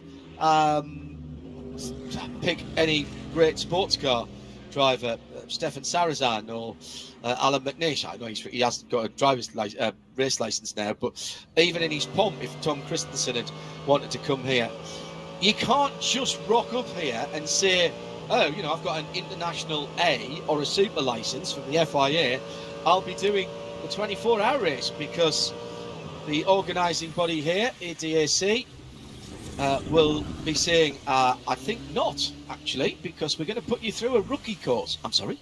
A rookie course? Yes. You'll have to do some classroom sessions, and then you'll have to be shuttled around the track. We're going to show you the track, and we're going to give you some information. Then you're going to do some slow laps in lead and follow, duck and drift, and then you can go out and do a Nürburgring tracker.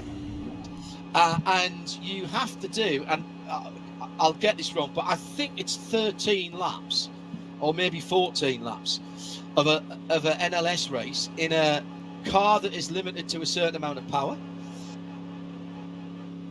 permit. And at that point, if you can go on to do what you want to do in the big race and do the GT3 cars, and that doesn't matter who you are. And I have not one iota of issue with that because of the nature of this place. You wouldn't have had to do that when you were here. Nah, didn't have to do that at all. No, any rookie orientation. Yes, had to do that. Yeah, as a basis, but it was quite funny for me because you had to sit down with an official and say, right, what have you done? What's the last race you did? So and so. And it was like Spa. What was it in? Group C car. Okay, right. So that's not an issue. So you're going to be right with a Mitsubishi Lancer, hopefully. Well, I love your description there of Lewis Hamilton rocking up here and just being presented that 7-time world champion, and you can't take part in this race. And you're like, you serious, man? Like, Yeah, no, we're deadly serious, no, Lewis. deadly You can serious. sit in the classroom. I just love that concept. Sitting at the back. If ever there was a show made for TV, it's putting Lewis through that. Well- That would just be brilliant. Well, Mark Brundle did it. Compulsive viewing. Brundle did it, and then went and raced with his son Alex for Aston Martin. Finished second in class, actually, in a NLS race, not in the 24. In the 24. I think he did. Yes, Yeah, he did do the 24. I'm Yeah. awfully sorry. Alex yes. won his class in 2019. Yeah, But Martin did it as well. yeah, very, very good fun. And if you can find that on video channels, it says it's called the Brundles Take on the Nordschleifer. You can recognise some voices in there. It's Johnny Farmer's voice who was in that a bit as well. So the Fricadelli car that was brought back to the pits by Earl Bamber with a right rear puncture, and therefore had in fact stopped on the circuit.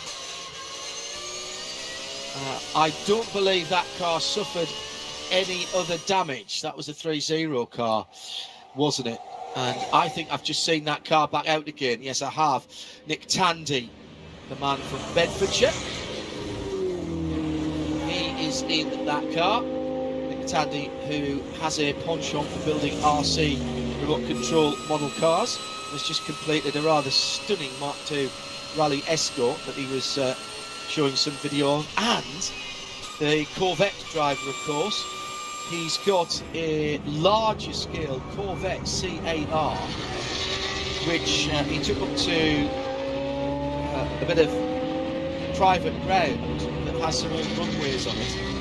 And this RC car, which is about probably 18 inches long, beautiful model of a C8R, using some clever GPS bits and pieces, was timed at over 90 miles an hour. Not scale speed, actual speed, pushing on towards 3 figures. Quite extraordinarily from Tandy.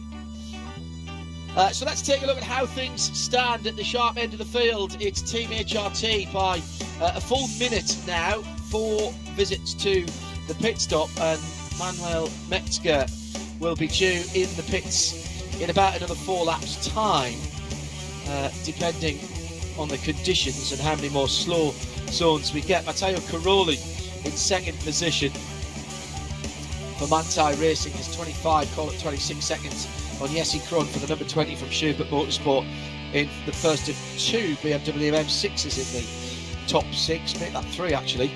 It's it's not Kuno Whitmer at all.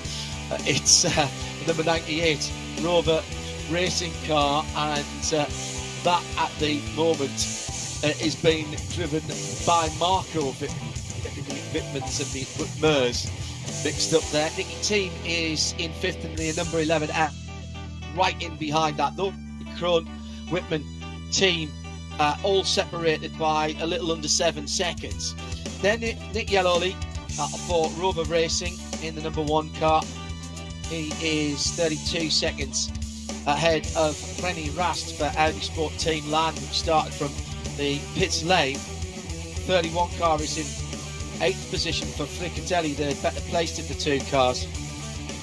And behind that, it is KCMG quietly going about their business. All right, 2.5 minutes down, Mark Holzer behind the wheel of their 911 GT3R number 18.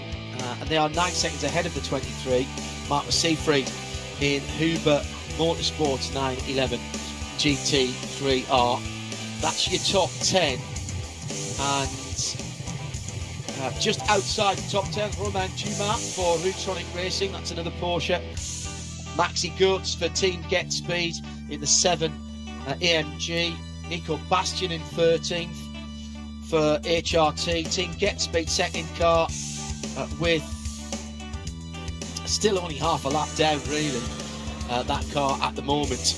And that's got Jules Gounon driving that car, which he shares with a really good lineup there. Dirk Müller, Fabien Schur, Mathieu Vaxivière as well.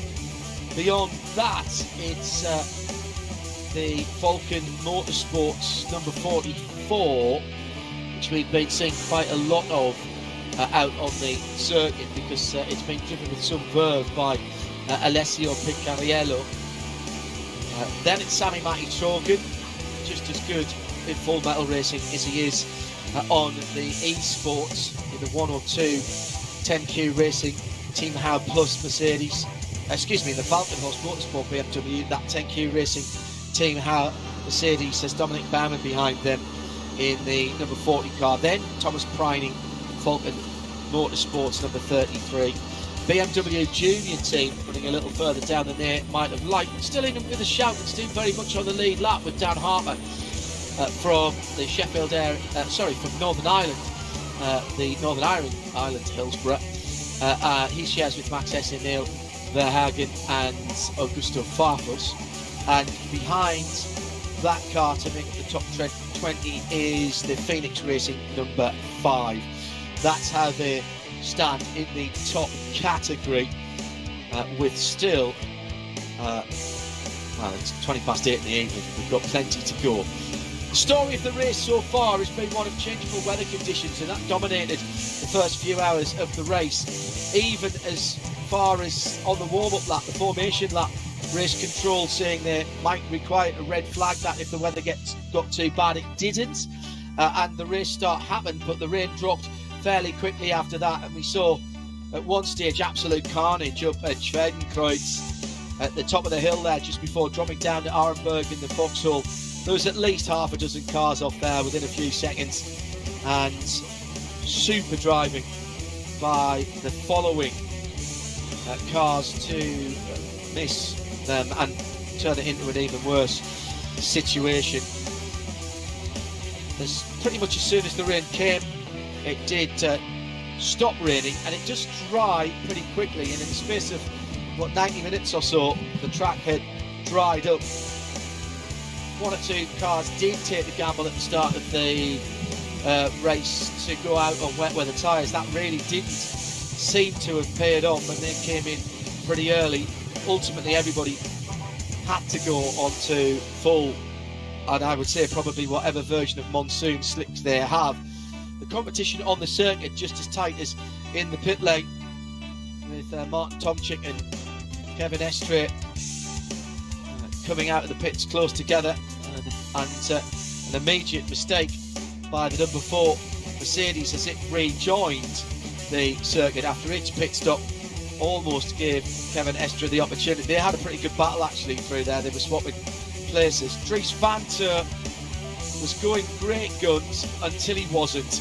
A tiny little right rear drop off the circuit as he was climbing up towards the hill before Callenhard, and he put the front of the Audi Sport team Phoenix in hard to the right hand side. Again, no chance for Dries to be able to recover that, and that car did make it back to 15, having to undergo some severe work on that car. Then the big incident down at Tiergarten, which has got us still under a code 60 there was the one of the Caymans that actually rolled twice there. Even the best at the front of the field, Matteo Caroli, not exempt from making mistakes. A little bit of dirt on the track coming out of Hatton back, and he ran that car down the wall. Some very sad looking cars, including that number 87 Cayman. Glad to report that Stefan Branner, the Munich-based driver, was taken away in an ambulance, standard operating procedure, but was seen under his own volition there. That full court, that code 60 there, Pete, is still going on because of barrier repairs, but we have got another car BMW. Stuck out on the circuit, the distinctive I can say angel eyes. the corona ring lights that you can see there. Yeah. Exactly. That's identified first. Before I saw the number, how sad is that? Yes, I'll just get my BMW spotter guide out and put that away again, and yeah, I'll go back under the rock, shall I?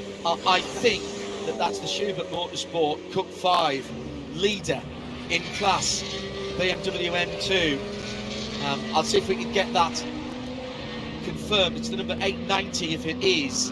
They're running down in 63rd position.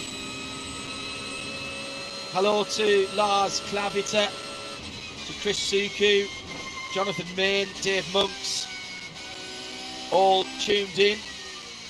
The Bon Cupra also has had a problem as well, the 171.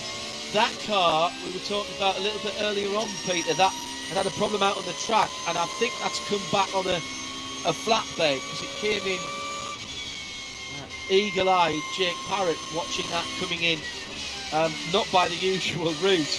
Yes, because the tracker, even if the flatbed goes off the circuit and out onto the public roads, the track is still working, and quite often you'll see a car going round the surface roads that are the public roads around here. Much easier, by the way, for cars to get back to the pits when that happens, and it doesn't, outside assistance doesn't end their race here. It's very much encouraged to get the cars back running again. It's Matteo Caroli shaves down the inside of an AMG, that was the CP racing car, Charles Putman et al. But a point that somebody was making earlier on, Peter, is it was a lot easier for teams to get around here. And if you do have a problem, instead of it taking sometimes hours to get back on the flatbed, they're 15, 20 minutes once they're on the public road. With hours of the race to go, so that's just brilliant. And it's again, it's I hate to say it, not the stereotypical thing, but the German efficiency. It goes back to what you said, John, about the licensing process, how you have to go through it. That Lewis Hamilton can't just turn up here 7-time Formula 1 champion. No, you can't do it. Tom Christensen, 9-time Le Mans winner, isn't it? 9 times? No? Yeah, 9 times. Yeah. He can't just turn up and do that. He's got to go through the process. Such is the scale of this place, and quite rightly so. But that efficiency filters down through all the levels, as you say, not just the driving on track and the processing and the licensing, but the efficiency of the barrier repairs and everything else. Interesting, just we were talking earlier, John, about the weather over at Spa, only a few 60 k's away. But yesterday created a lift of the track at La Source, i.e. the first corner of the circuit there, by 50 centimetres. Belgian efficiency coming into play as well. That bit of surface is being resurfaced already today. Really? That's being done as we speak. Unbelievable. Lost revenue, I guess. One of the track not working, so... It's Dutch Supercars this weekend, and they've had to cancel their event, haven't they? I guess we've got to let the tarmac settle, haven't we? We've got to let it cool down, but... So we're just coming up to... we're 3 minutes off, 19 hours to go. But you know what? I don't know about you, but I'm worn out already with all this excitement. It's good. I like this. I know. I know that we're a long way from being anywhere near the end of the race, and we've had quite a few incidents that have caused slowdown zones and code 60s. But this is still running at a pretty hectic pace, particularly at the front of the field, and The best lap has been an 8:34, so still about 25 seconds or so, maybe a bit less than that, 20 seconds, let's say, away from what we were expecting. But we've not really had the clean track that we wanted to.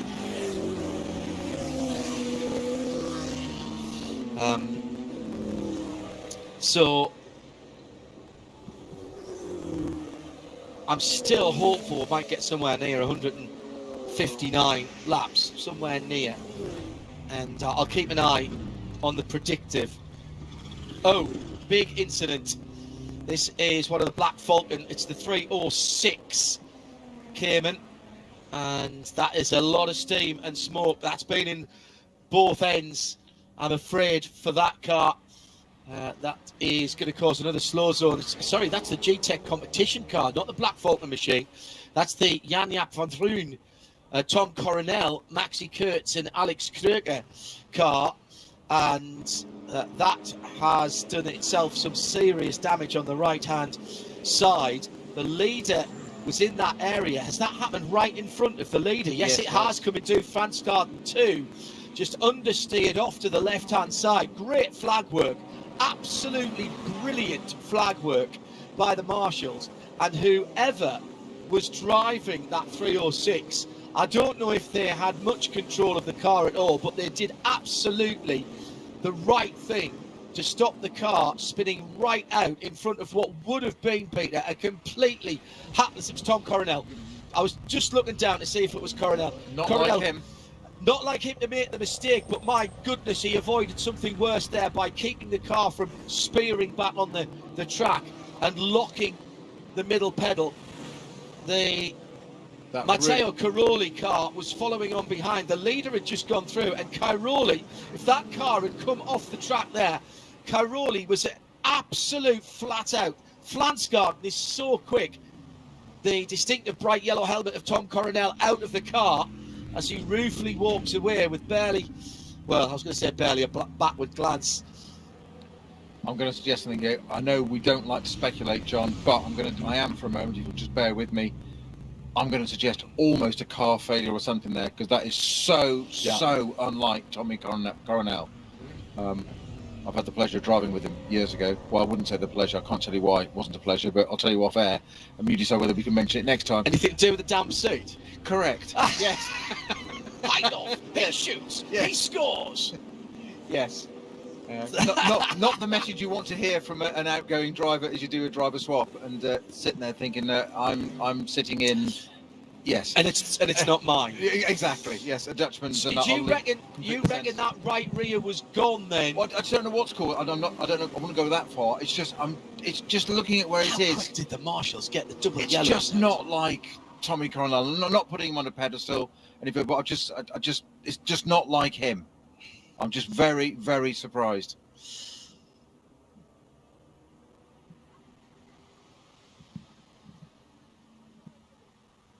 Just on 8:30 Central European time, we start another hour of the race with just under 19 to go and a slow zone in Flugplatz for Tom Coronel and the 306 Porsche Cayman G-Tech competition in the black and blue colours, which is why I thought immediately a Black Falcon car. So apologies for that if I panicked anyone who's particularly following those machines. Now fog starting to really descend at the end of the GP circuit onto the Nordschleife of the Hatzenbach, and just watching Cairoli there in the Manta going out onto the Nordschleife.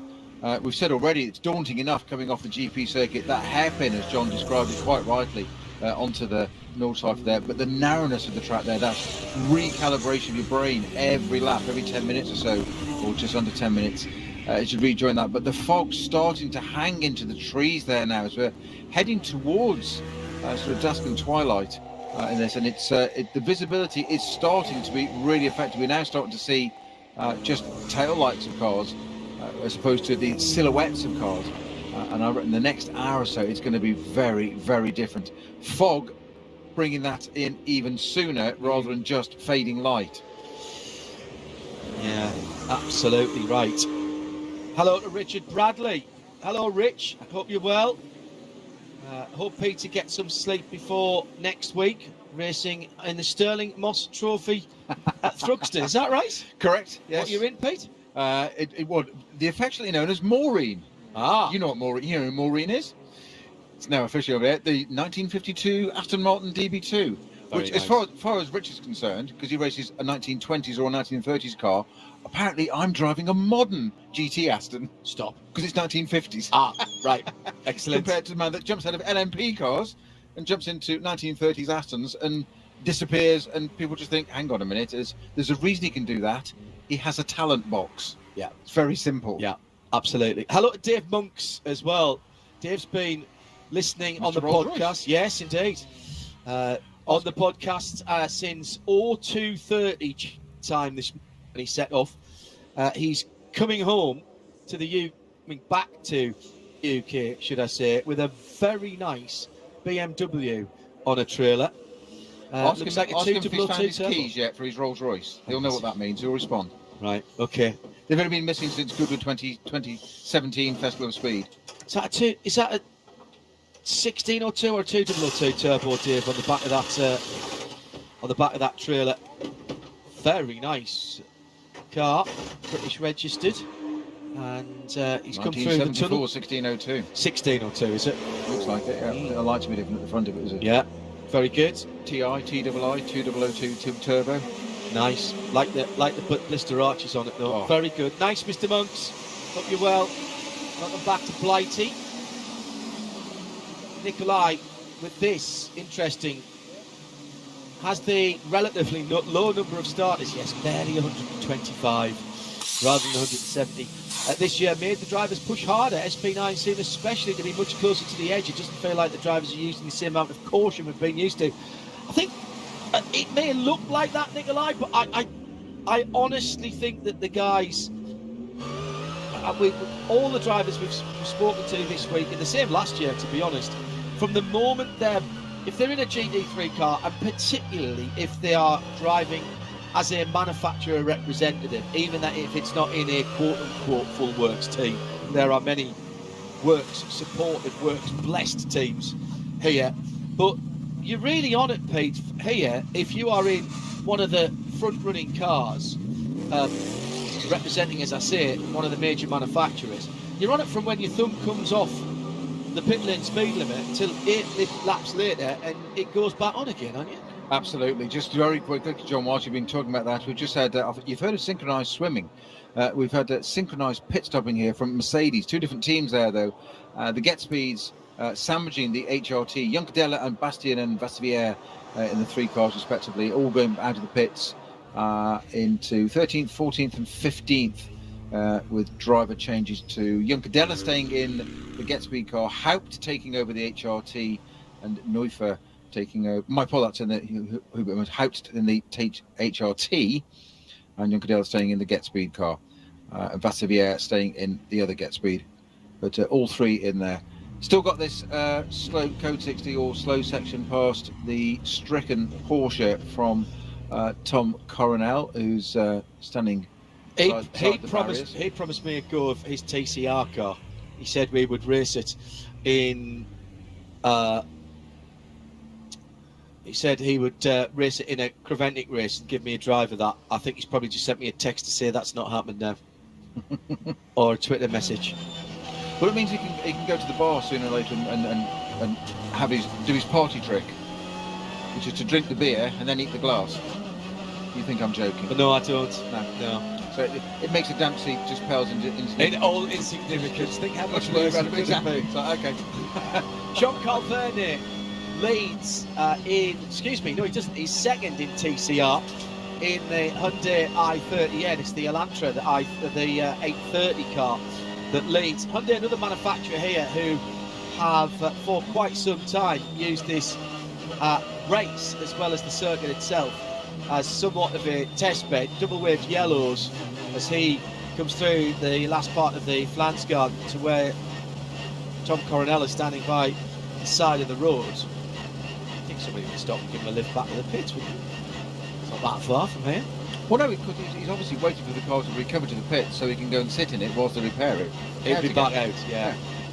Interestingly, after that huge accident, the headlights on the Cayman are still working. It's just somewhat unfortunate about the wheels on the right-hand side not pointing in the correct direction, but not anywhere near the right direction. Nasty accident that, but Tom, at least you can see where it can't go. Yeah, Hoare Act from race control, warning drivers of low cloud and fog there, post 152. Thank you, Rennie. Hoare Act being, of course, the highest part of the circuit, so it's just starting to descend there, yeah. We're about an hour away from official sunset. This time of year, 15 or 20 minutes after that, before it gets very dark indeed. Although there were, I dare say, it'll depend on what state the sky's in, because we had some beautiful last vestiges of sunlight and spectacular sunset on certainly Thursday evening at the end of, or in the nighttime session. Dear viewer and listener, you might be thinking to yourself that it is a remarkable feat of self-control that these drivers are immediately down to 60k when they have to be down to 60k. When you see how many times yellow flags are, if not abused, then certainly stretched in terms of speeds in other motorsport events.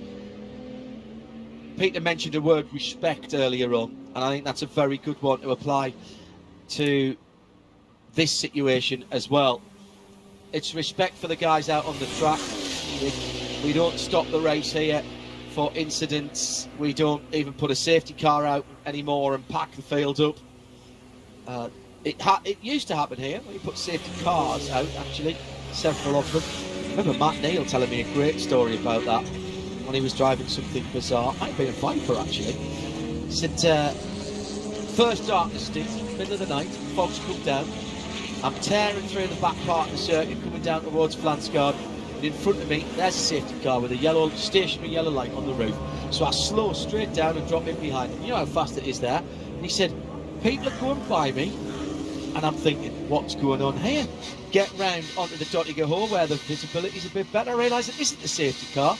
It is, in fact, a VW estate car with a cage in and a taxi sign on the roof in full taxi livery from whatever. So he said, and I'd never seen that car all week. I'm convinced they just got themselves into the race somehow. And he mixed with this. He does? I remember when I did this, there was a VW Transporter. A van? Yeah, van with full cage. And I must admit, I did exactly the same, of just, really? Because I just assumed it was an instant vehicle. It wasn't until you realised on close inspection it was a bit more than that. And they did have safety cars in those days. Yeah. As I say, it was all in a long, long time ago, and all sepia type photos. But in those days, we were encouraged by a German teammate in the same garage, shall we say, from a different rival team, that if there was a safety car section, then the idea was turn your lights off and go past 2 or 3 cars on the grass and join in front, and then turn your lights back on again. That was a top tip from a local, shall we say. It was just like, seriously? Yeah. What about transponders and things and whatever? He said, I should just be careful. It's just like, okay. And the legendary German sense of humour that apparently is non-existent.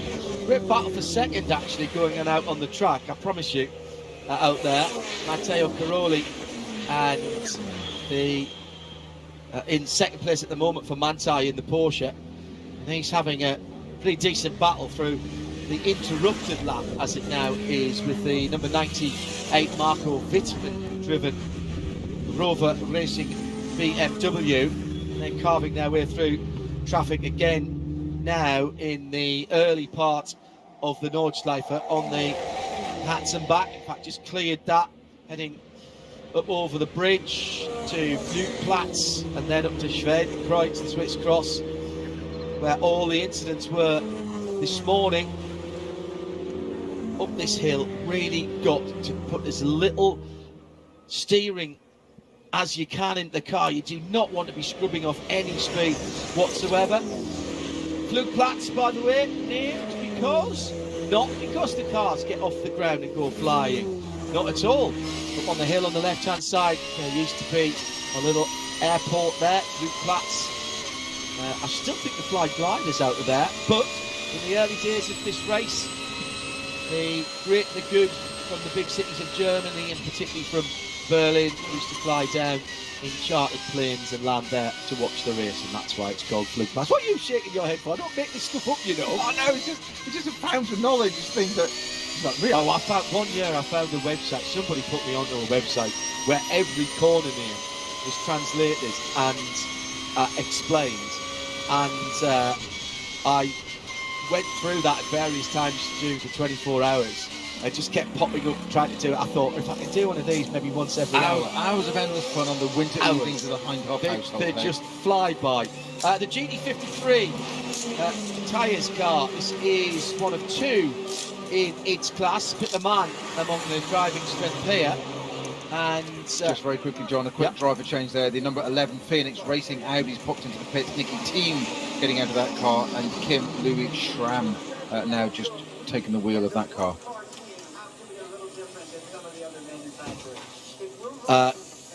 The GT team, the 53 team, very much echoing the situation that we had from Beretta Autosports at the Indy 500, and I'm going to say more than a majority. I'm pretty certain that pretty much every active member of the team, from the driving staff to those changing the wheels and fueling the car, are all female. Now, that makes not a jot of difference to me, to be honest. Neither does it make a jot of difference to the car or the stopwatch. But for some people that will make a difference, and ironically not to Christina and her teammates, because they want to be seen as racing drivers and not female racing drivers. However, that said, the opportunities there, when I say it doesn't make a jot of difference to me, I mean in terms of performance, but I mention it because of the opportunities that have been afforded there. It is a truth, of course, that there are no separate classes based on gender in racing. We don't have a men's race and a women's race, and it has been ever thus. And yet, it doesn't seem to work out like that, does it, when we look at the opportunities for drivers?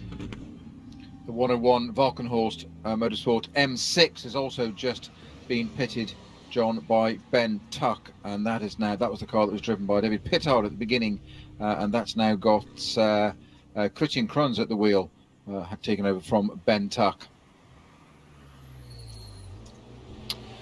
Let's see, the 306 Porsche that had its indiscretion, shall we say, with Tommy Coronel is still facing the wrong way up the circuit, but they've got a flatbed alongside now, and that's going to be picked up and onto that and returned to the pits and assessed. I think we can possibly preempt the outcome of that assessment.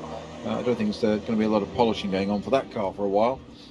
But it is more to the point from a continuation of the race. It will be taken out of the way, and we can get rid of that slow zone past that at the moment. So, meanwhile at the front though, the Manthey Porsche coming under increasing pressure from the Rover Racing BMW. Immediately behind it, Wittmann, and just behind him is the teammates car, Nick Yelly, in the other M6 from Rover Racing. So Mercedes it is at the front, HRT with Metzger at the wheel, Carioli in the Manthey Porsche in second place, and then a brace of BMWs for third and fourth. That gap's just closed down because they've just approached, just reaching that point there. Matteo Carioli it is at the wheel of the Manthey Porsche, just going past the stricken Tommy Coronel 304 Porsche, which is now up in the air, ready being moved onto its flatbed.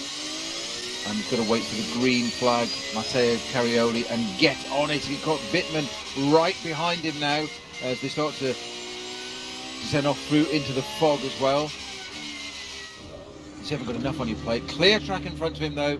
Matteo Carioli it is that's got Wittmann's BMW coming up right behind him, jiggling where they're having a little look at the other side, just sort of letting you know, I'm here, just fill in the mirrors, I'm here, get on with it. Now, our race leader, number Metzger, is into the pits, the number 4 Team HRT Mercedes, and we'll keep an eye on who's going to be the driver change on that. It's currently being pedalled by Manuel Metzger, and he's definitely out of it. I'm just trying to spot who that is that might be going into there. The car being rotated on its go jacks. It's 45 degrees, ready for its refueling. Metzger out. Yeah, and just throwing. I think throwing it into the garage out. I guess was probably his. I was going to say he needs a seat pad, but highly unlikely because he's a fairly tall chap. Is Manuel Metzger. Just giving some instructions to the incoming driver. I think that's Adam Christodoulou that's getting in. I've got a feeling, yeah, the man from Wimbledon. Solly Hull originally. Well, yeah, okay. Well, Wimbledon sounds better. Not if you're from Solly Hull. No. I'm waiting for. my phone's going to light up now with Chris Hodgett saying, "What do you mean?" 2 cars in from second at the same time. Matteo Caroli and Wittmann, yeah. Yeah, Marco Wittmann as well. So that's going to promote the number 1 car back into the lead, isn't it? Potentially Nicky Ellerly, just seeing how far down it is. He should indeed. Yeah, he's gone through already. Yes, so I'm saying promoted it back to the lead now. Yeah. So Nicky Ellerly, it is the race-winning car from last year, is now back at the top of the 9. Of course, still owes us a pit stop there. 32 laps it is, completed by our top 4 cars, 3 of which, 2, 3, and 4 are in the pits, John. Just check in with our next incoming driver swap ourselves.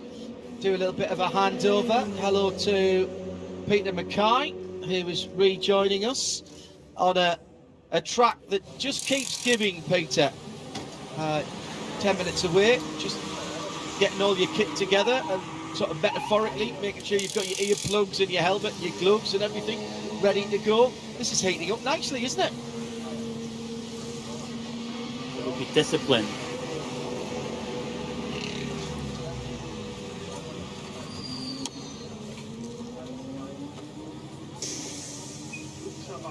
So 3 leaders in at the moment. Oh, sorry, Peter. Mate, It's all right. I think it's the Rastard in as well. Sorry, René Rastard as well. Okay. What amazes me, Peter Mack, is that even with all these slow zones, nobody has yet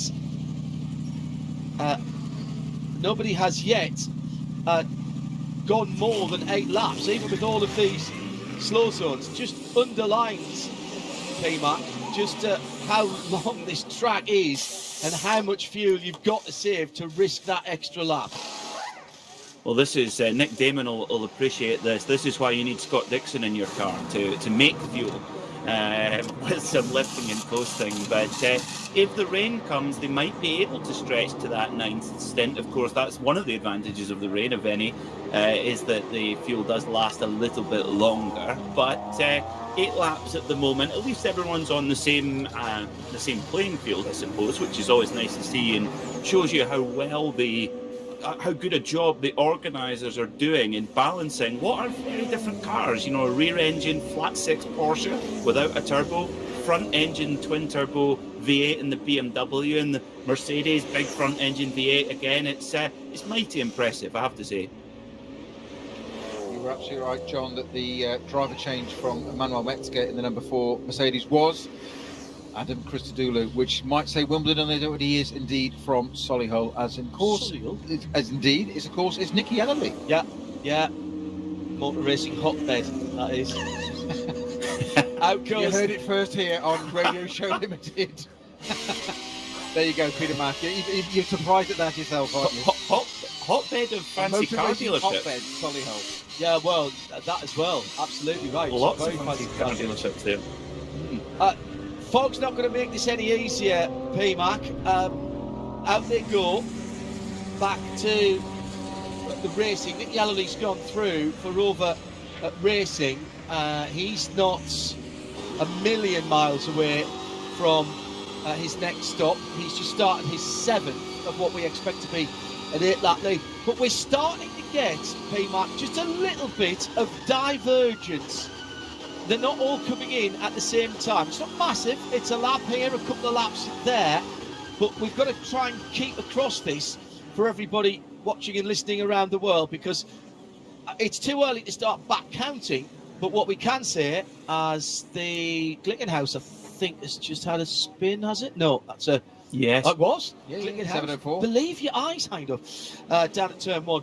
But it's Richard too early Westbrook. to start back counting. Yeah, Westy spinning. Write this down in your diary. I'll get back to the finish me thought. Well, thank you for that. No, I know. Well, but he doesn't though. He never spins. That's why I mean it's an odd one. It's too early, PWAC, to start back counting. But it's going to be worth keeping an eye on those gaps between the cars and whether they stay in a couple of laps or whether they start to go out to 3 laps, because at that point they're starting to become more significant, Peter.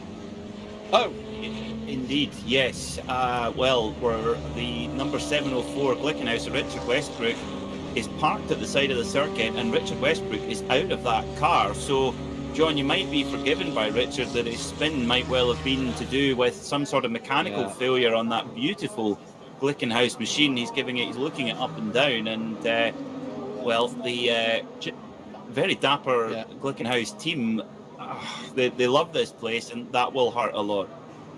Jim Glickenhaus talking to the engineers and obviously getting some news from the car. I don't think it's good news from Westy. He's looking at the left-hand side of the 704 004C. They were very, very confident about the additional speed. PMAC will let you continue your prep. Talk to you in about 6 minutes when you take over, mate. Copy that. Just thinking there, John, that you said write down Richard Westbrook's had a spin in the car there. Make a note of it, as it's slightly highly unlikely. I think strike that out. I've got a feeling that there's something caused that first one and something caused that second bit there. That's just not. It's like Tommy Coronel. That's not normal. Just very, very quickly, the Manti Porsche, John, when it pitted, whilst it did have its pit, no change of driver. So Matteo Carioli obviously got his eye in there, and they've left him in the car. Yeah, and I kind of understand that in some ways. Westy came down into turn 1 and the car literally swapped ends on him. It was like somebody had pulled on the handbrake, and he's left facing the wrong direction. Well, I've done that plenty of time, but that's lack of talent. I'm going to say something's failed in the left rear on that. I don't know why. Or the gearbox. And the gearbox is... because he hasn't got that much further round, has he? No. Very difficult with all the fog to actually identify. I think he's at the Ford chicane at Marshall's Post 19. Yes, he is. So he's still on the Grand Prix circuit. So he's barely got halfway around the GP track. So I think is that just before or just after the Dunlop hairpin? Just before. Yeah. He's just there before the hairpin. Yeah. It's actually about where it's actually about where you brake for that hairpin. There's an access road comes in from the left-hand side that you use. What makes, because it did that into turn 1. I just want, that's why if something's broken in the left rear, every time it breaks, it's just giving it some massive tow out or something. Again, we're speculating, we don't know, so perhaps it shouldn't. But it just seems odd. So coming up to 9 o'clock in the evening, the drama continues for top runners. Nick Yellerly a lap or so away from his 5th pit stop. The best placed car that has done its 5th pit stop is now Adam Christodoulou behind the wheel, sitting scored in 2nd place at the moment. You just refresh my strategy screen and make sure I'm reading the right things. He's just taken over from his teammate, hasn't he? Yeah. So, yeah, okay.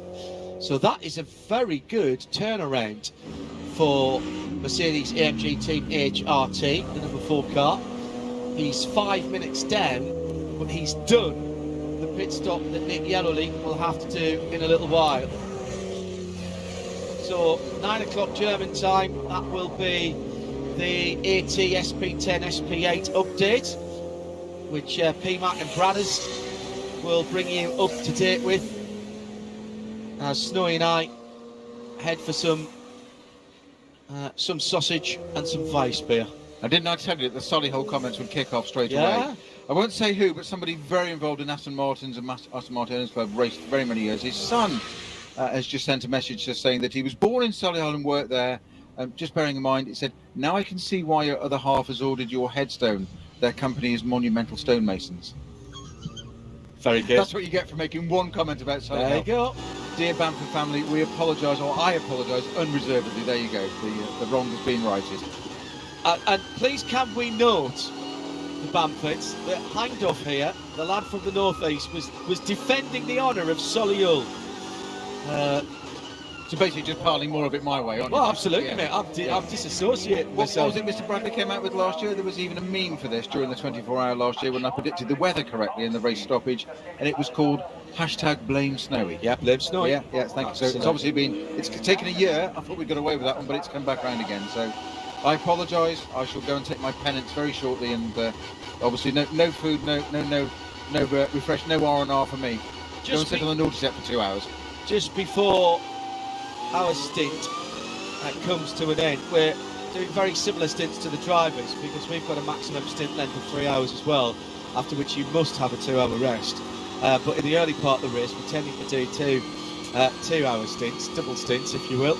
Triples will come in the nighttime hours, which is always dangerous. A big thank you to everybody at Nürburgring TV once again for not just this race but also for our NLS coverage this year. Always a pleasure working with Rene, who it is at the moment, Michael, Nico, and the myriad others who work so hard on a circuit that is not exactly built to televise stuff easily, let's be honest. And also, big effort from our London main control room staff, Hugh and Rob, and I know that Tim Gray's been setting things up down there as well, and we had Kes Cobb in there today. Big double weekend with ELMS tomorrow still to come, MLMC today and qualifying for JP and Gooders. That's on RS3 tomorrow. If you can tear yourself away from this, but of course the archive will all be there for you to take in later on. And our final act is to say that the Rootronic Porsche, the GT Silver car, is in to the pit lane. Mathieu, no, not Mathieu Faxvier at all brought that car in. I thought it was Dumas who brought that car in. He's just fired his car. Yes, it was. He's up in 5th position when he pitted, and he's brought that in and handed over the Rootronic car to his teammate, which I think was Julian Andler, that got into that car. It's not exactly a motorsport-related injury you expect to pick up at a circuit in the pit lane, is it? Being hit by a flying seat, a wheel maybe, and a car. Sorry, but a seat. It was Lawrence Vanter, late addition to that car, not exactly slowing it down any. Just on 9 o'clock Central European time, our hourly update is the AT SP10 and V classes, and that starts right now with Peter Mackay. Well, we are here into the thick end of this motor race. 18 hours and 28 minutes to go. So let's have a look at how some of the classes are running right now. In the SP8 class, it's the number 54 Lexus RCF. That's a Toyo Tyre car leading ahead of the GT Tyre Audi, which John mentioned a moment ago. That's the all-female crew with Christina Nielsen and Pippa Mann. Been a good battle all weekend long between those two cars. In SP10, it's the number 70 BMW M4 GT4 leading the way at the moment. In SP4, the number 325 BMW 325 E90 leading the way in that class. Now, I know that there'll be many of you listening and watching to see who is winning in our dolly mixture class, the SP3 class. Now, if you're thinking which class is that, that is the class with the Opel Manta, the Foxtail, and the Dacia Logan. And at the moment, it is the number 120 Toyota Team Thailand car, the Toyota Corolla Altis, that's actually beating its much more exotic cousin, the GT86. For fans of the Manta, that is third in class at the moment, so very much in the running.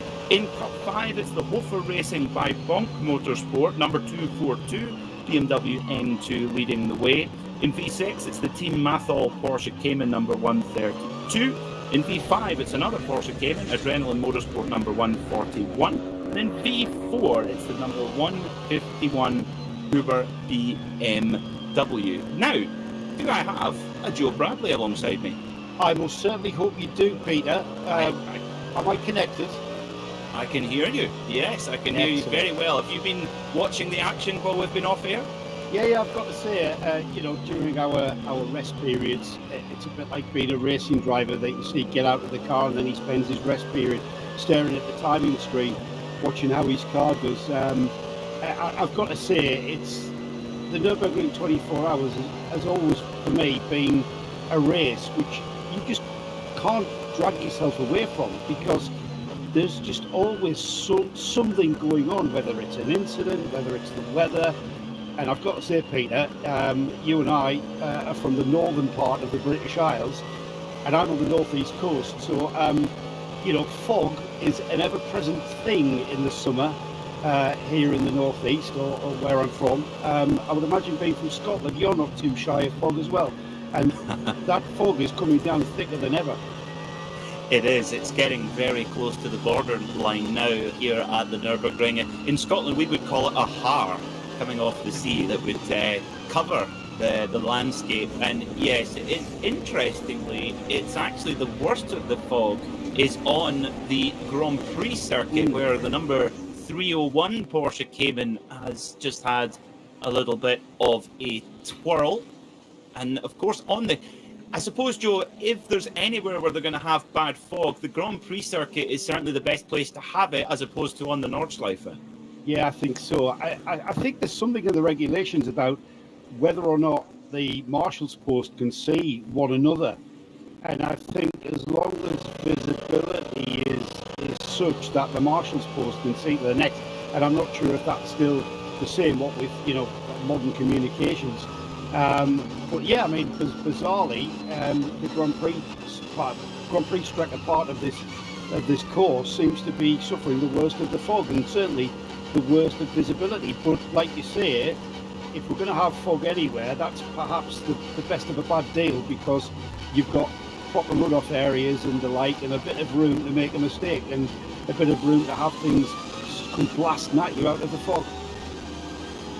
Well, I always think the two-wheeled cousin of the Nürburgring Nordschleife, the Isle of Man TT mountain circuit, all 37.7 miles of it, is very similar to here. And I believe they have that marshal post to marshal post rule. And that just gives you an impression of just how many marshals are required to give up their own time for us to go motor racing at all. And we can never say enough about the job of the Orange Army. At the moment, it's the pole sitter Nick Yellowley, the man from Solihull, in the number one car. Of course, this roller racing BMW M6 won the 2020 Nürburgring 24-hour in the lead at the moment, but owes us a pit stop at the moment, Joe.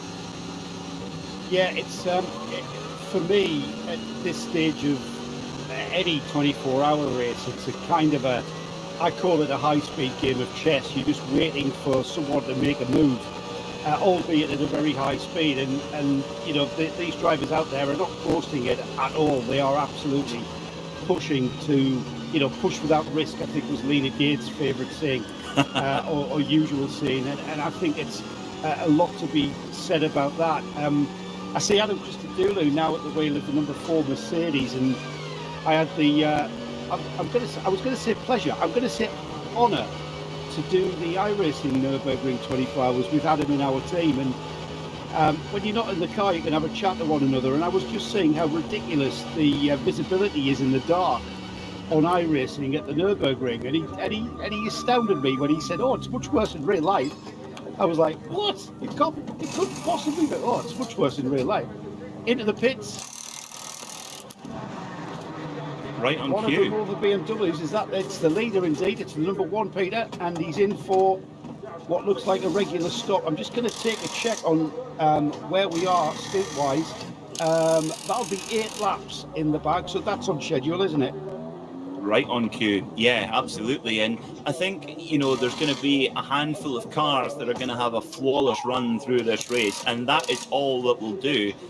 But I guess it's going to come down to who is going to be the most flawless, who is going to win out of that pack of cars. And this number 1 Rover Racing BMW is right in the hunt at this time, 18 hours and 22 minutes to go. And tell you what, Joe, for this Rover team, they are on the crest of a wave, of course, winning the Nürburgring 24-hour with their M6, but then going on and winning Spa with their Porsche, joining the DTM this year, putting it on pole again in the N24.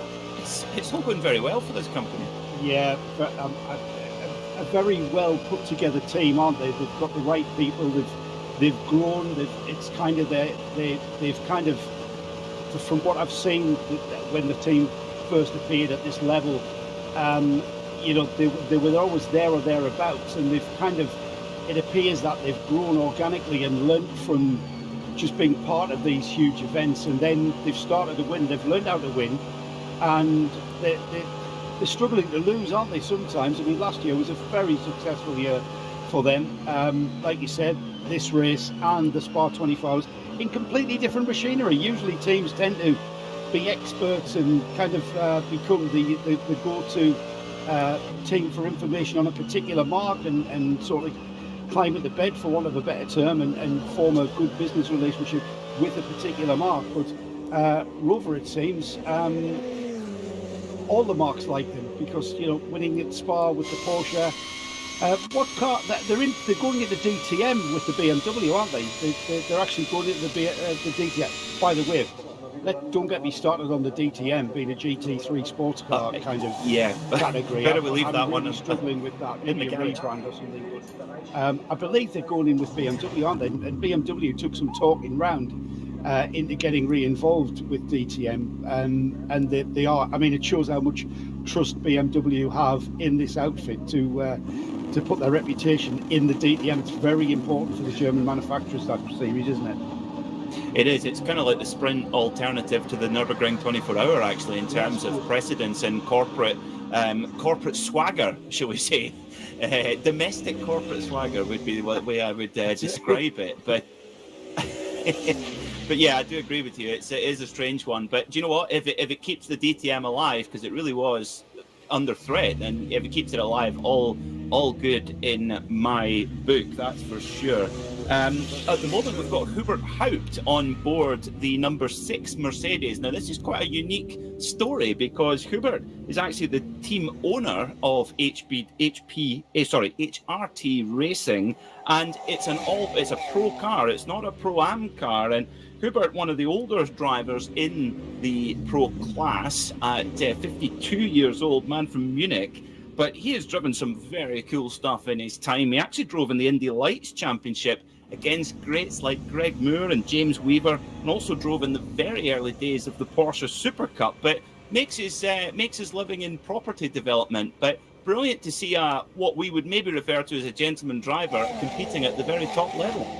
Yeah, and I certainly, you mentioned that that information on his career in one of the qualifying sessions, and of course, you know, then it comes to you and you think, of course, yeah, he started in single seaters. He was looking towards a single seater career, veered off from Formula One towards Indy cars, and you know, there's a lot of.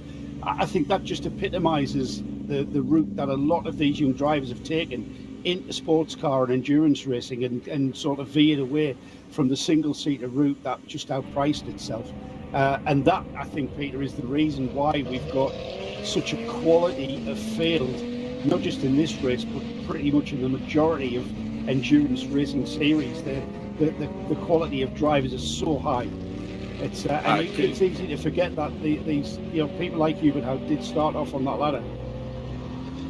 Exactly, couldn't agree with you more. I think it's interesting. We see it in the single-seater world, and actually, funnily enough, seeing it in touring cars as well. Certainly here in the UK, that it's quite difficult actually for drivers to be proper professionals, and I always think professional means that someone's paying you. And at the moment in this field, we've got a band of drivers from Mercedes, Audi, BMW, Audi and Porsche as well, who are all being paid a salary to race the cars. Now, at the moment out on circuit, we have a number of Code 60 zones. We have 9 of them. Most of those are for the fog, which is rolling into the Nürburgring Nordschleife at the moment. But Joe, I think this is superb from the organisers, that in the areas where it's bad, Code 60, but when it's clear, they can go on and race. I think that's superb.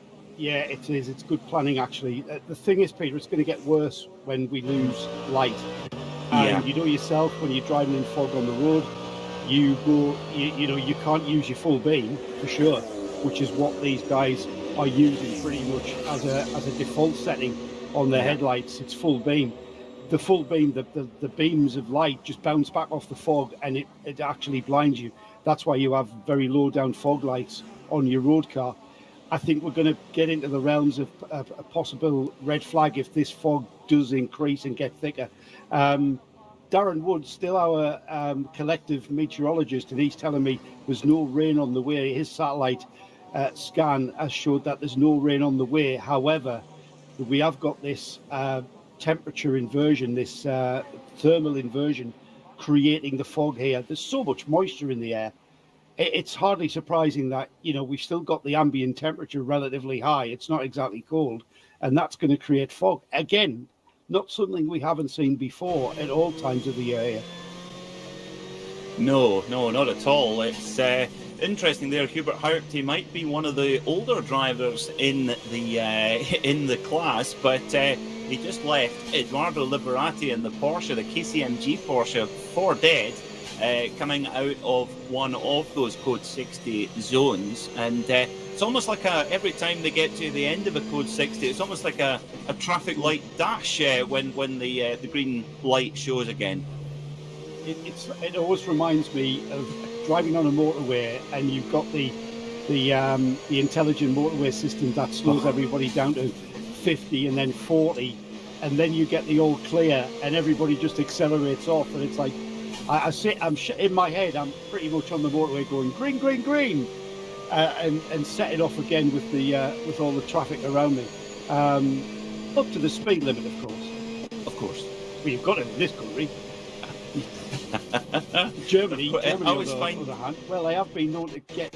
I'm probably the only one of our team that have got the speed ticket in Germany. I mean, of all the places, you've got the unlimited roads, the autobahns and stuff. And Bradley got a ticket last year. Or was it the year before? Been the year before. Last year didn't exist, did it? Oh, so your police long service sticker in the windscreen doesn't carry any weight in Germany. Doesn't work, mate. Neither should it. No, you're right. Straightforward collar. Can't argue with it. You can't reason with a camera, can you? No, that's true. I remember my dear late grandfather was chief superintendent of Fife Police. And long after he'd retired, he had a Nissan Note, which had a gadget on it. It was one of the first cars that you could fold the mirrors in on the go with a touch of a button. And he all of a sudden got very paranoid about having his wing mirror clipped off, and he kept folding them in. And my uncle, who's a Class 1 instructor, said, Dad, you're gonna get booked doing that. Don't do it. And one day he did get pulled over, and they just sort of spotted the sticker on the windscreen. They said, "Have you?" And my grandfather, bless him, didn't want to bring it up, but he was just like, "Oh well, yes, I wasn't before many years ago." And I'm like, "Oh, okay, right." And they just let him away with it and no more. Yeah, pretty much. Yeah, the brotherhood. He would have also gotten another 5 to 10 miles an hour top end speed, folding his mirrors back, of course. The active aero. Especially the Nissan Note, the aerodynamics of a brick. It had some surprising pick up and go, considering it's, like you say, it's a suboptimal aerodynamic properties in Ron speak. It is still, well, we can, at the moment, the fog really coming in hard now, and it's I can give you an idea, Peter, of where the Code 60s are. So we come out of Flansgarten, down towards Schwalbenschwanz, and we've got Code 60s appearing all the way. It's in the low ground actually. As the track rises through Schwalbenschwanz and into the mini carousel, the Code 60 disappears for a very short time. And as the track then comes onto the Dottinger Hole, we've got slow zone pretty much all the way down the Dottinger Hole straight. The Grand Prix stretcher looks pretty clear, and then my little tracker keeps zooming in. Then we've got further Code 60s out towards, again, down the hill, Schwedenkreuz, down towards Arenberg. We've got, in fact, it's a Code 60 from Flugplatz further back round, so out of the Hatzenbach and up to the Flugplatz, down through Schwedenkreuz to Arenberg. We've got Code 60s there. The track from the Adenau Forst through Metzgerfeld all the way up to Bergwerk, Carousel, Horacht, the highest point, is fine, and even down through Brunchen is fine until we get back round to the Flansgarten, and then you know what, it's pretty slow going. That's where the fog is. It's kind of to the east of the track, I would think, from what I can see here. So roughly speaking, about half the circuit, maybe even slightly more. Yeah. So, but maybe a third, Peter, I would say. Yeah. I think that's interesting that it's, of course, under a Code 60 kph, that's pretty slow. So even in really bad fog, the drivers will be absolutely fine there. And then in the clear spots, they can still keep. I think it's really important. I think, given, of course, last year we had a long red flag stoppage. I wonder, Joe, if the organisers are really keen to try and keep the race green as long as they possibly can. I think they will. I think they will, Peter. But then it gets to a point where, you know, safety has to come first. And, you know, they want to avoid any kind of criticism. And rather than wait for the incident to happen, you know, cause or effect, you know, the stewards, the organisers are very experienced in dealing with weather here at the Nürburgring, and there will be a threshold, and I would imagine the threshold is one of visibility and how far you can see, and just looking at it, we're probably going to be all right, but I'm not sure where we're going to find ourselves when the sun goes down. And the sun, it's 9:20. I think we've got, before the sun fully disappears, we've probably got about 90 minutes. The sun's not really going to disappear out of the sky until around towards 11 p.m. in this part of Germany. So we might be all right up until we start losing the light, so to speak. Well, we will certainly keep you up to date on it all. We hope you're enjoying coverage in sound and vision here on RS1, part of the Radio Show Limited network of channels, and of course online on radioshowlimited.co.uk, and also on the 24 Hours official YouTube stream. We really thank you for watching. Well, at the moment, it's the number 4 Mercedes, which has really been the car that's had the edge on the field since the green flag. Lucas Stoltz starting off that car and really opening up a lot of pace. And Joe, what amazed me about the Mercedes particularly is that they were really scratching their heads on Thursday night and even Friday morning, a couple of seconds off the pace of the rivals from BMW, Audi and Porsche, but they came alive in the rain last night, and during the race today it looks to be, at least in the hands of the number 4 car, running very strong. Yeah, and I did hear you mention balance of performance, but there's no kind of balance of performance advantage being given to Mercedes to affect that. And it wasn't Adam Christodoulou who said that the last thing he wanted was actually to have a wet race. He was wanting a dry track. And the opposite of that happened. The car became very, very competitive lap time wise when the inclement weather arrived. And whether they've had any tweaks with regards to setup, I'm not sure the Mercedes teams actually share setup data, because they're competing with other Mercedes teams as much as anyone else. So it can't be as simple as somebody's found a sweet spot with regards to how the tyres have gotten, how they've got the tyres to work, because it seems to be all of the Mercedes have kind of stepped up. Am I right? They have, yeah. They certainly stepped up in the really bad rain last night in qualifying. They all of a sudden like really surged to the front, and yeah, that could well be a setup issue. But it was in warm up this morning. Great to see a lot of the Mercedes cars finding 3 or 4 seconds from their previous dry pace. But I guess that just comes from track time, because really there really is just no substitute for mileage on this place. Yeah, and the thing is, Peter, that the majority of these teams will kind of know this place like the back of their hand. They've been through the qualification races. It's not their first N24, the Mercedes teams that we're talking about. So they've got an absolute vault of data to kind of look back at and analyse and pretty much taking into consideration any kind of issue with regards to weather, ambient temperature. They'll have a massive database. One of our BMWs into the pits, it's the number 100, and that's down the order if I'm right, Peter. So that car not exactly in contention. In fact, it's way down. I'm still scrolling and that's the Pro-Am. That's the car that Henry Walkenhorst himself, team owner of Walkenhorst Motorsport, is in the crew for that car, running on Yokohama tyres, one of the few cars in the field on Yokohamas.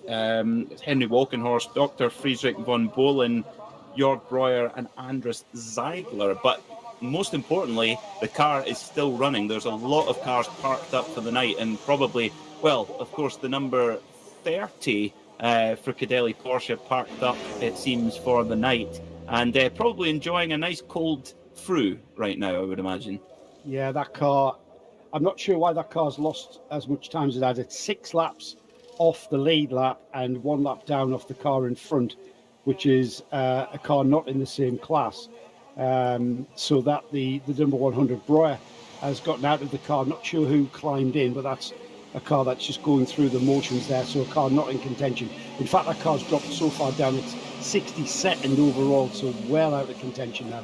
And that's a shame, because Walkenhorst, you know, we're talking about the Mercedes teams. Walkenhorst running that BMW, another team that's got a wealth of experience and data and knowledge about how to get the best out of that car in this particular race. So that's, you know what, it's a damage limitation. The pressure's off. The drivers in that car can just enjoy the experience and just see where they pop out tomorrow afternoon. You never know. They might be back into some kind of class contention.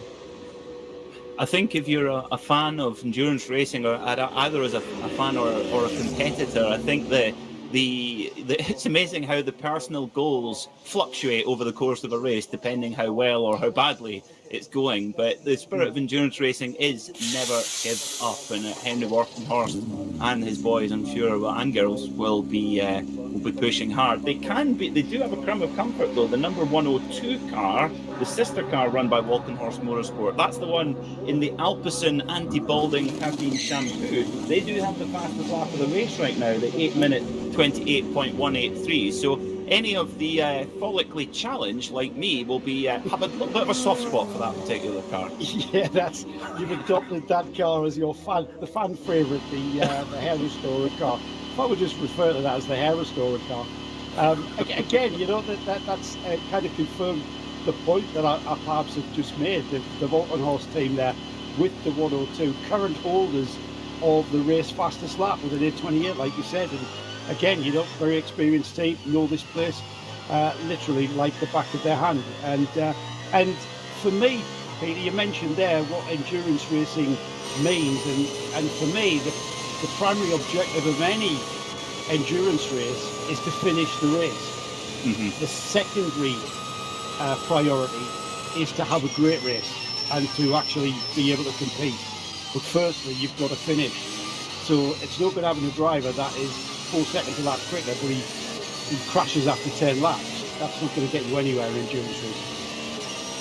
No, definitely not. And I always say that here at the Nürburgring 24 Hour, I personally believe this is the hardest endurance race in the world to win, and also the hardest endurance race to finish, both on driver and on the machine as well. But you've got to think from a marketing perspective now, Joe, there's so many different ways that companies can spend their marketing dollar, and through the digital world there's so many very accurate, measurable ways that they can spend their money. But for me, there is just no substitute for companies like Porsche. They sell the 911, the Audi with their R8, BMW with a range of fast kind of executive cars, the Mercedes AMG and so on. To say that if people say, oh, I don't know if I could buy a flash car like that, will it let me down? Well, I know these race cars are different, but to the passing viewer, to get these cars to run non-stop for 24 hours around a place like this, what a way to prove concept, improve your technology. And the old adage is, of course, win on Sunday, sell on Monday. And as well as that, I mean, didn't this race start out as a proving ground for the manufacturers? And it's a way of testing technology under very hostile in a very hostile environment, and in a competitive environment. I think this race is very important, certainly to the German manufacturers, and I'm sure the Italian manufacturers want to interject and kind of take some of that glory. So yeah, I mean, it's a big event. It's unique in the sense that the racetrack that it's on is so unique. There isn't anywhere. You know, we compare tracks to one another. You know, Brands Hatch like a bit like Oulton Park and etc. But there's nowhere, you can't see anywhere like the Nürburgring. I mean, I know some people have said Cadwell Park in the UK is a little bit like the Nürburgring, but it's a tiny little bit like the Nürburgring. Like, it's got a steep hill, and then after that, that's pretty much it, isn't it? Really, you know. Absolutely, there is a good reason why. Not only do the car manufacturers take their race cars here to put them to the test, of course their road cars are lapping around here all the time. I mean, for example, Lars Kern, who is in the crew for the 911 Manthey car, it's Matteo Cairoli at the wheel of that car in 5th position at the moment. But Lars Kern, he's spending large amounts of time lapping this circuit in Cayennes, in Macans, Panameras, even the electric Taycan as well, and you know, it just shows you that how much data they can get. And for the tyre manufacturers also, if you're, you know, someone like Henry Walkenhorst, you know, he's got 3 cars in this race and he's got a big chain of BMW dealerships and clearly has some sort of business relationship with Yokohama, and when he's got people coming into his dealership, you can say, well, we use Yokohama and got us the fastest lap of the race. Absolutely. You know, you're going to go to the dealer. Well, I am, and I don't know if I'm a good example actually, because I'm a bit of a Billy and a bit of an anorak. So it was like, in fact, Heidorf bought a Jag, which I then bought off him, and it had a TWR Jaguar sticker in it from the dealership. So it was actually bought from one of Tom Walkershaw's dealerships, and that gave that car much more credibility than a one that had been bought from, I don't know, another local dealer or even a national dealer. You know, there's a lot of credibility. As you know, Walkenhorst are a BMW dealer, and he's going to be able to absolutely milk the marketing. And it's a red flag. We've got a full course red flag. So I'm not sure that. Well, I was about to say something which sounded ridiculous, Peter. That's got to be for visibility.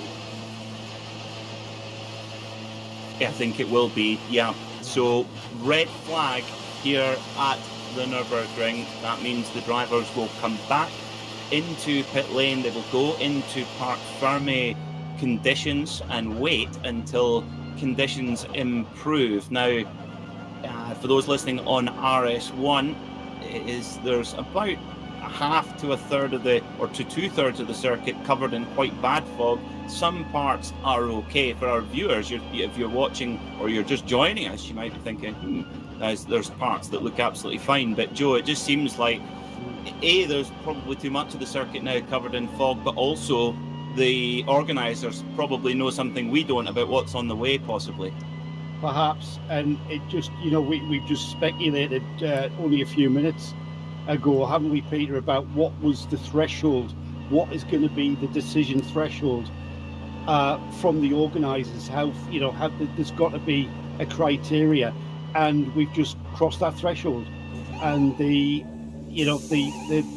organisers have made, for me, I think the organisers have made a good call. The sun's dropping in the sky. We're going to have reduced light. That, if anything, exacerbates the fog visibility issue. And I think, not an uncommon occurrence at the Nürburgring 24 hours, basically down to geography. The track is where it is, and it's prone to creating fog. But I've got to say I agree with the organisers, because we were getting very, very twitchy with regards to the closing speeds, adding reduced visibility and the closing speeds of these cars. We couldn't have had a full course code 60s, not at the Nürburgring. That would have been ridiculous. So instead of doing that, they've pulled out the red flag. And I think that would have been what they say, wasting fuel. Going around with a code 60. Yeah, absolutely. That's not competitive conditions, so you might as well be parked up. Well, that is at the moment 9:30 p.m. local time in Germany at the Nürburgring as Matteo Cairoli gets out of the Manthey Porsche. A little scrape with the wall for Matteo, and he'll be very, very glad to see that did not cause any further problems. I have to say, Joe, I would pick up your point about being proactive with safety. I have a little bit of a feeling with sometimes in motor racing we can wait till something goes badly wrong and then take a lot of action. I completely agree with you that this is the right way. Whether it might look okay to race right now, it's doing a preemptive safety measure to allow things to get back to normal and then go back safely racing. I think that's the way forward. Yeah, I think so. We'd already speculated that, Peter. And I think it's the right decision. We maybe should have a bit of a rundown as how things have come together and what the field looks like at the point of this red flag. We'll just wait for the cars to settle into the pits, and they will of course be under park firming conditions.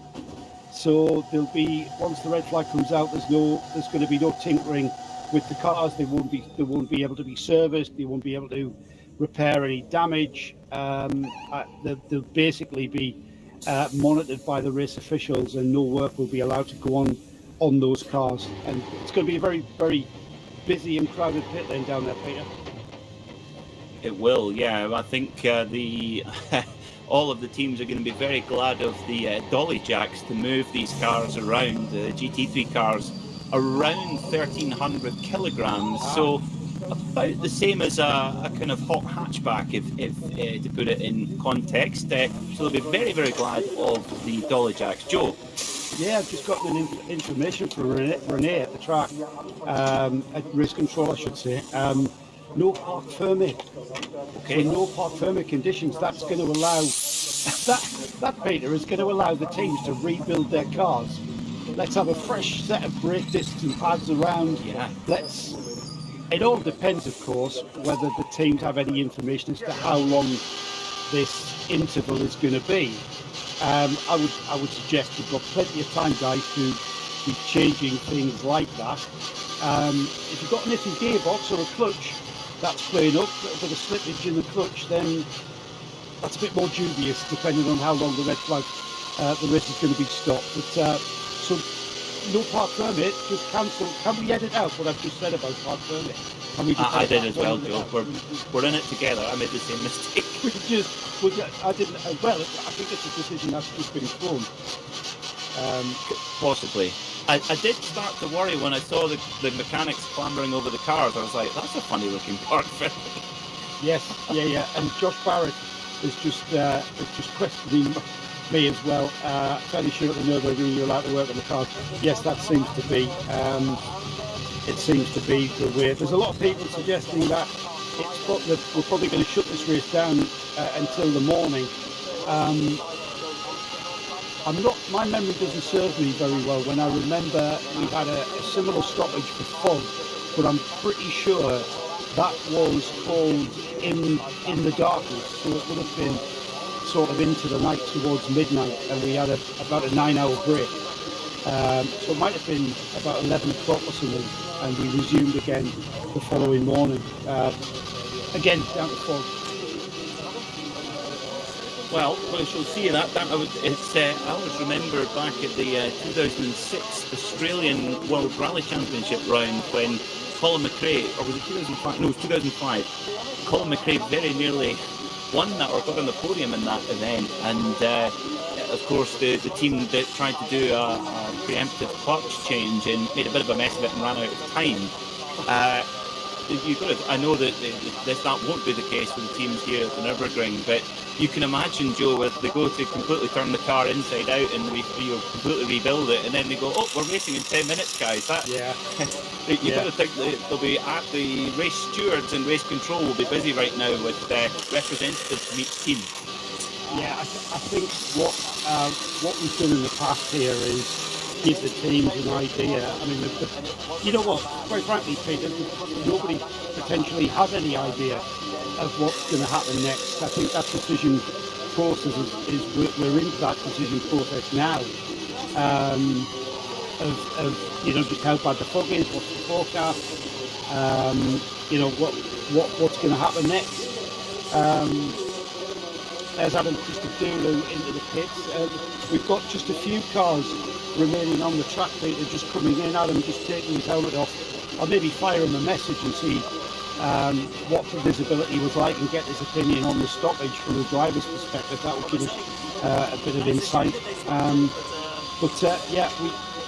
The question is, once the teams get an idea of how long the stoppage is going to be, then that will be exactly give the teams an idea of what they're able to do and not get caught out like your pals on the Australian rally. Yeah, Colin McRae, my hero. That was in a Skoda as well. That was what made it even cooler as well. I had a Skoda Fabia DRS actually. It was a TDI. It was a cracking little car.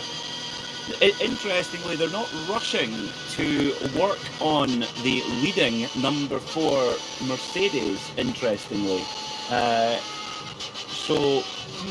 Very interesting. Of course, with all the drivers coming into pit lane, Joe, with the SP9, that will mean that the field is now effectively reset as long as you're on the lead lap. Yes, absolutely. There's going to be no gaps at the restart.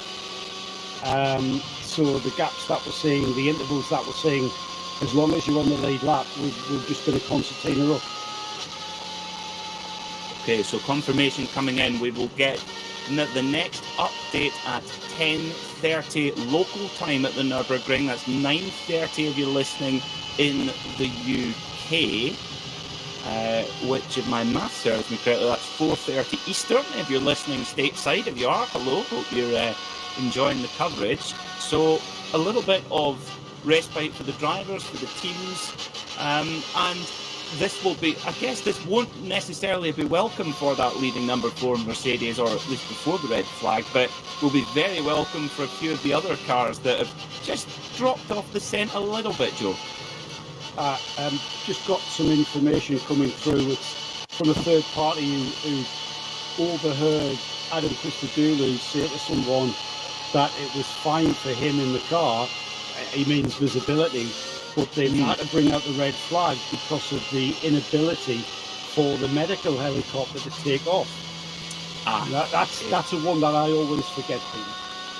And me, yes, absolutely. I always forget that bit. And you cannot go motor racing without a medical helicopter unless there's a fully fledged on-site hospital, which of course does not exist. So yeah, good call from the organisers there. And hopefully this fog blows through, and hopefully it's not too cold out there for the marshals. I saw one of the marshals tweeting earlier on, Joe, that he's camping out. I'm trying to scroll back for his name, but he's camping out at his marshal's post. And woke up this morning in his camping bed, and camping duvet was completely soaked with the humidity, and but still smiling. What a spirit! Well, he was camping. What did he expect? I know. Absolutely. Johnny Palmer, who is on the European Le Mans Series duties this weekend, which is why he's not with us at the Nürburgring, he's reminded me. Would you believe my memory is absolutely awful? I must get medication. It was last year's race, last September. 22:33, the race was stopped due to heavy rain, which resulted in poor visibility and track conditions. due to the standing water, and along with the forecast of more rain, the decision was taken that to resume again at 0800 hours the following morning. 9.5 hours later, the race was restarted with a lap behind the safety car in 2 groups, just like the start of the race is held. Now, Johnny's probably found that, Peter, in his pages of notes that he takes. Endless pages of notes, Johnny, always writing stuff down. Well, I did in my preparation for this race. I did watch the majority of that, and I thought, I don't know if I'm going to get these 24 hours watched before the weekend. And that red flag, that saved my bacon. So, yes, it is something that I don't want us to become used to here at the Nürburgring. Yeah. It's just pot luck, really, isn't it? Yeah, I mean, Peter, what do? Here we are. We have the race in May. We have the race in June. Last year, like Johnny's just reminded us, we had the race in September. It is pot luck. It's just depends on the weather, and you know, it was one of the factors why Formula One stopped coming here in the 70s. It was, one of the factors. One of the many factors was the fact that it could be raining 4 miles away on the track and completely bone dry, across the pit straight. And they deemed that was not good enough for Formula One in the 70s. Can I just say something on that? So Formula One in the 70s, the last Formula One Grand Prix on the Nordschleife was 1976, when Niki Lauda had that terrible accident that defined his life, pretty much. The cars had 500 brake horsepower. The Ferrari had 580 brake horsepower. The Cosworth, a really good Cosworth, that was in the McLaren, 550. These GT3 cars have got that. Same horsepower. Yeah, and they've got the tyre to put it to the road as well. Yeah, the rubber, the technology in the rubber is phenomenal. I mean, but, we've got GT3 cars with, all right, majority of them have got professional drivers in them, but, we can have amateur drivers who don't do it for a living. But that just puts it into perspective for me that, back in the day, Formula One, 500 brake horsepower, last time we were on the Nordschleife. Here we are, back at the Nordschleife with GT3 cars, with similar amounts of horsepower and performance levels. Amazing. It's extraordinary. It's extraordinary. And that the same respect still remains. I remember a couple of weeks ago I had the immense privilege of chatting with Timo Bernhard, who of course is one of the true modern era greats of the Nürburgring Nordschleife. 5 wins at the Nürburgring 24, many wins in the VLN, and of course the unofficial lap record holder of the Nordschleife with the 9:19 Evo, just 5 minutes and 19 seconds. But he told me about the first time when he was a Porsche Junior, just after returning the Millennium, and he was sent by the top brass at Porsche to go out and learn the circuit in a road car, which at that time the fastest Porsche made was the 996 GT2. And actually he only got halfway around and then phoned his boss at Porsche and they said, "Oh no, where have you crashed?" He says, "No, I haven't crashed." They go, No, come on, you own up, you've crashed." He says, "No, I haven't. He says, "I'm just scared." He says, "I'm terrified. This place is crazy." Because of course, and this is, Timo had grown up with his father. Wow. At 5 years old, he had a poster with all the Nürburgring corner names, but it scared him to death. And his boss said, "This is good, Timo, because now you have this respect. Never lose this respect." And he says, "I've kept that lesson with me my whole career." Yeah, I actually startled John Hindhaugh, which I've got to say is not an easy thing to do. Hindhaugh doesn't startle easily, but he was driving me around here in one of our cars. It was an Alfa Romeo Giulietta, actually, diesel. And Hindhaugh knows this place. He is very good at he knows this place. And so he did one lap and he came in and he said, "Okay, Bradley, it's your turn." And I went, "No, mate, you're all right. I'll just sit here. I don't know this place like you do. And I'd much rather be taken around by someone who knows it rather than me go around and potter around until I know the place, or push too hard, which is more likely, to be honest, Peter, and end up on the grass in a car that we needed for the weekend." So, and Hindhaugh was startled. It was like, Bradley refuses to drive a car around a racetrack. This is the only place I've got to say, where I turn up at a racetrack, and you know, my natural environment is the pit lane, and this is the only place where I don't feel I want to do that. I'd like to do this.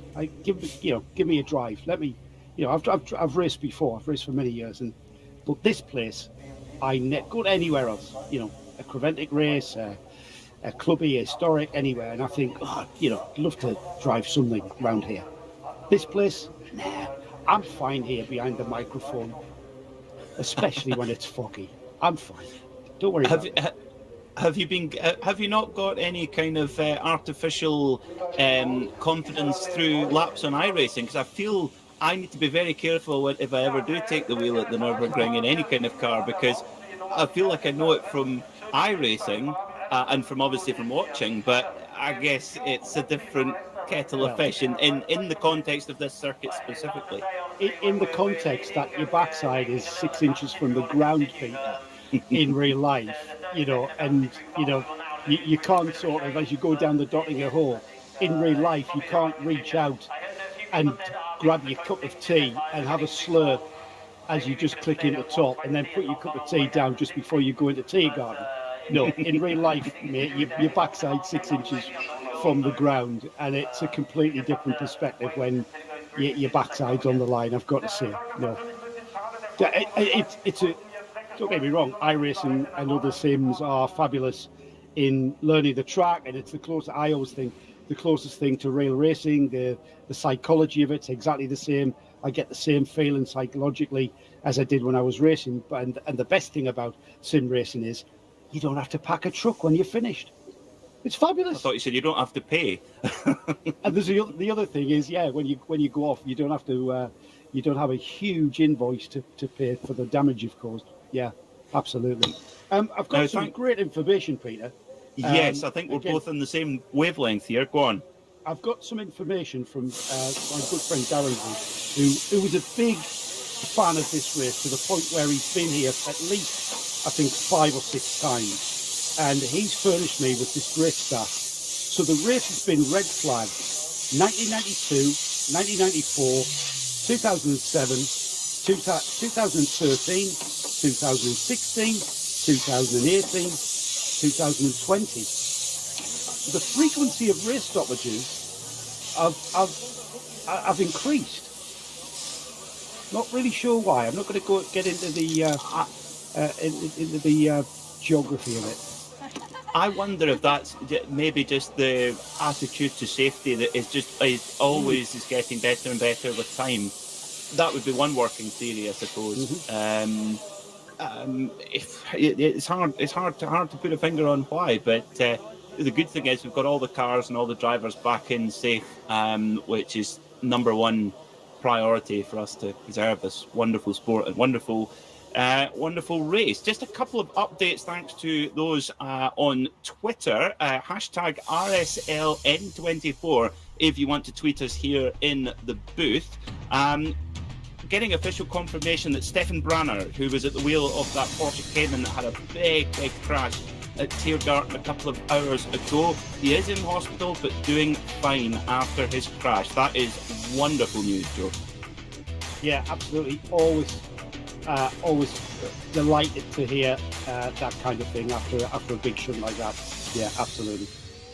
Definitely. Well, as you can see up on, if we can see, my apologies to our audio listeners, we'll run through the SP9 cars that are all currently on the lead lap. So when we do go back racing, all of these SP9 cars will go off into the race. So the number 20 Schubert BMW, in no particular order, the number 11 Audi R8, the number 98 Rover Racing BMW, the number 911 Manthey Porsche, the number 1 Rover BMW, the number 31 Fricadelli Porsche, number 29 Audi, number 4 Mercedes, number 7 Mercedes, number 8 Mercedes, and number 6 Mercedes. The number 18 KCMG Porsche, the Rutronic Racing Porsche, the Falcon Motorsports number 33 Porsche as well. The number 102 Walton Horse BMW, that's the Alpecin anti-balding shampoo car, for those interested in that one. The number 2 Audi Sport Team Car Collection, still on the lead lap. Number 77 BMW Junior Team Car, the 10Q Racing Team Hauer, number 40 Mercedes, and the number 44 Falcon Motorsport Porsche, all in the lead lap. And Joe, all of those cars will go off in the leading group when we go back green, whenever that might be. I've got some information regarding the restart rules, Peter, which I'll read out in a moment. Okay. But we've got a great opportunity to have a rundown all of our class leaders, because it tends to be about that lead battle, the overall lead battle, because it's always so exciting in the SP9 class. But we like to spread the love a bit, and we like to give a bit of love to our class runners, because for me, the class structure of this race is what epitomises this race. That makes it so wonderful and unique. And we talk about the closing speeds, and I mean, it's a long time since we've seen a Renault Clio out here, but we've talked about the Berlin Taxi and the Caravette, the Caravelle van being part of this race. We've kind of not seen that sort of thing for some years, but it's great to have such a diverse class. So as the cars have come in to the pits, the SP9 class is being led by our overall leader, the number 20 Schubert Motorsport BMW. The Cup X is being led by the True Racing KTM with the legendary name of Stuck. It's Hans Stuck's sons who were down to drive that car. That car is 24th overall. The SPX class is being led by the Space Drive Racing Mercedes, car 25. They're in 26th overall. SP8T, the Black Falcon, the Mercedes AMG GT4 is in 28th overall. That's car 36. The TCR class is being led by Hyundai, car 830. They're in 31st position overall. SP10 is being led by Hope Racing with Bonk, or Hope Racing by Bonk. Their BMW M4 GT4 leading SP10 in 32nd overall, and that's car 70. SP7 sees car 80 in the lead. Huber Motorsports Porsche 911 GT3 Cup leads that SP7 class in 34th spot overall. Cup 3 is the G-Tech Competition Porsche Cayman, car 305, that's in 40th place. Car 10 in 46th place overall. That's the leader of the SP3T. That's the Max Cruise Racing Golf GTI TCR. SP8 is being led by car 54 in 52nd place overall, and that's the Novel Racing. There it is, SP8. The Novel Racing Lexus, that car is in 58th overall. 64th overall is the number 718, and that's the lead of SP4T, and that's a Porsche 718 GTS. No team information for our SP4T leader. Class V6 is car 132 in 65th, and that's the Team Mathieu Porsche Cayman. Cup 5 has car 242 leading.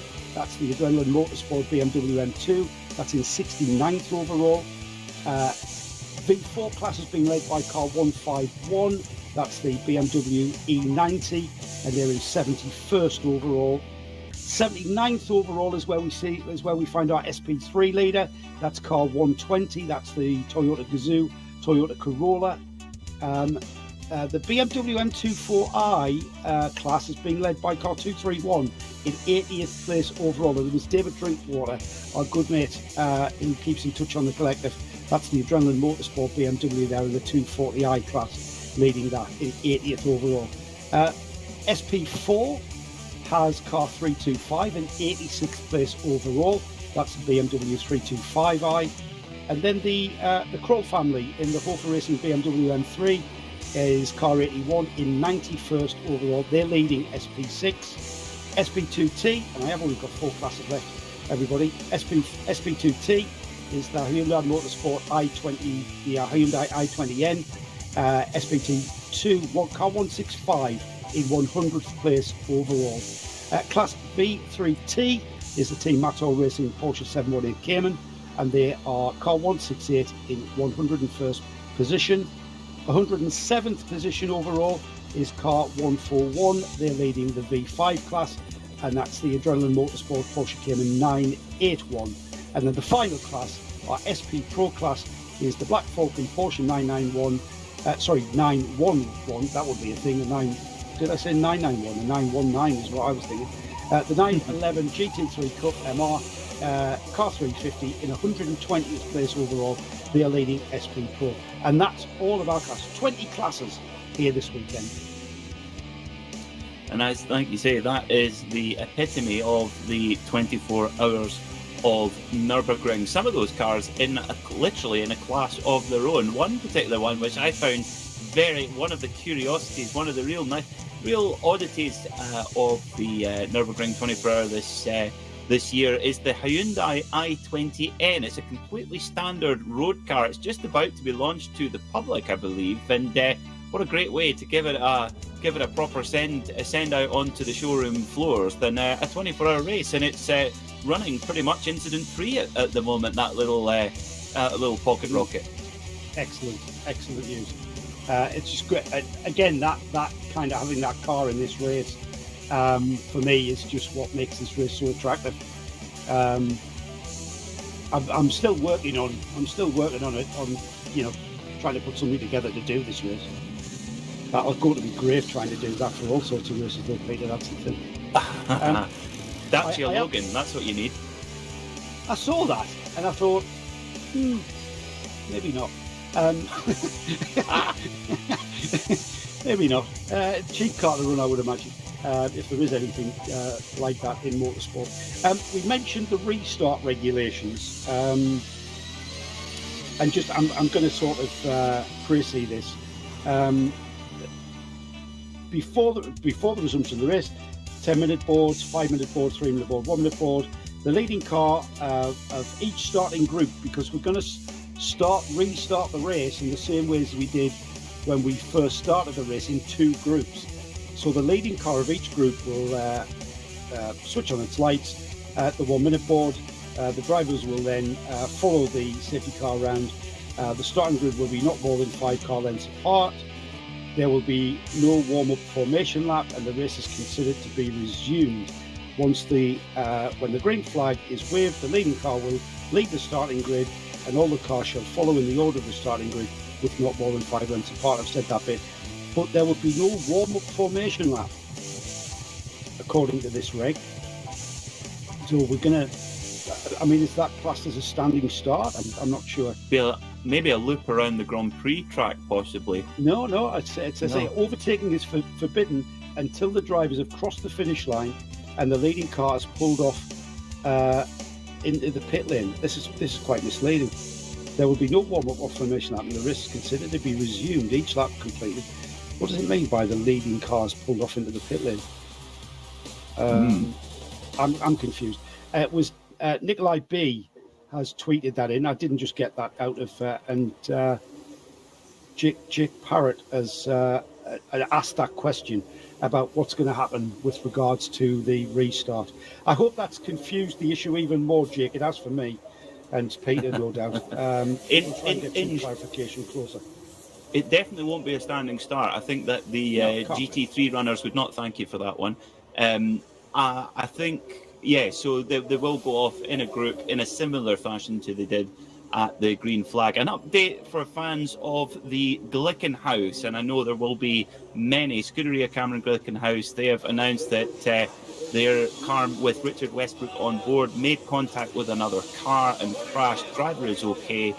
They say we've finished every 24-hour race we've ever entered, and we will bring the car back, fix it up, and keep on racing to the finish of the race. Now, I said this in qualifying on Thursday, Joe, we need more Jim Glickenhauses in this world. Yeah, we really do. I mean, I wish him well, and I hope that the Le Mans programme really gets underway, and we see Jim at Le Mans with those cars. He's been a stalwart of this event for some years, and it's been his only event. I think we saw him at Mugello once for the 24 Series 12-hour race there. and that was purely in a kind of a shakedown preparation for the Nürburgring 24 hours. That the Mugello race was sometime in March, and I think it'll have been the N24 will have been in May. So, and he used that race just purely to prep for this race. He's been such a stalwart, and he's a little bit off the wall, isn't he, Jim Glickenhaus? And we love that. I mean, you know, if he should be English actually. If he was English, we'd call him eccentric. I'm not sure you can be eccentric and be an American. So we love him. We do love Jim Glickenhaus. He's a proper car guy, and obviously he's got an amazing collection of cars that has done very well in his professional life to afford that. But one of my favourite Jim Glickenhaus quotes was, he says, if I didn't have the money, I'd still be a car guy. I'd get an old MGB, I'd restore it myself, and I'd go out and drive it on a Sunday. And I loved that spirit. Interestingly, the Manthey Porsche, the mechanics looking at the back right of that car, now that is exactly where Matteo Cairoli made contact with the guardrail, just a light brush, but at quite reasonable speed, heading out onto the Quiddelbacher hole. And that's interesting, Joe, that Team Manthey, the most, I'm not going to use that American term, winningest, oh, there I go, I just did. The team with the most wins here at the Nürburgring 24, Manthey Racing, making absolutely sure that car is all ready to go while they've got the opportunity. I've just been reminded, Peter, that the midweek show, which you can find at radiolemans.com, the midweek motorsport show on Wednesday, we actually had Jim Glickenhaus on the programme. So all of that that I've just said, you can actually hear from the horse's mouth by downloading the podcast from Wednesday gone, the show on Wednesday. So that'll be a listen. I haven't had an opportunity to listen to that. I usually do that on a long journey, or I'm going to raise lots of laughs here when I'm out for a cycle ride or something, and I haven't had an opportunity to do that because of this race and all the qualifying and the practice sessions we've had. There's certainly been plenty of content for our fellow petrol heads here on RS1 and the Radio Show Limited network of channels, and live in video as well on the international feed. Thanks so much to the 24 Hours of Nürburgring organisers for having us on to talk about this wonderful event, this wonderful spectacle of motor racing. I did get the chance to have a listen to that chat with Jim Glickenhaus talking about their Baja Boot program, which a car you can buy and drive on the road and also compete in the Baja 1000. What a cool thing that is. The Fricadelli mechanics, some of the hardest working guys in the paddock, they work hard, they party hard. I remember Matteo Giamini saying that wherever you are in the Fricadelli box or in the Fricadelli truck, you'll never have to go far to find a bottle of Fru Lager. And I wonder if that's what will be powering these mechanics as they turn this number 31 car upside down.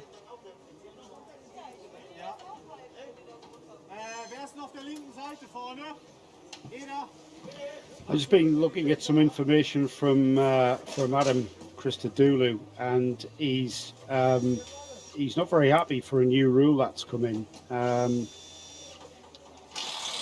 Let me just find that again. Where is it? He just messaged us with some information regarding a new regulation that is going to affect.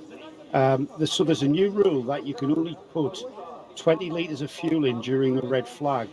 So the BMW that pitted the lap before the red flag, that is still on the lead lap, will have a 2-minute pit stop advantage, as well as we will have to pit in 3 laps at the restart.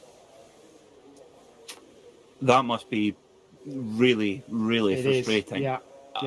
Because that number 4 Mercedes of Adam Christodoulou and his teammates has been really, we talked about, it's been the star of the show. That must be a really hard one to swallow for those guys.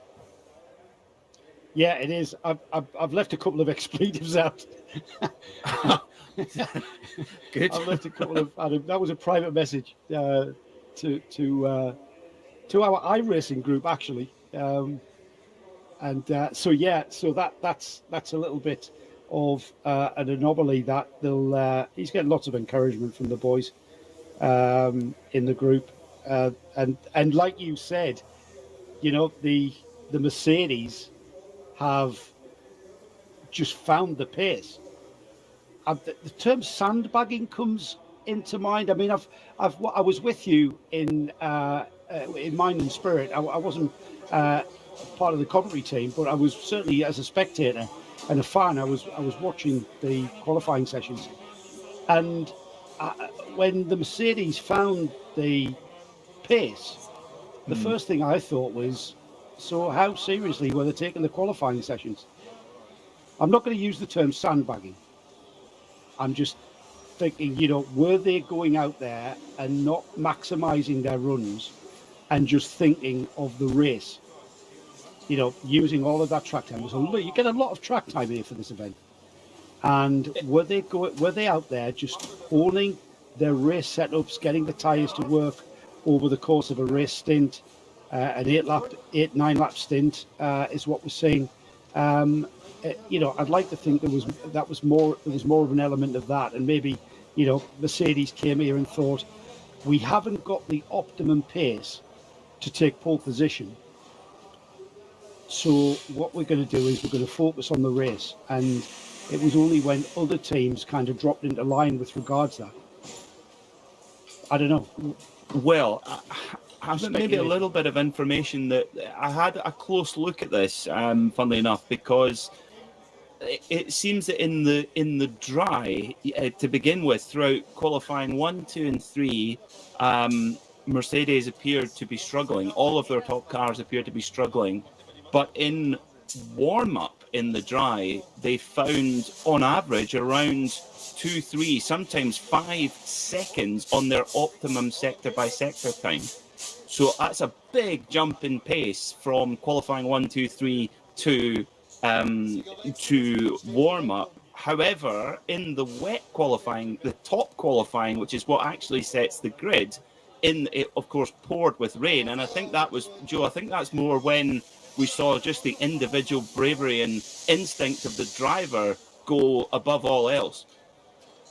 Yeah. Discretion being the better part of valor. Sometimes, you are in control of your own destiny, i.e. your right foot is in control of your destiny. And it's the sensible drivers, the intelligent drivers who, will adjust to the prevailing conditions and not make silly risks and take silly risks, especially at this stage of an endurance race. I mean, this place is such a challenge in so many ways. It's a challenge to keep the focus, to keep the concentration, to literally thread the needle through these very fast sections of this track, and just add in poor track conditions like what we've seen today. Some fantastic driving there that we didn't see anything more than what we've already seen. We've been very lucky, and I think one of the other things that Adam mentioned was the fact that there were a lot of teams complaining that because of the length and extent of the Code 60 sections on the track, they were losing tyre temp. So by losing tyre temp, the car literally, the cars will be becoming literally undrivable on cold, albeit slick tyres. The tyre temp was just seeping out of their tyres, and it would have been like having the whole field on, just out of the pits on cold tyres, and it would have been a very, very tricky, or it was becoming very, very tricky when we were coming out of those Code 60 sections, and everyone was on colder and colder tyres because the tyre temp wasn't being maintained. Every time we went into a Code 60, you were losing more temp. So that's quite an interesting one as well. That is an excellent point, and it shows you how you really need to be, how these tyres, just how they are just not alive at all unless they're being pushed as they should be by a quick driver at the wheel. Very interesting stuff indeed.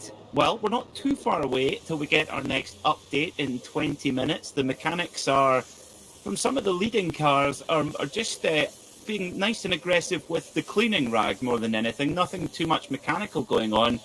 Business as usual for the two row with BMWs, the number 1 and the number 98. All I can see, Joe, is a little bit of Simon eyes and a rag just to get the car looking nice and polished. Absolutely. You've got time to lean, you've got time to clean, used to be what I would tell my lads. And those cars should look absolutely pristine when we get this thing underway. We're already seeing plenty of servicing going on. All the air vents are going to be cleared of tyre rubber. Brakes, pads and discs will be changed. Bleed the brakes. Do as much as you can, absolutely much as you can. Repair bits of bodywork, repair those winglets that have come off. Certainly on the GT3 cars that rely a little bit more on aero. It's going to be a full service, if not, and a little bit more in this downtime. That's certainly what we like to see, just closing off any possible risk of anything going wrong and making sure those cars are at 100% before they go back. I mean, Joe, you've been in charge of race teams before. And what will the drivers be thinking right now? Will they, because I guess you can't go and relax. I mean, how do they handle this particular challenge of being hanging around? Does it differ from driver to driver, or what do you see from your time in pit lane? Yeah. I think it differs from driver to driver. It's basically, Peter, it's the driver's got out of the car like he would get out of the car at the end of his stint. And he goes away and he goes through his preparation and his rest and repair, and he's got to treat it like he would if the car was then back out without him. Mm-hmm. And it's there are some drivers, in their first endurance races, who tend not to be able to relax, not be able to even just go back to the motorhome and sit down and watch a bit of the race and keep in touch. You often see drivers at Le Mans and places that just literally stand in front of the timing screens and just constantly watch the progress of their car. But I mean, you've got to be quite disciplined, as a team manager. You've got to ensure that your drivers are disciplined to know when, not just when they get out, get something to drink, rehydrate, get some rest, go to sleep, or just lie down. And rest, because I want you back for your stint in 3 or 4 hours or whatever it is, and I want you in top form. And I don't have to come and wake you up.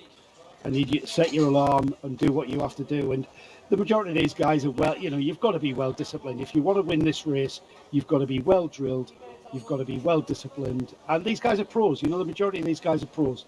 And even the amateur drivers are pros at doing this and being ready and getting the best out of themselves.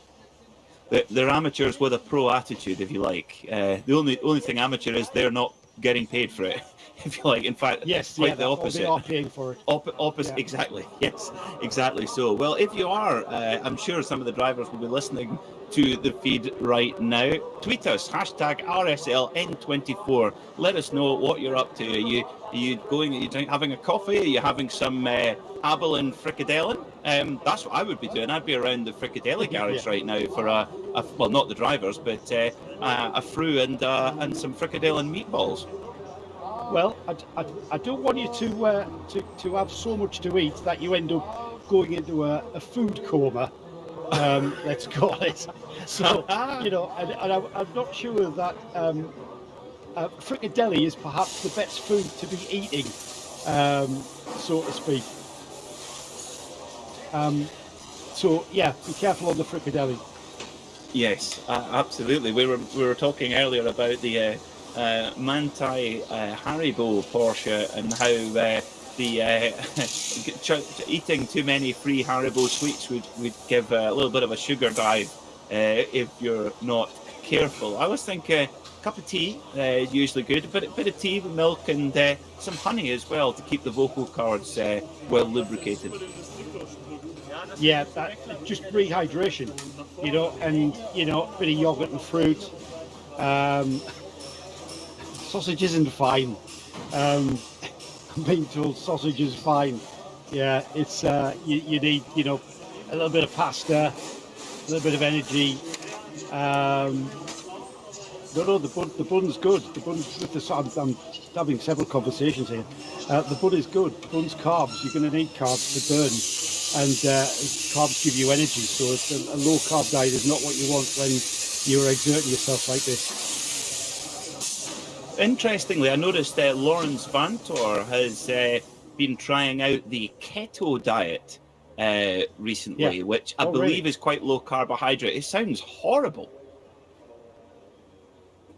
Yes, I've seen that. I've seen that, Peter. I have no idea what it is, but yeah, it does look horrible. It does not look nice at all. Well, have you tried it? No, absolutely not. Absolutely not. I'm just going to have a list of things that have carbohydrates in them: beer, bread, crisps, all the good things, chips, and all those wonderful things. I tell you what, Peter. I was in Glasgow for a get together, and it was minus 13, and we came out of the pub that we were in, and I walked into a chippy, and there was this battered thing that I didn't have a clue what it was. And it was towards the end of the night, so they were about to close. And I just said, I'll have that thing in batter. And it was a battered mince pie. I mean, I know Scotland's renowned for having that, for battering everything, like battered Mars bars but a battered mince pie. Talk about, is it a myth, is it? Well, I've seen one in my life, and I've lived in Scotland my whole life, and I've frequented fish and chip shops a lot. Yeah. Well, have you seen a battered mince pie? Because I tell you what, it was one of the best things I've ever had. Oh, it's I have to say, Joe, it wouldn't. Yeah, I mean, I love a nice battered fish, but battered mince pie. Not sure on that one. I wonder what Adam Christodoulou will be having in this break. I doubt he's been having a battered mince pie. I doubt he will. We're going to find out in a moment, because we are going to try and give Adam a ring and see if we can talk to him, get some insider information. So we are just going to try and do that. We are, if you're just joining us, your timing is rubbish.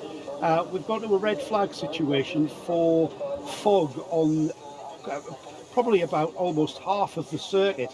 We went to a cold 60 on pretty much the half of the circuit, and we've had problems with the field, various problems, visibility. I believe we've got Adam now. Adam, can you hear me?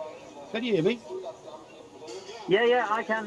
Can you hear me? Hello, mate. Yes, I can hear you. How are you then? Adam, we've just been speculating of what this does to your focus and the psychology of a race stoppage like this. You were at the wheel of the number 4 Mercedes, weren't you, at the time? Yeah, so I was behind the wheel, and it was feeling pretty good. I was in a rhythm. It's my first stint, and of course, I could feel myself getting a little nervous, like as it was getting time to get ready to get in the car. So I was in a real good rhythm, and yeah, it's just a shame that obviously I've been informed that we're only allowed 20 litres for the restart, and the guys or the BMWs that pitted the lap before get a massive advantage. They were 5 minutes behind, and of course now we're going to have to pit after 2 or 3 laps, and they'll be able to continue for a full stint. And at the end of the race, that could really affect the results, because if we have to do a splash and dash right at the end, then it's really going to hurt. So, and seeing whether. Is that a new regulation that you've just encountered this year? Is that brand new for this year? Yeah, I believe so. So in the past, we've always been able to refill. We've always been able to refill the full tanks, and then it's all good. Everyone starts off back on the same. Everyone starts off on the same level, so then it makes sense to do that. So yeah, it must be. I think it's new for this year. Right, and we saw the red flag come out. What we perceived to be what was bad visibility. But I read out your message. Ja, das Motorlager oben. Ja. Ja, und jetzt jemand auch noch was Neues zu kommen, sonst vom anderen aufbauen. Das war ich noch. Ich habe nichts zu sagen.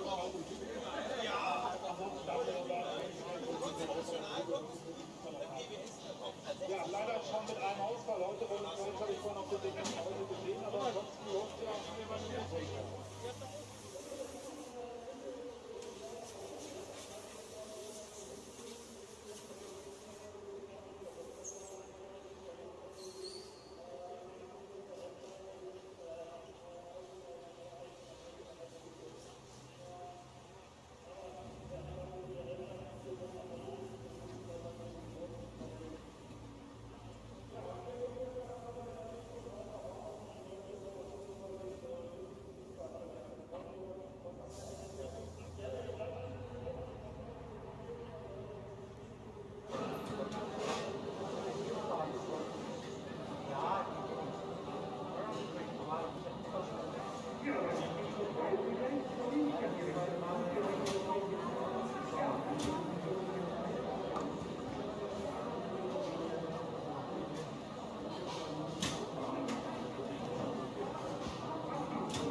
Schön vor der Kamera.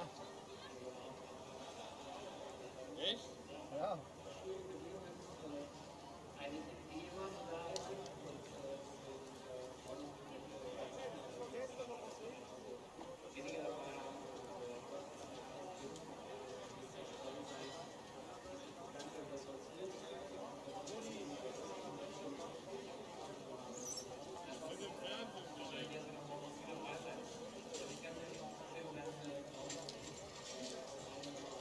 Du hast doch da das Bild gesehen.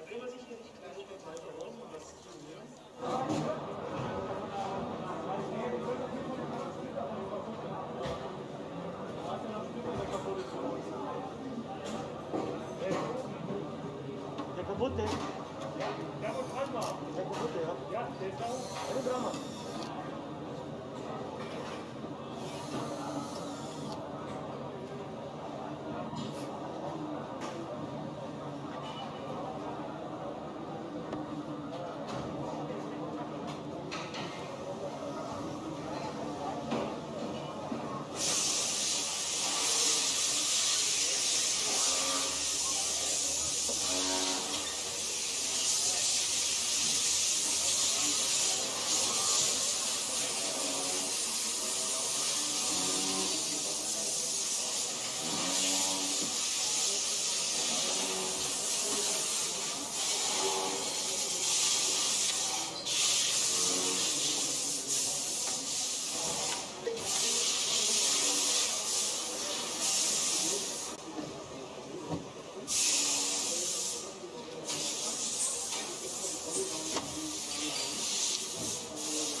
Yeah, we might make a decision. If it's wet, we might send. Well, it might be a different driver compared to if it's a dry start. So, Team Mario's still got to jump in our car because he hasn't done the tinting it yet. So, got to figure out. Well, we'll not bother speculating any further, mate. We'll let you get away. Like you said, there's news going to filter through in the next few minutes or so. So I'll let you get back onto that and get embedded back into the team and see how it's going to go. Wish you all the very best of luck, mate. You know, all the Morpho guys are rooting for you.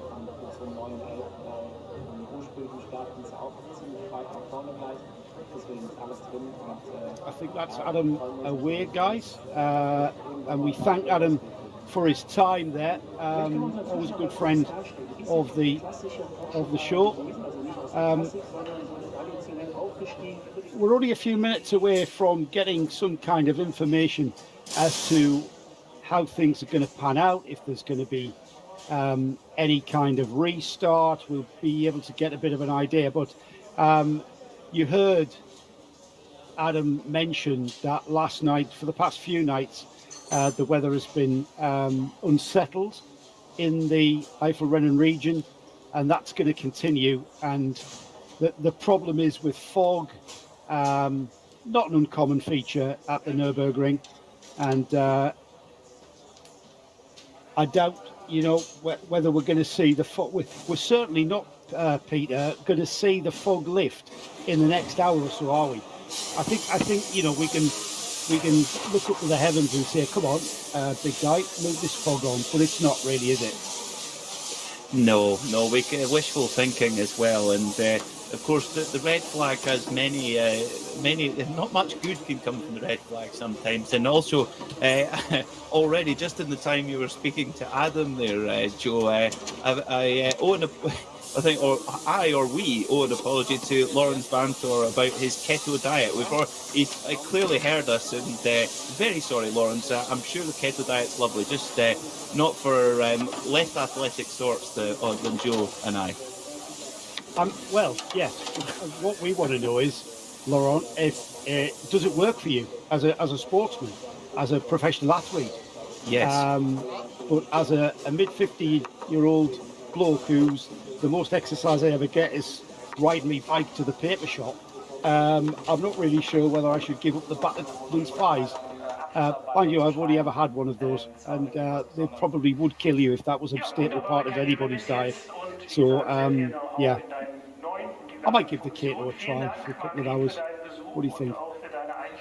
Well, yeah, I had lasagna for dinner about maybe 3.5 hours ago. So yeah, I've tried it. Yeah. Well, if lasagna's on the keto diet, I'm all for it. No. After I finished the lasagna. Oh, yeah. Right. Okay. Yes. I think so. I do think so. So we're heading to that deadline, Peter, with regards to at least some information filtering through. But until then, we've just got to speculate. We heard Adam talking about the car and how well the Mercedes was going. He mentioned he didn't have a scratch on the car. It's hardly had any kind of incident. You know, he was looking good, and it's going to be this new regulation with regards to 20 litres of fuel. It's going to be a bit of an issue for him to get back into a position in relation to the other cars around him. Well, that's always a good sign of a team that are on schedule for a run at the victory. That everything's going to plan, just come in for tyres and fuel and maybe a driver. Well, it is now 10:30 p.m. local time at the Nürburgring Nordschleife, 9:30 in the UK, and normally that would be starting another racing hour, but hopefully we're going to start this hour with a little bit of information. At least, Joe, if we know we're not going to be coming back for a while, at least if we know a minimum time which we can go away and have a little snooze, that might be quite welcome up and down the paddock. Yeah, I'm not sure. You know, the teams gear themselves up for a 24-hour race, Peter, and it's you know, by the time how far do you prep the car, and your team, they're going to get more sleep than they would normally. Yes, that's a given. Obvious. That's obvious. That's, you know, specialist subject, the bleeding obvious there from Bradley. But knocks you out of sync. We heard Adam say there where, you know, he's not ready to go to sleep. He's just not ready. He's out of sync, and I think that will be up and down the paddock. That they didn't come here to have a break overnight, is how I can say it. Indeed. Well, hopefully we will get some racing. I'll get back racing before too long. We will have information for you as soon as we have it here in the commentary box on RS1 radio, the Radio Show Limited network of channels. Now, Joe, as you might know, my previous life, I worked in the whiskey business, which is there's a Scottish stereotype for you. And my father, who is still in the industry, told me a story of a lady who he works with, a lady called Helen Mackenzie Smith, who now owns a distillery with her husband Drew, but the Lindores Abbey distillery, but used to work in classic cars, and her father owned the Ferrari bread van. Now, while we're under red flag conditions, she was wondering if anyone could go out and look for a pair of Chanel earrings. When she was taken out on a passenger ride in a Jaguar D-Type, the car was going so quickly that the Chanel earrings fell out of her ears and landed somewhere on the Nürburgring Nordschleife. So if anyone finds a pair of Chanel earrings under the red flag conditions, then return them back to Lindores Abbey Distillery and to Helen Mackenzie Smith. Fabulous story. Well, we have had information, Peter, and the information is that the next information is going to be 6 a.m. So that's 6 a.m. German time, 5 a.m. UK time, and the earliest restart will be at 0700 hours at the Nürburgring.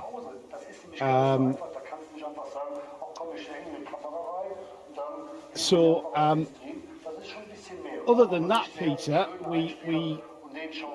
there's your answer. The teams now know that they've got at least till 6 a.m. to find out what they're going to do next. So they'll be working through their job list right now, the cars having just come off the track. The drivers can go away, they can go and grab something to eat and then get, at least 4 or 5 hours sleep. Some of them even more, because you only really need your first two drivers back. So at least the teams, and that's why the organisers have done this. It's to give the teams a plan of action. They know exactly what they're doing, just rather than saying there'll be more information in 1 hour, there'll be more information in 1 hour. The people who run this race are very familiar with the weather patterns in the area, and hence that's why they've called it. And the next decision will be made at 6 a.m. at the Nürburgring. Well, I think a very wise decision indeed. I have to echo those sentiments. Well, it's going to create one heck of a sprint to the finish between the Mercedes number 4, the number 1 Rover Racing BMW. The Porsches will be back in there as well. And if we have a dry running from the green flag to the checkered, Joe, it's throw the cards up in the air and see where they fall again. Yeah, absolutely. And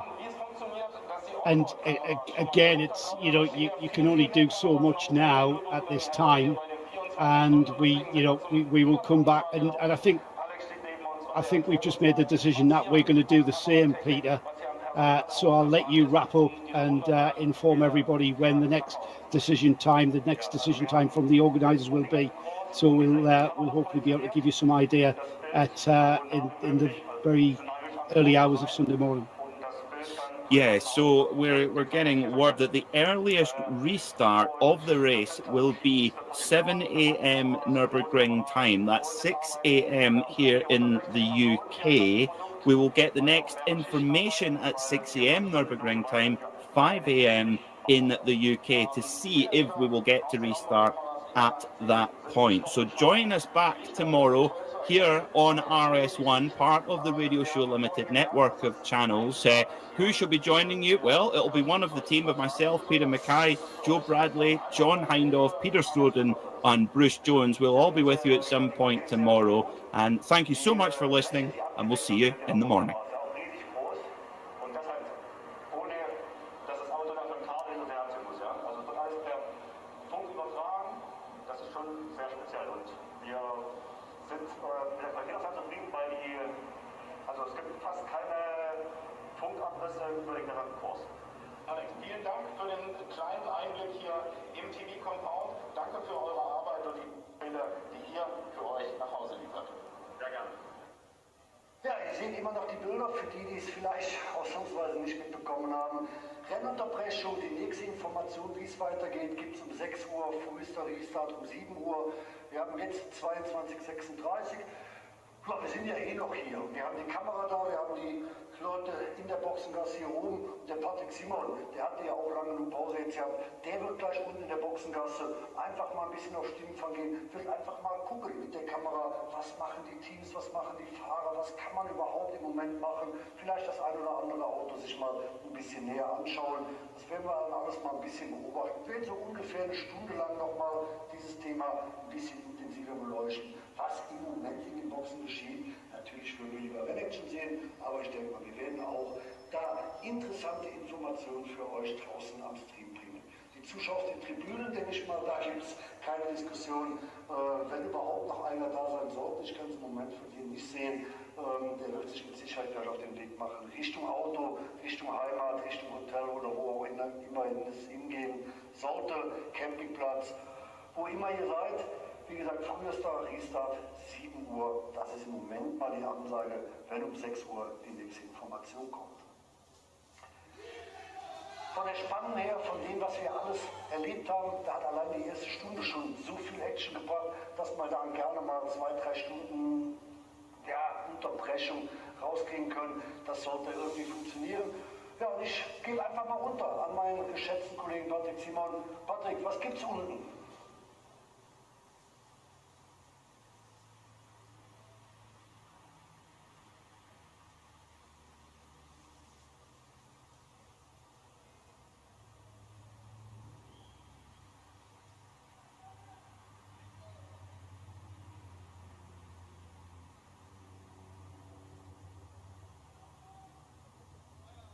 Liebe Besucherinnen und Besucher des 24-Stunden-Renns, das Rennen ist aufgrund der Nebelsituation bis mindestens 7 Uhr unterbrochen. Eine frühestmögliche Information für einen Restart wird um 6 Uhr bekannt gegeben. Sollten Sie weiterhin dem